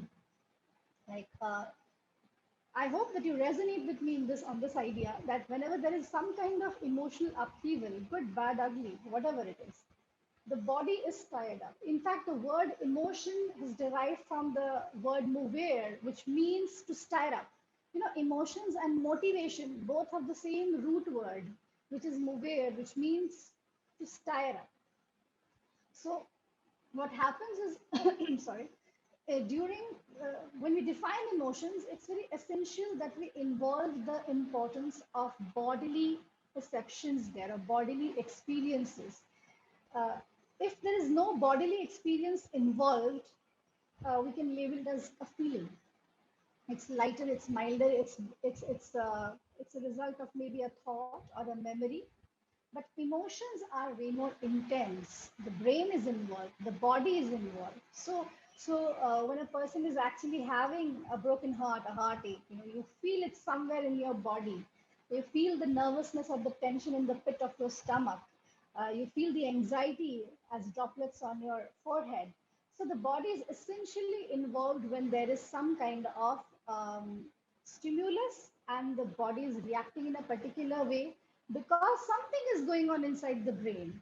Now we'll in the next slide I'll show what happens inside the brain actually. So what emotions are, what do they involve, what happens exactly in the process of emotion. So there is some kind of a situation, some thought, some memory, and the brain is paying attention to that. The brain is paying attention to that particular situation, thought, or memory. Say, for example, so suddenly a threatening situation comes in front of you. Suddenly you're sitting, you're concentrating, and you're focusing, and suddenly you experience a thunder or a lightning, and your doors and windows, they start shaking and moving. So your attention instantly, or the focus of your attention will shift to that situation. This is a situation, maybe a thought, maybe you are absolutely fine, but suddenly a thought came into your mind that what if something like this happens. During this pandemic situations, we are engrossed with a lot of negative thoughts. So whether be a negative thought, whether be a positive thought, the attention can quickly, the focus can shift to that. Even if we are and then there are memories. You're sitting and suddenly you remember something good, something nice, something funny, and you're smiling on your own. So definitely the focus of your attention shifted to that memory. It triggered something. What did it trigger? That particular memory, that particular situation, or that particular thought, it had some valence, some importance, some value. You know, valence is the values. There is some balanced meaning to it. Without any kind of value or meaning, it will not hold, it will not be paid attention to, it will not mean anything. There'll be no further processing. So if there is a wind blowing or there's a thunder or lightning, it has some balance because it will trigger the protective mechanism among, within us. So it has a balance, it has a value, it has a meaning. The call of somebody dear, somebody known to you. So if your parents, if your siblings, if your relatives, they call you, their voice is more important. So even amidst hundreds of people, you will recognize that voice. So your attention will be diverted, your focus will be diverted there. Then because it has some balance, some meaning. Then what happens then is the cognitive, physiological, and behavioral response. So these three terms are very essential as we keep on studying about. We'll keep on going through these terms again and again throughout the presentation. So cognitive. Let me just go and just tell you about these three terms. So cognitive is anything related to thoughts and logic and rational decision making. So it's basically a very new part of the brain. Every animal is not capable of high level of cognition as we humans are. Then physiological, it's self-explanatory. There is some physiological reaction. There's something that happens in the inside the body. Say, for example, when we eat, the food gets digested, it's happening inside. We don't understand it's happening. So this is physiological. That's a physiological thing. And behavioral is what is visible from the outside, or how the body responds to it, or how we respond to it. That is behavioral. So you are listening to this particular thing, particular lecture, particular presentation. So my voice is a stimulus. You're focusing your attention or not to this, and if you find this talk meaningful, if you're understanding it, if you're able to relate to it, then it has got a balance. And what is happening is there is something cognitive going on inside your head. You are processing it. You are processing the information. You are understanding the language. Language is nothing but a code. We have devised a code to interact. So you are understanding what I'm saying. You are making sense of a sound. My voice is nothing else but sound, but you are able to make sense of it. And then you're storing it. Maybe you will associate this day with some other memories, that okay, this was a day, this was a particular Tuesday, or something else happened. Like try to remember things from your childhood. Try to remember your school days, or try to remember some texts or some lessons that you strangely remember. You strangely remember certain things, and strangely you forget a lot of things. So why do we remember certain things?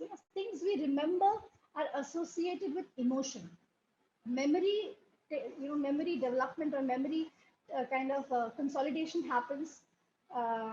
It starts to form, like memories start to form because there is some angle of emotion involved there. We'll see in the next slide how the brain, is associated. The areas in the brain are associated like that. And then see, just the way I am talking, I'm moving my hands. It's a behavioral response. So I am thinking of what to talk, or that's happening kind of spontaneously, and I'm talking. So it's a behavioral response. Then what happens? You combine all these things, and the last thing that you get is the subjective experience colored by all of the above. So some people might be enjoying this particular talk. Some people are like, meh, it's very boring. It's very technical, scientific. So everyone's subjective experience is going to be different. There'll be a gradation of attention. There'll be a gradation of absorption. There'll be a gradation of liking it or disliking it. So that is the subjective experience colored by all of the above. How much attention somebody is paying, how much valuable a particular thing is, or how much of processing is taking place, how is the body reacting. So say, for example, some people get shaken very easily. You can just make the person shake up very easily. Some people don't get scared easily. Some people react, they laugh out loud for a very long time. Some people find a joke funny, the others might not find the joke funny. So like this, that's the processing, and that's how ultimately the subjective experience comes up. That is how ultimately we feel the emotions. So a lot of processing takes place before ultimately we label it or we feel it, right? So, so this is how, like, basically what goes on inside. Now, an idea about emotion is that so basically it's a very, very important process. Everyone experiences emotions. Rather, cognition is something that we keep on developing. The cognitive development of a child takes place slowly, gradually. Imagine a child who is just born. The child is born with all basic emotions. You saw all the basic emotions in the video, right? That the character, her name is Riley. The character got angry. The character got happy, was happy, joyful, disgusted, fearful. So all the emotions and sad. So all of them, the child experienced. The character experienced. Now, when a child is born, the child is born with all basic emotions already fed. It's like it's already programmed into the brain of the child. So you must have seen a little baby, a newborn can also recognize emotions or copy emotions. You go in front of the little child or a baby and you make faces, the child will try to copy. So they have these mirror cells activated. They immediately they can copy, they can recognize emotions because it's a product of ages of evolution. Years and years of evolution has given rise to this response of emotion. Rather, emotion as a form of communication precedes language. I can give you some examples. Say, for example, animals. Body language is so important in communicating the emotion. Say, for example, colors. Animals are colorful, or they can take up different body postures. Say, when a cat has an arched back, the cat is saying, "Don't come near me," or makes weird sounds. Or you might be able to understand when two dogs are playing and they are fighting. When it's a playful fight, when they're crying, when they're sad. We can recognize emotions in not just in humans but in other animals. That means emotions are way more primitive than language, way more primitive.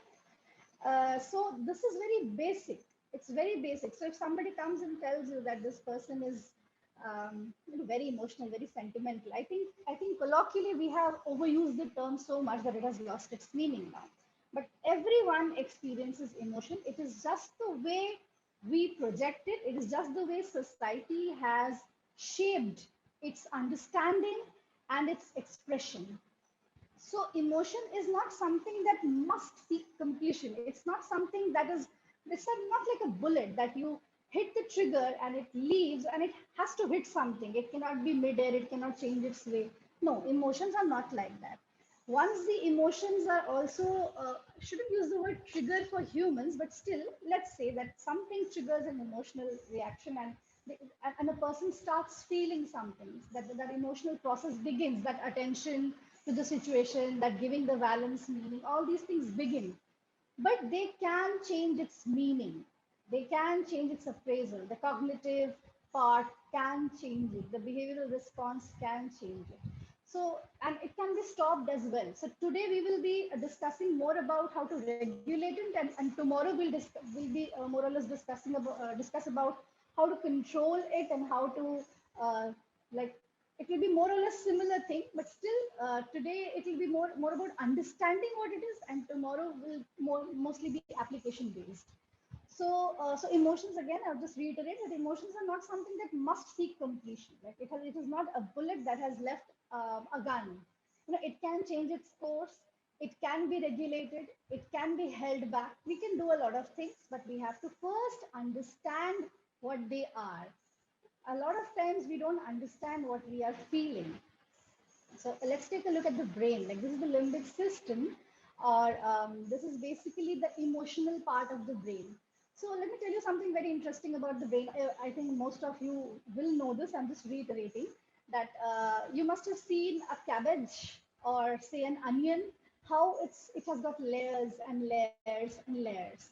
So our brain also evolved by addition of these layers and layers and layers. So the most primitive part of the brain, the inside of the brain, is responsible for the most important functions. It's the most protected area. See, you can see this particular part. This is the and after this is the medulla oblongata. The medulla oblongata is entering the brain here.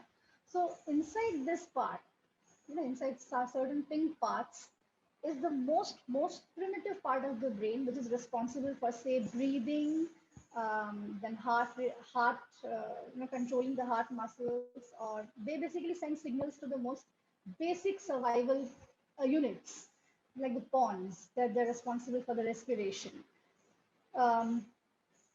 So after that particular part of the inside, another layer kind of got added in the line of evolution, which is the emotional brain or the limbic system. This particular part is the limbic system, this green and blue part. And then layers kept on getting added, and now we have the cerebral cortex, which is the most advanced form of our brain or advanced area of our brain, and this is the neocortex, which is the most advanced area of our brain, which is able to make decisions, rational decisions, executive functions. So we are extremely complex machines. If we call ourselves machines, then we are extremely complex, and like we are far off. Like we are trying to replicate something like our brain by means of artificial intelligence, but we are still far. It's a far-fetched dream. It's a far-fetched dream because we can juggle with a lot of things simultaneously.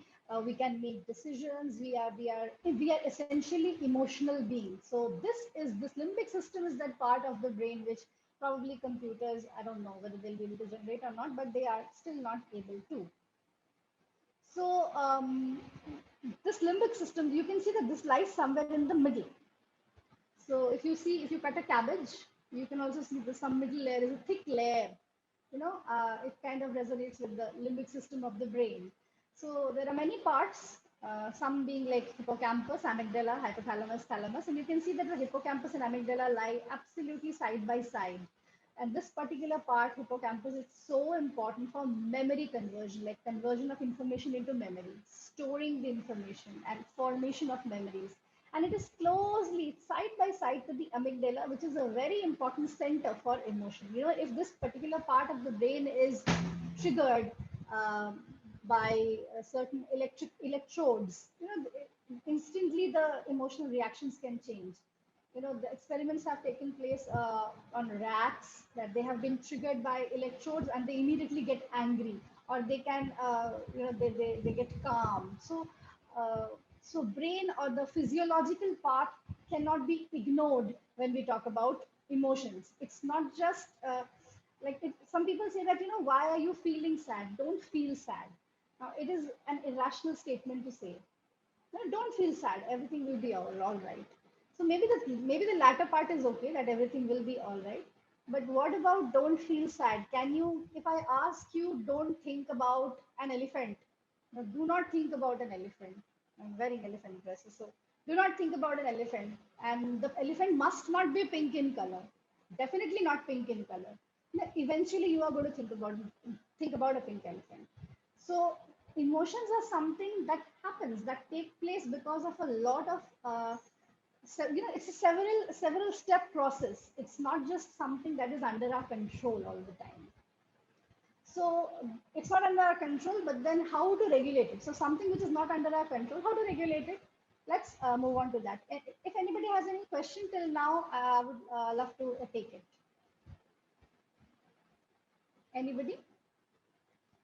Any questions? Anything? All right, I'll move on. So now we come to emotional regulation. So there's a subtle difference between regulation and control. You must have seen regulators. Everybody must have used regulators at their home. The regulator of a fan, the regulator of the gas. So many regulators, knobs. So you might be knowing, if you have used a regulator, you know that it can dial something up, it can dial something down. And you dial it up and down based on your need. So if you need the flame to be high, you'll dial up the regulator. If you need the flame to be low, you'll dial it down. You can keep it in the middle. So there's a range, there's a whole range of response that can be controlled, that can be regulated. Like control essentially means, or essentially is like curbing something. Essentially, it's curbing. It's mostly related to dialing down. But regulation is also about dialing up. So emotional regulation refers to the processes. It's not just one process, but the processes by which individuals influence which emotions they have. Like, what am I feeling right now? Can I influence my own feelings? when they have them, like, can I influence or can I have some control or some idea about what I'm feeling right now, what I'm going to feel right now? We'll come to some examples and then you'll be, clearer to understand where we actually anticipate our emotions. This entire lecture, it might sound technical, but since it's about emotions, I'm pretty sure everyone has experienced these things, and I'll try to relate every point to practical experiences. But still, if things are not clear, please let me know. So next week, move on to how they experience and express the emotion. So emotional regulation is also about how they experience the emotion and how we express these emotions. And you might be well aware of these things. That let's say, for example, right now you might be feeling, as I said, that all of you are feeling an array of different emotions, but expression is regulated by formal protocol. That this is a particular talk going on. We are supposed to behave like this. We are supposed to do this. Or maybe somebody wants to speak something and maybe hesitant that should I or should I not? Why isn't anybody else talking? So all these things might be going on inside. So a lot of emotional range is experienced by the participants right now, even applicable to me. So how we are experiencing it and how we are experiencing, can we change it? Can we have some say in it? That's what emotional regulation is all about. So emotional regulatory processes may be automatic or controlled. So right now, whatever is happening without conscious effort is automatic. We are constantly under this automatic emotional regulatory process.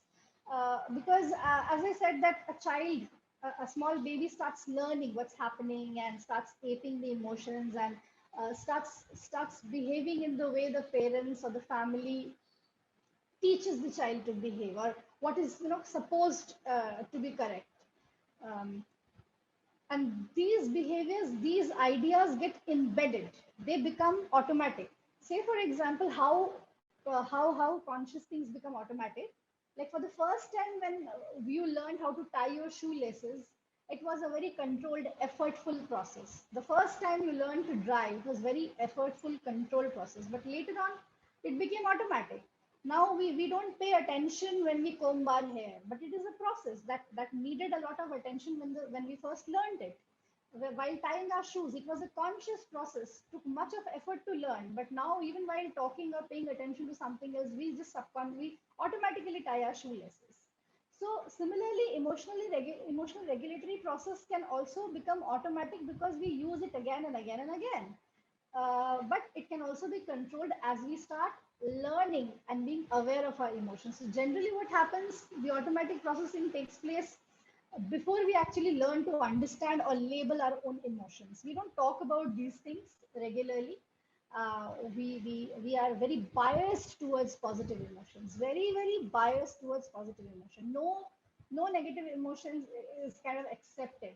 Don't cry, don't be sad. So the negative emotions seem to be something bad. Negative emotion does not mean bad emotion. No emotion is good or bad. They can be positive or negative, but that's just labeling or categorizing them for understanding. Negative essentially doesn't mean bad emotion. All emotions are important. All emotions are innate. So emotional regulatory process may be automatic or controlled. It may be conscious or unconscious, more or less similar, but still, like automatic or controlled means it can be, as I said, automatically generated, or controlled as in we are aware of it and we can notch it up and down. Conscious or unconscious means you are absolutely aware of it, or unconscious, you are unaware of why you're feeling something, like something that you're feeling or something that you're doing. You might be completely unaware of it. And they may have their effects at one or more points in the emotion generative process. Now, emotion generative process means that process which I mentioned, that there's an attention, there's a balance, then there is some behavioral, cognitive, and physiological aspect, and then there's a subjective feeling. So that entire process is the generation of emotion, or emotion generative process. So the regulation process may have their effects at one point, one or more points. Say, for example, at the very attentional phase, if I do some tweaking at the very attentional phase, I will not pay attention to something. Okay, or majorly pay attention to something. So I am missing something or someone, and I go to my phone and I consciously open the photographs and I watch, or I'm just sick of sitting at home, so I go back and open my trip photographs and I watch it. So I'm deliberately paying attention. So I want to feel certain thing. That's why I go. So I want to feel happy. So I know how I'm going to. So I start working from the attentional phase itself. Let me pay attention to these photos. Memories are not enough here. So it can work at the attentional phase. Then maybe there is a lot of news going on which you are not liking. So automatically your attention, your focus of attention has shifted there. Now what you can do, you might work at the second level. The second level is the cognitive or physiological or the behavioral aspect. You might just go up and turn the TV off, but I don't want to watch it anymore. My attention will be diverted there. It's impossible to escape it right now. If you're sitting on the dining table and having our dinner and the news is on, I'll just go up and switch it off. So that's a behavioral. That's so I worked. I did the emotional regulatory process, the second phase. Now it can be the third phase, and then last it can be the fourth phase also. Like after the thing has been done, after I have felt it, even then I can change its meaning. Then we go to the concept of emotional regulation can be perceived as two ways. So emotion regulation, who is regulating whom? Emotions are regulating the thought of behavior, or emotions are themselves regulating themselves. Like emotions are themselves regulated. Like how we are, basically it's the opposite. So like thoughts and behaviors regulating emotion, or emotion regulating thought or behavior. So it can be seen both ways. It can be seen both ways. We will focus on the second part, that regulation of emotions, how emotions are being regulated. And I will go to a cognitive triad, which will help you understand the interrelationship between thoughts, feelings, and behavior. Thought, feeling, action. It's a triad which, so everyone affects everyone. I'll come to it, and I hope it will be easier for you to understand that way. So, although individuals often attempt to control over their negative emotions, they may regulate both negative and positive emotions, either reducing or increasing them. In other terms, both type of emotions may be upregulated through increasing the intensity or duration, or down-regulated in order to reduce the emotion experience. Again, I'll give you certain examples that how we regulate both negative and positive emotions. And I will give you some examples, and I will also really, really appreciate if someone can come up and give their examples or their ideas on this. That when in their lives they have done something like this, maybe consciously, maybe subconsciously, maybe in a controlled fashion, maybe just spontaneously. But have you ever been like really happy and wanted to jump up with joy, but you didn't? Anybody?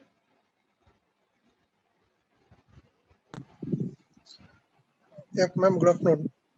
Good afternoon. Yeah, once it happened that I was about to send off my relatives. So when I went to the railway station, because of miscommunication, I thought the train was not coming. But actually the train was there in the platform. So in the nick of time, I just happened to know that the train which we were searching, that was actually there. So what happened immediately, instead of panicking, I quickly looked down on which side of the, which end of the train my relatives will be boarding, right? That is whether in the general compartment or AC compartment. So I quickly, even for that also, I quickly asked that porter, those who are loading the luggage. I gently asked them, okay, which side it is there? And they calmly said, this is there. So we just walked, we even didn't ran. So just before catching the exact compartment, we just went, boarded the earlier compartment, and we said, okay, from this two compartment next, we are having the seat. So just it was done in a very calm manner without any last minute, anger and accusation, etc., things like that. So I thought it was very, like they say, it's a smooth operation, right? We did this work in a very smoothly instead of having so much panic. So still we remember those incidents and we say, okay, otherwise, we would have panicked like anything. And we did this thing very easily. Thank you, ma'am. Thank you, Shubha Saminji, and thank you so much for your participation. I really appreciate it. So, first and foremost, you remember this incident so vividly because it was emotionally loaded. It had the valence, as I said, the valence part was pretty high. You remember this incident because it was panic inducing, but you did not, you regulated it, somehow something happened, but it left a deep impact such that you remember the entire incident. So what happened there? Like, definitely you must have felt, it must have hit, like something must have triggered that, oh God, what will happen now? But then the cognitive part, the controlling part, that it was basically, we'll come to the coping mechanism. So what you utilized, what you used is problem solving, rationalizing the situation, not giving in to the negative emotion that could have taken over. So there's emotional, as I had shown you the picture of the brain. So there is this emotional brain, but there is also the rational brain. Hello? Yes? Okay. So there's this rational brain as well, which kind of took over, or which did not allow the emotional brain to take over at that point, because the repercussions could have been negative. So a lot of times what happens is we upregulate or downregulate both the emotions, both negative and positive. Say for example, you are not able to show your anger or your frustration to your boss, to your senior, or to anybody where you feel it's not appropriate or you're socially bound by protocols. Uh, you might just come back home and displace that anger towards somebody who is not harmful, say your family member or a child or anything maybe. And there you feel that, I just must let it out, and you let it out. You kind of dial it up, maybe not required. Maybe the mistake of the person is very tiny to be scolded like that. But the entire anger, which could not be let out there, is now getting displaced. You are upregulating it. You might even know that I'm doing a little extra, but this is safe. They won't reprimand me. It might be unconscious, as I had mentioned previously, but it might be this regulatory mechanism can be completely unconscious and okay. And down-regulate, as I said, that in a lot of places, again, we down-regulate our emotions. It also varies from culture to culture. Say in the Western society, the expression of emotion in a lot of senses is accepted. In the Eastern culture, expression of emotion is prohibited in a lot of places.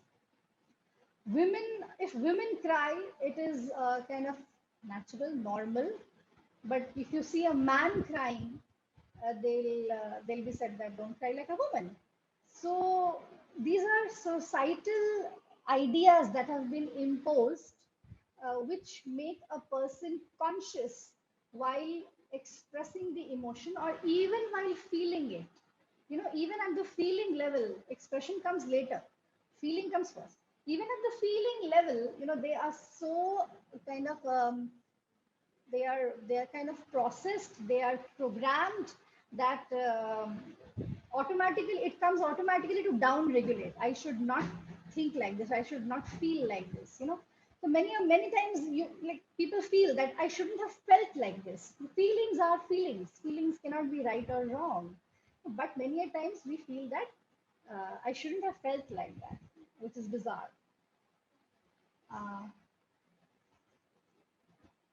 So emotions may have distinctive emotional regulation processes. Say, for example, you feel different emotions, and so you might have experienced some people whom you term that this is a very angry person, this is a very jolly person, this is a very sad person. So people can also be kind of identified with the. May I request others to please mute? Okay, thank you so much. So people can also be recognized by their dominant emotions that they display, or they must be feeling that emotion, hence they display it. I mean, if you're really angry, only then you express your anger. If you're really happy, then only then you are like frolicking and joyful. So people are kind of recognized also by their emotions. So one emotion might be really dominant in us. It's fine. Like, and different emotions in a person can be processed in distinctive manners. So it's not necessary that the way I control my anger is the same way you control your anger, or same way you regulate your anger, or the way I process my positive emotions is the same way you process your positive emotions. It can be absolutely different. In other words, different emotions involve different developmental stages. Also very true that as we grow up, the understanding of emotions and the processing of emotions, they vary with the developmental stages. Say for example, you saw in the video also there was particular emotion of disgust. First, like put a pause here and tell you about that particular movie. I don't know how much of you have watched. How many of you have watched it? It's called Inside Out, and I recommend it to all. If you like animations, you really love it, and it's about emotions, beautifully shown that emotions are like this console. If you have played a video game, there is a console and there are these buttons. So it's like our mind is like that console, and different emotions come and regulate that console at different times. No, so when anger is in charge, you feel angry. So when fear is in charge, you feel fearful. When disgust is in charge, you feel disgusted. When joy is in charge, you feel happy. And when sadness is in charge, you feel sad. So there's another emotion, surprise, that has not been added in that particular movie, but it's a very scientifically, rigorously backed up, scientifically backed up movie. You can watch it. It gives a very good idea of what emotions are and how they are connected to memory.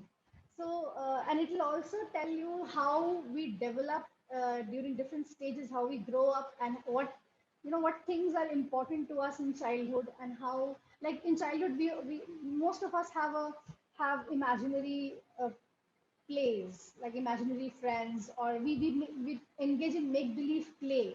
So imagine the kind of emotional exchange a child has with something inanimate, or they talk to soft toys, they have these imaginary friends. So the emotional connect that they have, it kind of fades away as we grow up, right? The rational brain takes over. So the processing of those emotions, a child will be very happy to share his or her meal with the toy. So but then the child learns how to regulate that emotion. Like my happiness lies probably with more animate people, animate things. So with developmental stages, we process different emotions distinctively. Say for example, an adult who is angry will either be furious, or bang the table, or just walk away and shut the door. But a child might throw tantrums. So the behavioral expression is different. The felt emotion is also different. The way a child feels anger and the way an adult feels anger are different. We hold grudges. Children don't hold grudges, right? So as we develop, our processing of emotion varies, and hence the regulation also varies. So emotional regulation here refers to either the intrinsic process, that is internal, when individuals regulate their own emotions, my emotions, and extrinsic, when individuals regulate someone else's emotions. And I think that, or both. So, and I think you must have covered this portion in the introduction of emotional intelligence, because emotional intelligence is all about understanding your own emotions, understanding others' emotions, managing your own emotions, and managing others' emotions. So this is like the gist. And emotional regulation is a part of emotional intelligence. Emotional intelligence is an umbrella term. Emotional regulation is just a part of it. So although conscious and unconscious process of emotion regulation has been differentiated, yet it's a continuum from conscious, effortful, and controlled regulation to unconscious, effortless, and automatic regulation. The more we practice something, it becomes automatic, it becomes effortless.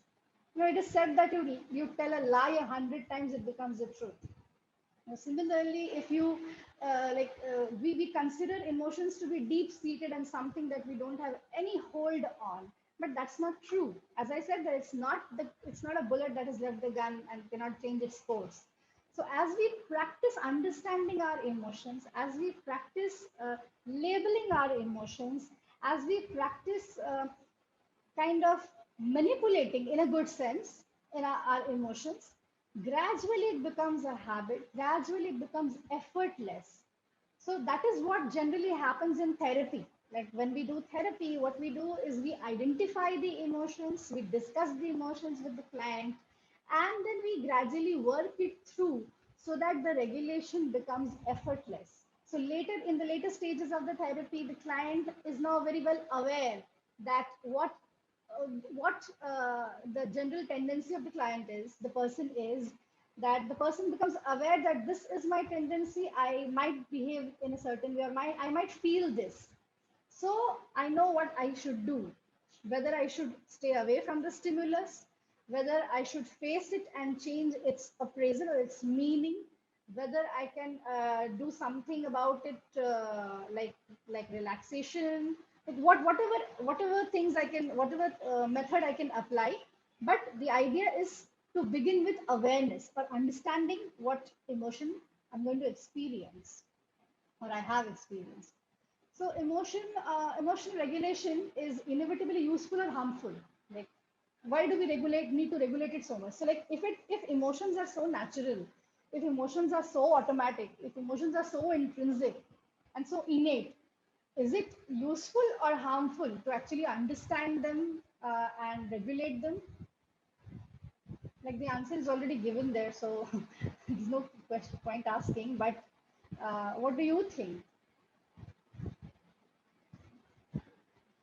Can anybody participate here? What do you think? That is it harmful? Is it useful to always like consciously or keep an eye on what you're May I? feeling? Yeah, sure, May sure, I, ma'am. ma'am? Yes, yes.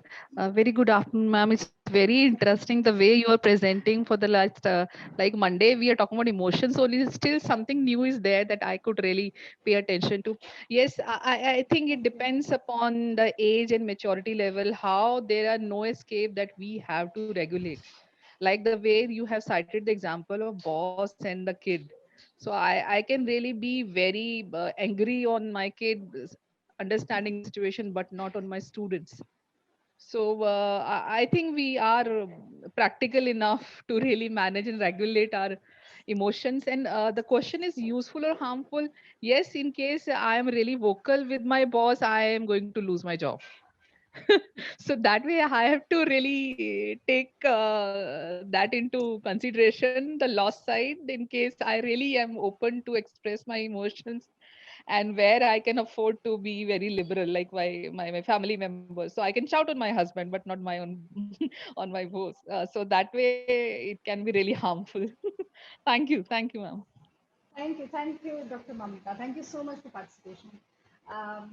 So it is definitely both useful, harmful, and it can be, since I'm reiterating the thing that it is regulation, it is not just control. So it's dialing up, dialing down.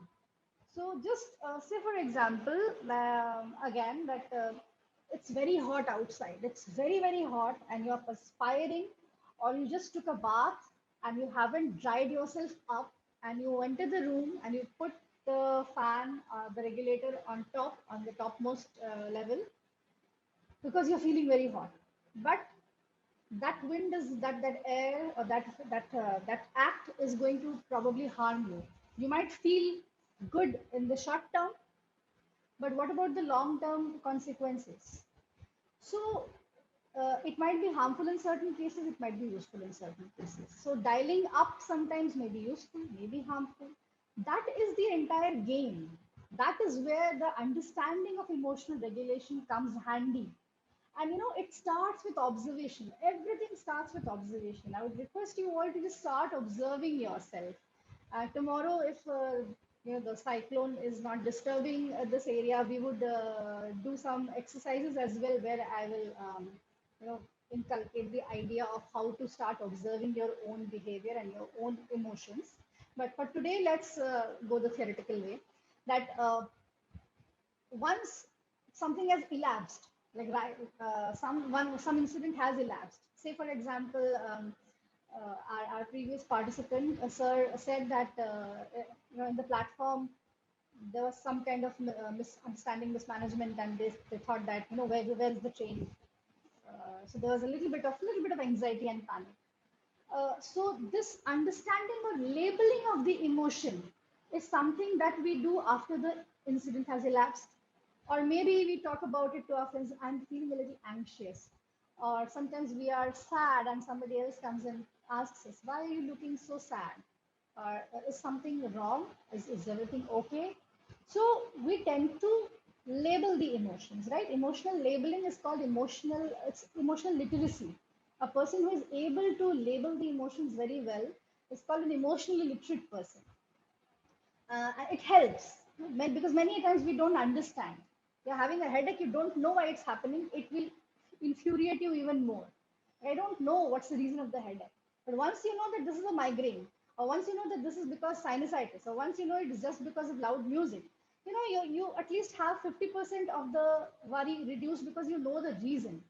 Similarly, when the question of regulation comes in, we must know why it's happening, what's happening, what's the trigger, why it happened in the first place, and is it like what happens inside? How did I attend? How did I attend to it? What happened? What happened with my thought process? What did I think? A feeling will accompany a thought always. As we start to think, like I'm not talking about a child. I'm not talking about a child. A child when feels hungry, a baby when feels hungry will cry out loud. Wants to excrete, cry out loud. Any discomfort, the child will cry, and the child will smile and laugh on the stupidest of things. We find it stupid, but the child is finding it funny. It's just pleasure. So pleasure, the child will show pleasure, and displeasure, the child will show displeasure. It's as simple as that. But as we grow, as we learn language, as we acquire, as we start thinking and reasoning, the feelings are not independent anymore. We just don't feel anything without any thought. No, you almost feel everything accompanied with a thought. So if you're feeling overwhelmed because somebody said something nice to you, or you heard a beautiful song, it's a beautiful music that made you feel something, you will always try to label it. You'll always try to make a meaning out of it, right? So we understand the emotions and then we try to regulate it, whether again consciously or unconsciously. So since we live in a community where we have to interact, where we have to send messages to each other, we are a very, very complex system of organized organized beings. We have to do a lot of things so that we survive, a lot of complex things so that we survive. Hence, emotional regulation is inevitable. It has to happen. It has to happen. Even animals exhibit emotional regulation. Say, for example, there is a predator and a prey, or there are two animals of the same species fighting for the mate. There's a fight going on.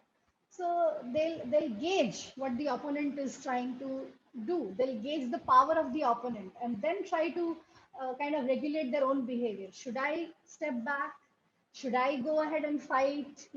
So every animal, I mean, they don't think in this particular language, they don't think in English probably, but definitely something is going on. That might not be thoughts, that might be their own language, but they are also communicating through some channel.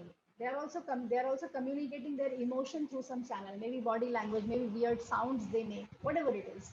But they are also regulating their emotions. So it is both useful, harmful, depending upon the context. Now, emotional regulation is a slightly different, like they're interchangeably used many a times, but they're slightly different from these four, which I'll quickly go through. Say, for example, coping. Coping, again, is we associate coping with something stressful. Something stressful is there and we are coping with it. It is something that is causing an impact which needs to be coped with. It is not something natural, it's not something very accepted. It is some kind of a stress. And we are regulating our emotions in order to cope with something. So that is coping. So coping is a form of emotional regulation, you can say. Then mood regulation, as I said, that mood is Mood is different from emotion. Emotion is more basic and more biological. Mood is just the subjective experience of it. And mood kind of lasts a little longer. The emotion can be felt at any point, but mood is like the climate of a place. Yeah. So it's like I'm in a good mood today. Like we generally say I'm in a good mood today. What happens when we are in a good mood? Everything seems to be nice. At that time, everything seems to be nice. Even if something bad has happened, even if your the child has broken a tumbler or your domestic help has broken a utensil, you don't mind because आज mood अच्छा है. So, but if the mood is really off, then we fear that today the mood is not good. I won't ask any questions, or today I can't seek from. We used to, like when I was a child, we used to see parents' mood. Everybody does, I guess. But first gauge the mood and then go ask. So mood is basically it's an overarching thing. It's kind of an umbrella thing. It will impact every other thing. So mood regulation means that like it's not a particular emotion. It's like an aura. Defense mechanisms we used to again in very psychological or core psychological terms. We use defense when there's a conflict. So whenever there's a conflict, the brain or the mind here, I would use the term mind here, that it uses some kind of defense mechanism to kind of overcome that conflict or to make peace. Now that defense mechanism might be adaptive, might be maladaptive, both. But it is just a way of making peace. Like if you are aware of Freud a little bit, so it's like id ego and superego. It is like the animal part of our brain, and superego is like the child who's always after the pleasure. What it wants, and the superego is like the parent, the critical parent. Like it will always say like no to it, or there's a moral police, and the ego is the balancing act in between the two. Like it's always trying to balance it. So this ego has got a bunch of defense mechanisms which it tries to utilize or apply in order to make peace between id and superego. So we use a lot of defense mechanisms basically to. May I please request to put your audio on mute, please? Thank you. So defenses are where we are dealing with conflicts, and emotional intelligence is different from emotional regulation, as in emotional intelligence is a very overarching term. Emotional intelligence involves a lot of other things as well, understanding, management, everything. And emotional regulation is just a part of it. Then we move on to the real topic for today, and quickly finish it. Actually, it's emotional regulation strategies or the tools that we use. What are the tools that we actually use to regulate emotions?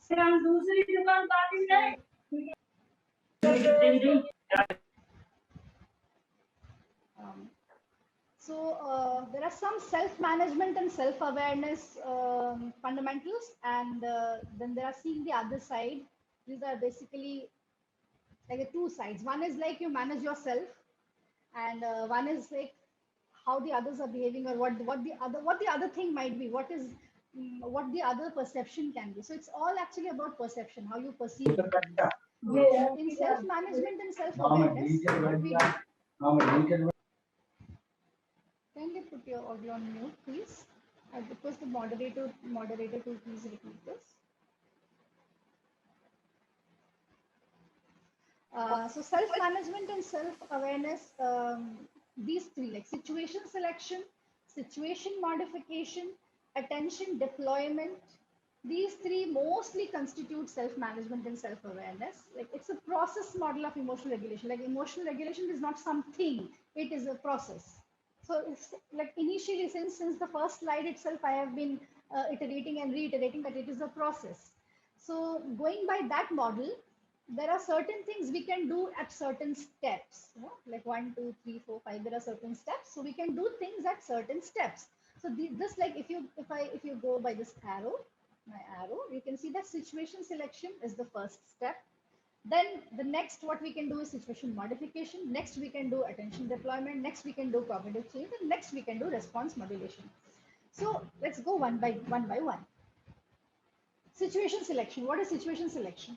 First and foremost, like these particular, sorry, these four, 1, 2, 3, 4, these four can be done before the emotion has been completely felt or experienced. And this particular thing, response modulation, can be done only after the person has responded, has already felt it, has already, like, it's there. So this is the modulation of the response, and these are basically modulation of either the situations or the intermediary processes. So situation selection is where we anticipate anticipation of how one is going to feel in a certain situation. So say, for example, you are asked to, you all are teachers, you are asked to take a particular class, or you are asked to attend a particular lecture which you know is going to be boring, or you are asked to attend a social gathering which you know is going to be very, very boring. But so you have an anticipation that how you are going to feel in that certain situation. Oh no, I have to go there again. So there is already an anticipation that how I am going to feel. So we already know. So in plenty of situations, most of we get excited. So like you go and tell your child that I want to let's go to Disneyland, or let's go to a park, or let's go to the movies. You know that you're going to feel happy about it. Or if somebody, you're going to meet a friend, so you know that you're excited, you're going to feel like you have an idea. There are situations where there is no anticipation, you don't know how you're going to feel. But then there are plenty of situations where we know, where we anticipate that how we are going to feel. Now this anticipation itself is a big marker. Like, do we actually, are we actually sure that we're going to feel like that? Can there be any other way that we can feel? Can like, how can we be so sure that the feeling is going to be exactly the same? Sometimes our bias, sometimes our anticipation is so tinted that we know that we are going to feel a certain way, and then we eventually feel it because we have been thinking about it. No? Many a times, if you look back into your own life, many a times you anticipated something, but it turned out to be something else. Many a times, for me, it has happened that I anticipated that this is going to be a very boring get together. Turned out to be very interesting. So so selecting the situation itself is the first step. That if I know that this situation is going to be very painful for me, maybe I'll avoid it. If it is going to be very boring, maybe I'll avoid it. If I know that there is somebody, if there is somebody there, or if the situation is such that it will infuriate me, I will probably avoid it. So I select the situation. So at step number one only, I intervene. But what determines this selection? You know, situations can be complex, they can be difficult to predict. So what determines this selection? We do a cost benefit analysis. Many a times we have to take, we have to give up on our short-term benefit because there's a long-term benefit to it. So during even this course, during this short-term course, there'll be many times when you get bored because it's not possible to hold on to the attention sitting across. Like, I can't see any of the faces right now. I'm talking to a computer screen. So sometimes I'm feeling a little distracted, but I know that I'm doing it for a purpose. I know that if anybody is responding, it is giving me that feedback that, okay, people are involved in it. So that's why, like, I want you to be engaged. So it gives a kind of conversational benefit to it, because had it been a classroom, you all know it would have been very, very different. The conversation is very different. So we all know that this short term, these short term issues that we are going to face in this particular course, it might reap us long term benefits. So we are doing it. We are all involved in it. We are doing it. So similarly, we take in a lot of short-term problems in our head so that we have long-term benefits. So we select the situation according to that. And in such cases, outsiders' perspective is required at times. That sometimes we are so clouded with our own emotions or our own apprehensions that, sometimes if somebody else comes and explains or tells that, there's another perspective to it, it's okay. You can just come in and you can leave the party in some time, or it's okay, you will find some good people to talk to. It's all right. So, and sometimes it's better to seek other person's perspective by yourself. You know, outsider's perspective will not always come to you. So how do you select a situation? You do the cost benefit analysis, and still if you are confused, you might as well ask someone else that, is my apprehension about the situation correct, or is my apprehension about the situation absolute? So I'm pretty sure that you get different perspectives. Then step number 2, once the situation has been selected, you are there. So you are in the party. You are in a very dull and boring party. How do you modify the situation? Situation modification, it refers to the external changes that we make, not the internal, not changing the feeling or the emotions, but the external changes. Say for example, in the party you met that particular person who is going to be extremely boring, or who talks a lot and you don't want to talk to that person. So what do? You avoid. This is avoidance behavior. Maybe you change your behavior. What can I do? I can either avoid, or many a times you're talking to somebody over the phone and you're like, okay, somebody's calling me, so I just you avoid that situation that way. So attempts to modify the situation are made by individuals with the purpose of changing its emotional effect. So like how we feel about it. It's not just avoidance, just one example, but we also change the external situation so that we change how we feel about it. We change our behavior. Say, for example, you start dancing in the party, because you feel happy about it, or you find a person you really like talking to, not just avoiding a person, but also proactively looking for a person that you would like to talk to and enjoy. Or you are in a particular conference and you don't you're finding the lectures very boring, so you go and you look at the posters because you really enjoy that. In the classroom situation also, maybe you are in a classroom and you have to modify the situation. You are getting very angry on students because some student is repeatedly exhibiting some unworthy behavior, unruly behavior. So what kind of modification can you do? Maybe you start an activity in a class which you feel will reap benefits for you as well as the other students. So you modify the situation where you are putting in attention on that kid. So change in behavior in order to regulate. So this is what I was talking about, the cognitive triad. Feelings, behavior, and thoughts are all interconnected to each other. So suppose you think something negative, that I'm not prepared for this particular examination. I'm not prepared, I'm going to flunk. So the feeling accompanied is that of anxiety, and the behavior will also be uh, in congruence to that you might pace up and down, you might start biting your nails. But if you change the thought, feelings can never be targeted directly, except for drugs, except for medication. Feelings cannot be targeted directly. So if you change the thought at the behavior, only then feelings can change. So you change your thought that, okay, fine, let me prepare whatever time I have, let me prepare. So your behavior will change accordingly. Rather than pacing up and down and biting your nails, you might just sit and open your books or your presentation and read through it. So as the behavior changes, the feeling associated will also change. The feeling of self-blaming attitude and all that might change into a little bit of self-efficacy. And the example of that train incident, that is also very relevant here, because the feeling might have been that of panicking or anxiety. But the moment the behavior changed, the behavior that Sir took up or exhibited was that he did not panic. He went to the porter. He asked, where is the train coming? Which way, which platform? So the accompanied thought was, keep calm, we'll find a way. And the feeling also subsequently changed or altered.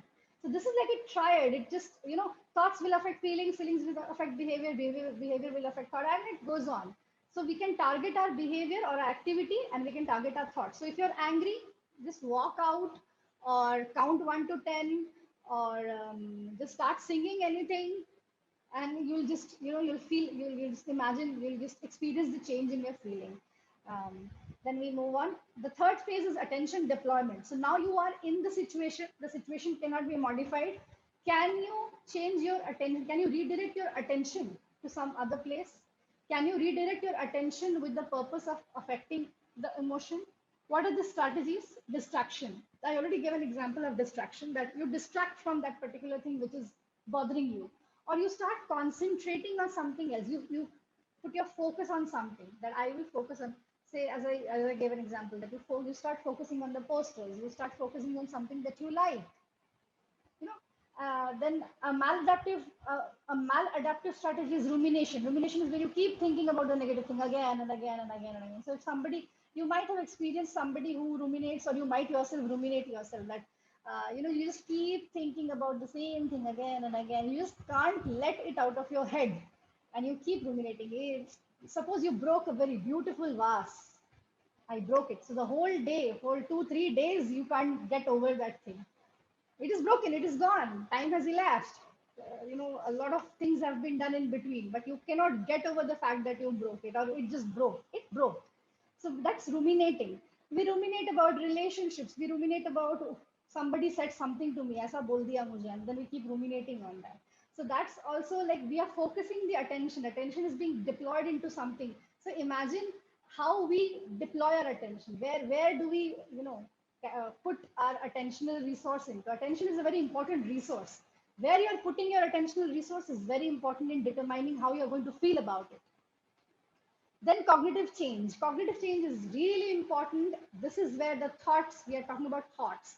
Cognitive appraisal of emotion. Whenever we feel something, we try to appraise it, we try to label it, we try to name it, right? So say, for example, you hear a loud thud or a thunderous roar of a lion, and you suddenly feel scared. And because it's a lion, it is dangerous. But then you see that the lion is in an enclosure, in a zoo, and instantly the appraisal will change. Now that same lion is not threatening anymore.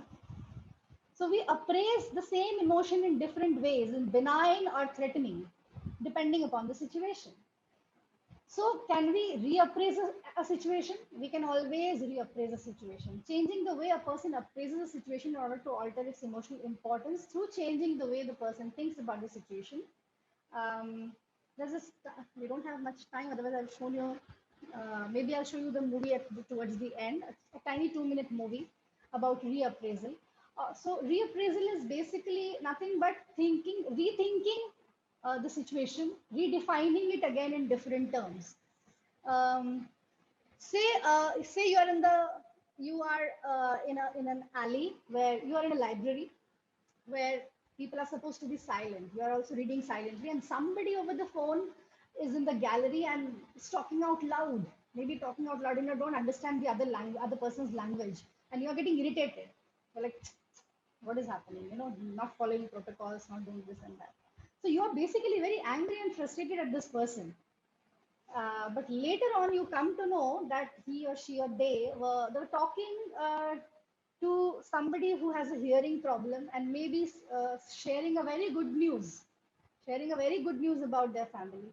So you suddenly change your idea or appraisal that, oh, I was thinking wrong about this person the whole time. So our ideas about situations change when we get to know the other side. That is where knowing the other side comes into perspective. Knowing the other side is very important. Whenever we feel something, we are engrossed with our own feeling. We always try to establish that what I am feeling is correct. What I am feeling is right. But it also depends on how I appraise the situation. There is actually nothing right or wrong. What you feel is what you feel, fine. But there can be another way of looking at it. There can be you can just modify and think from the other person's perspective. Empathy. If you generate empathy, what is this person thinking about it or feeling about it? So if you start generating empathy, and if you start reappraising the situation, or maybe basically finding out alternatives. So we all use a lot of cognitive tools. Now, what are these cognitive tools? They might be good, they might be adaptive, they might be maladaptive. I'll quickly brush through them. Like self-blame. Sounds negative, it is negative. So like if I am I did this wrong, it's all my fault, I'm so sorry, it's all my fault, that's like self-blame. Like I am wrong. So if there's a problem, generally in relationships it happens, in fights it happens. Like some people are constantly blaming themselves, they're taking the blame themselves. That's self-blame. Rumination, I just mentioned, I just gave an example. Catastrophization is some small event becoming like magnanimous and catastrophize that like, so if I have not been able to, like say for example, as I said, that there's a network connectivity problems are very common nowadays because we're all depending on internet, and it is just a kind of logistic issue. So if there is no internet and I catastrophize it, oh my God, I'll never get this back. This is like a bad mark on my resume. My entire career is gone. That is catastrophizing. Then other blame, it's always the opposite of self-blame, always blaming the other person. Then another one is acceptance, that whatever has happened, I accept it. Whatever emotion I'm feeling, I accept it. I don't react to it at all. Positive refocusing is basically refocusing or redirecting the focus to the positive aspects of things. It is slightly different from positive reappraisal. Positive reappraisal is actually reappraising or relabeling it in positive light, and positive refocusing is focusing on the positive aspects of that particular thing. Refocus on planning. Refocus on planning is, okay, I'm feeling a negative emotion, or I'm feeling something. Can I refocus on how to change it or how to alter it? Can I refocus on the planning part of it? It's very cognitive. Let's say for example, I failed in an exam. Can I focus? Can I shift my attention from feeling the negative feelings or to planning how to pass? That's the cognitive change. So if I put my efforts, if I put my thoughts into the planning, maybe I start behaving differently. Maybe rather than sitting and brooding and sleeping and crying, I start and get up and make a routine, and I start feeling better about it because I'm doing something. Putting into perspective, as I said, that you make a meaning out of it. You put a different perspective into it. You see it in a different light. And last is response modulation, where, as I said, that after everything is elapsed, after things have happened, how to feel, how to change your experience about the response. Then there's acting on the response. That emotional experience has already occurred. Altering the experience of the emotion. So this also we have experienced a lot of times. So some kind of a problem which might have been very serious in childhood, or not just childhood, maybe few months back, few years back, you might have experienced something which was very serious at that time. Now you laugh about it. So that can be done in not just that long phase, but immediate phases as well. So it refers to directly influencing the physiological, experiential, or behavioral response system. So it is you modulate the response. So you're feeling very frustrated. You might be just go out and exercise. You might practice some relaxation techniques, so that you change the feeling that you're feeling physiologically and experientially, behaviorally, whatever you're feeling, that alters the feeling, right? So, and emotional suppression is also very important here, as in mostly we do this, we experience this, or we apply this, like we apply emotional suppression, we suppress it consciously, but I should not behave like this. So we suppress our expression. We suppress our response. We basically suppress the response. So this is not the correct place to respond like this. So I suppress it. But prolonged suppression is also not good. Prolonged suppression is not good. Like I've mentioned drugs here, drugs doesn't, like, not negatively, like drug, any medication is drug. So medication also changes our mood. Like people who are suffering from mental disorders or like mood disorders, they take drugs to alter their mood. They take the drug to alter the response, alter the experience, because they are unnecessarily experiencing negative or bad because of hormonal issues, because of neurotransmitter issues. So they are compensating it by taking the drug so that they alter the response, right? Similarly, if you eat good, if you're exercising, if you're relaxing, if you're suppressing, you alter the response. You alter how you are experiencing the emotion. And so last, I think we have reached towards the end. That's giving in without giving up. This is very, very relevant to the pandemic situation here, that, we need to give in certain situations, because everything cannot be under our control. We need to learn how to let things go. We need to give the reins sometimes to someone else. That if I am not able to handle something emotionally, it's okay. It's okay to let it go. It's okay to take a break. It's okay if somebody else can handle it. It's good to gain a fresh perspective from someone else, because it will help in continuity of the event. But if I give up, then there is no solution. So if I'm under immense emotional trauma or under immense, like imagine a person who goes to the level of committing or attempting suicide. They find no solution, no hope. They have no agency. They feel failures. They're overwhelmed, and that puts an end to their journey. But if I give in, if I surrender that, okay, let let things go. It's not under my control. I might be able to seek help from outside. I might just not try to control things. Basically, the feeling of failure comes when you are trying to control and you're not able to control. But how about I understand that everything is not under my control. So in the pandemic situation also, everything is not under our control. We need to accept certain things. We need to let certain things go. But we won't give up. We are resilient. We'll keep on moving as long as we are alive, right? So we don't just survive, we thrive. Emotional intelligence in teachers, I'll quickly brush through. Shilpi, can I take 5 more minutes, please?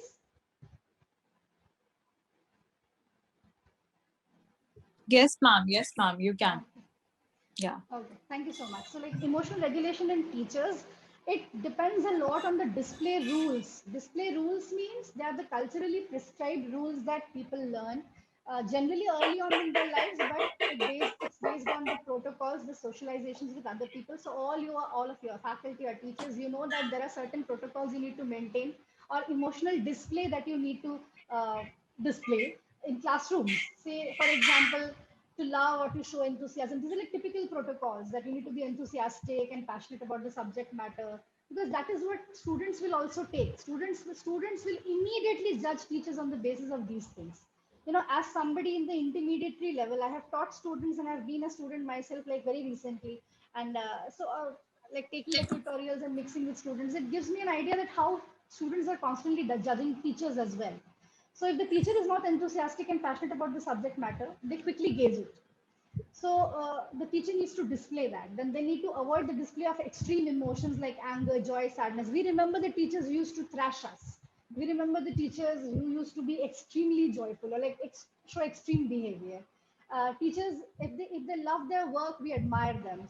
Then if they have a good sense of humor, they laugh at their own mistakes and they're okay with some offenses of the students. Say for example, the little harmless jokes that students play, they're okay with it. So like cool teachers, students kind of like cool teachers. So teachers are also different. Every teacher cannot be the same. Some are the serious teachers, some are the ones with a lot of wisdom, some are the ones who are cool, but they need to be caring, they need to show some kind of professionalism. So these are the form of implied emotional display rules. But display rules they determine the emotional, they are the anchor of emotional regulation in teachers. That is where teachers regulate emotions. As a ma'am also said that, Chawla ma'am, that you need to control your emotions in front of your students, or rather regulate. So what are the determinants of emotional regulation among teachers? As I said, culture and cultural display is very important. What are your goals as a teacher when you go to a classroom? What is your goal? Is it just to get over with the class today, or to make the students understand, or like what is exactly your goal? Before entering the class, ask yourself what your goal is today. Then what is your belief? Do you believe in the children? Do you believe in what you are teaching? If your belief is strong, then your conviction is strong, then your delivery will also be stronger. You might be able to regulate your own emotions better in response to students' emotions. And it's not just about controlling or regulating the students' emotions, it's actually about controlling or regulating your own emotions. So your belief system will also kind of direct your emotional regulation. And last is your own emotional makeup. Everyone is different. So as I said in the beginning, that everyone, our dominant emotions are different. So understanding your own emotion is very important. If you know that you are prone to getting angry very quickly, then you might be able to understand that at what stage you need to regulate. At what stage do you avoid the situation? Do you alter the situation? Or do you modify it? Do you make a cognitive change in it, or do you do a response alteration? You have to decide in which step you will intervene, because your emotional makeup is unique to you. And that's about it. Thank you. If you have any questions, any comments, I would love to take it.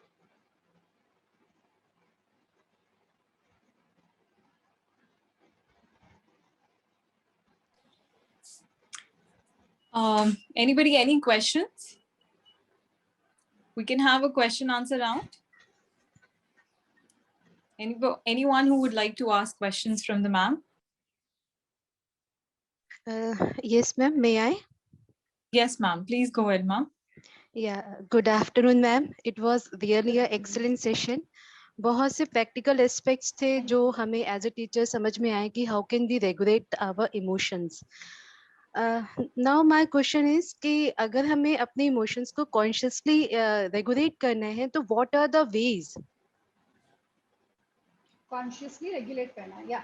So as I mentioned that you have to understand कि आप किस stage में उसको regulate करना चाहते हैं. अगर आप किसी चीज को feel कर रहे हैं, जैसे आपको बहुत negative emotion कुछ भी feel हो रहा है, so first and foremost is to allow that feeling. allow feel कीजिए. आपको feel करना और act करने में फर्क है. आपको अगर गुस्सा आ रहा है तो आने दीजिए. Doesn't mean that you have to act it out. Acting is behavioral. पर हम क्या करते हैं ना कि हमें गुस्सा ही नहीं करना है. गुस्सा तो मन के अंदर है, उसका एक्शन बाहर है. So I can feel angry. I can just sit quiet and feel angry. No issues. I am choosing deliberately not to act on it. I'm feeling sad. Feel sad. It's okay. Sadness is a natural emotion. It's very normal to feel sad. But what we try to do is we try to evade negative emotion. अगर आप negative और positive में balance नहीं रखेंगे तो आपका तराजू तो हिलने लगेगा, है ना? तो negative और positive दोनों ही experience करना जरूरी है. अब act out किसको करते हैं उस पे आप you can keep a tab on that. You can control where you act it out. I hope it's clear. Yes, ma'am. Thank you so much, ma'am. Okay, I have some questions in the chat, but there are quite a few. I'm reading them now.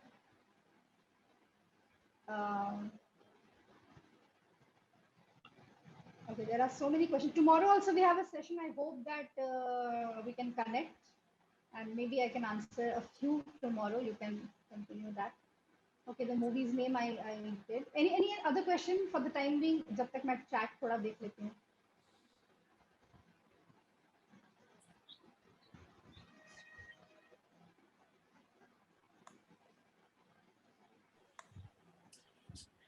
There are just a couple of questions regarding dreams from Anita ma'am. Even if we try to forget, we are unable to forget what could be done. What I feel. Okay, so dreams are basically, dreams, whatever we see, whatever things during the daytime or something that has been bothering us or some deep-seated fear or some deep-seated emotions, they kind of come up in dreams. But then when you wake up, you reiterate the dream. आप फिर से उस dream को के बारे में सोचते हैं और जो हम ड्रीम्स देखते हैं ना तो सुबह उठ के हमें याद रहता है वो बहुत टुकड़ों में याद रहता है. हम जो याद करते हैं ना हम गैप्स को खुद ही फिल कर देते हैं. We tend to fill in the gaps ourselves. The story that we tell in the morning after waking up is not exactly the dream we saw. Okay, we dream in many parts and generally we tend to remember the last dream that we saw and we generally tend to fill in the gaps of the dreams. But now that we have repeated the story, we again attach an emotion to it. It's like living a movie, not just watching it, but living a movie, right? So the more you live it, the more you repeat it, you start feeling more and more about it. So you have to understand and separate that it is a dream. It is not reality. It is a dream. And it is something, it has got a biological or physiological mechanism underlying it. So no need to repeat it again and feel it again as a reality. The moment we feel it as a real thing, we tend to believe in it. हम उसमें विश्वास करने लगते हैं, इसीलिए उसके बारे में ज़्यादा feel करने लगते हैं. So again, it's a cognitive appraisal. How you are considering the dream. आप dream को कितना consider कर रहे हो कि वो reality के कितना पास है. I hope that is very clear. And how to come out, even some memories which are 20 years old and they come in the dream, how to get rid of it. Again, you must be thinking about it, and the more you want to get rid of it, the more it kind of runs after you. We can discuss it later on. I think we are running out of time. I have already taken up some of the time of the next session, Shilpi. I will not try to override this. No worries, ma'am. Thank you so much, ma'am. Thank you for being here today. It was such an insightful session with providing in-depth knowledge on the topic tools to regulate your emotions and unlocking emotional blockades in building the tools for regulating and how to go and process the emotions. Thank you so much for taking out your valuable time from a busy schedule today and sharing the information on the emotional intelligence with our topics. We have another session with ma'am tomorrow, so all the participants are required to stay tuned. Thank you, ma'am. Thank you so much for being here today. Thank you, and thank you so much for your feedback. You can see a lot of feedback in the chat. Thanks a lot. Thanks a lot. Thank you, ma'am. There is a short quiz link in the chat box based on the session right now, requesting participants to perform the quiz and submit the form. Also requesting to fill the attendance and share the valuable feedback on the link shared in the chat box. With this, we come to an end of second day of the phase 2 of 1 week AICT sponsored short-term training program on enhancing emotional intelligence in academicians to connect with the next generation students. Thank you everyone for being an interactive and amazing audience today. Looking forward for such great participation from all the amazing participants here in the upcoming sessions of the STTP.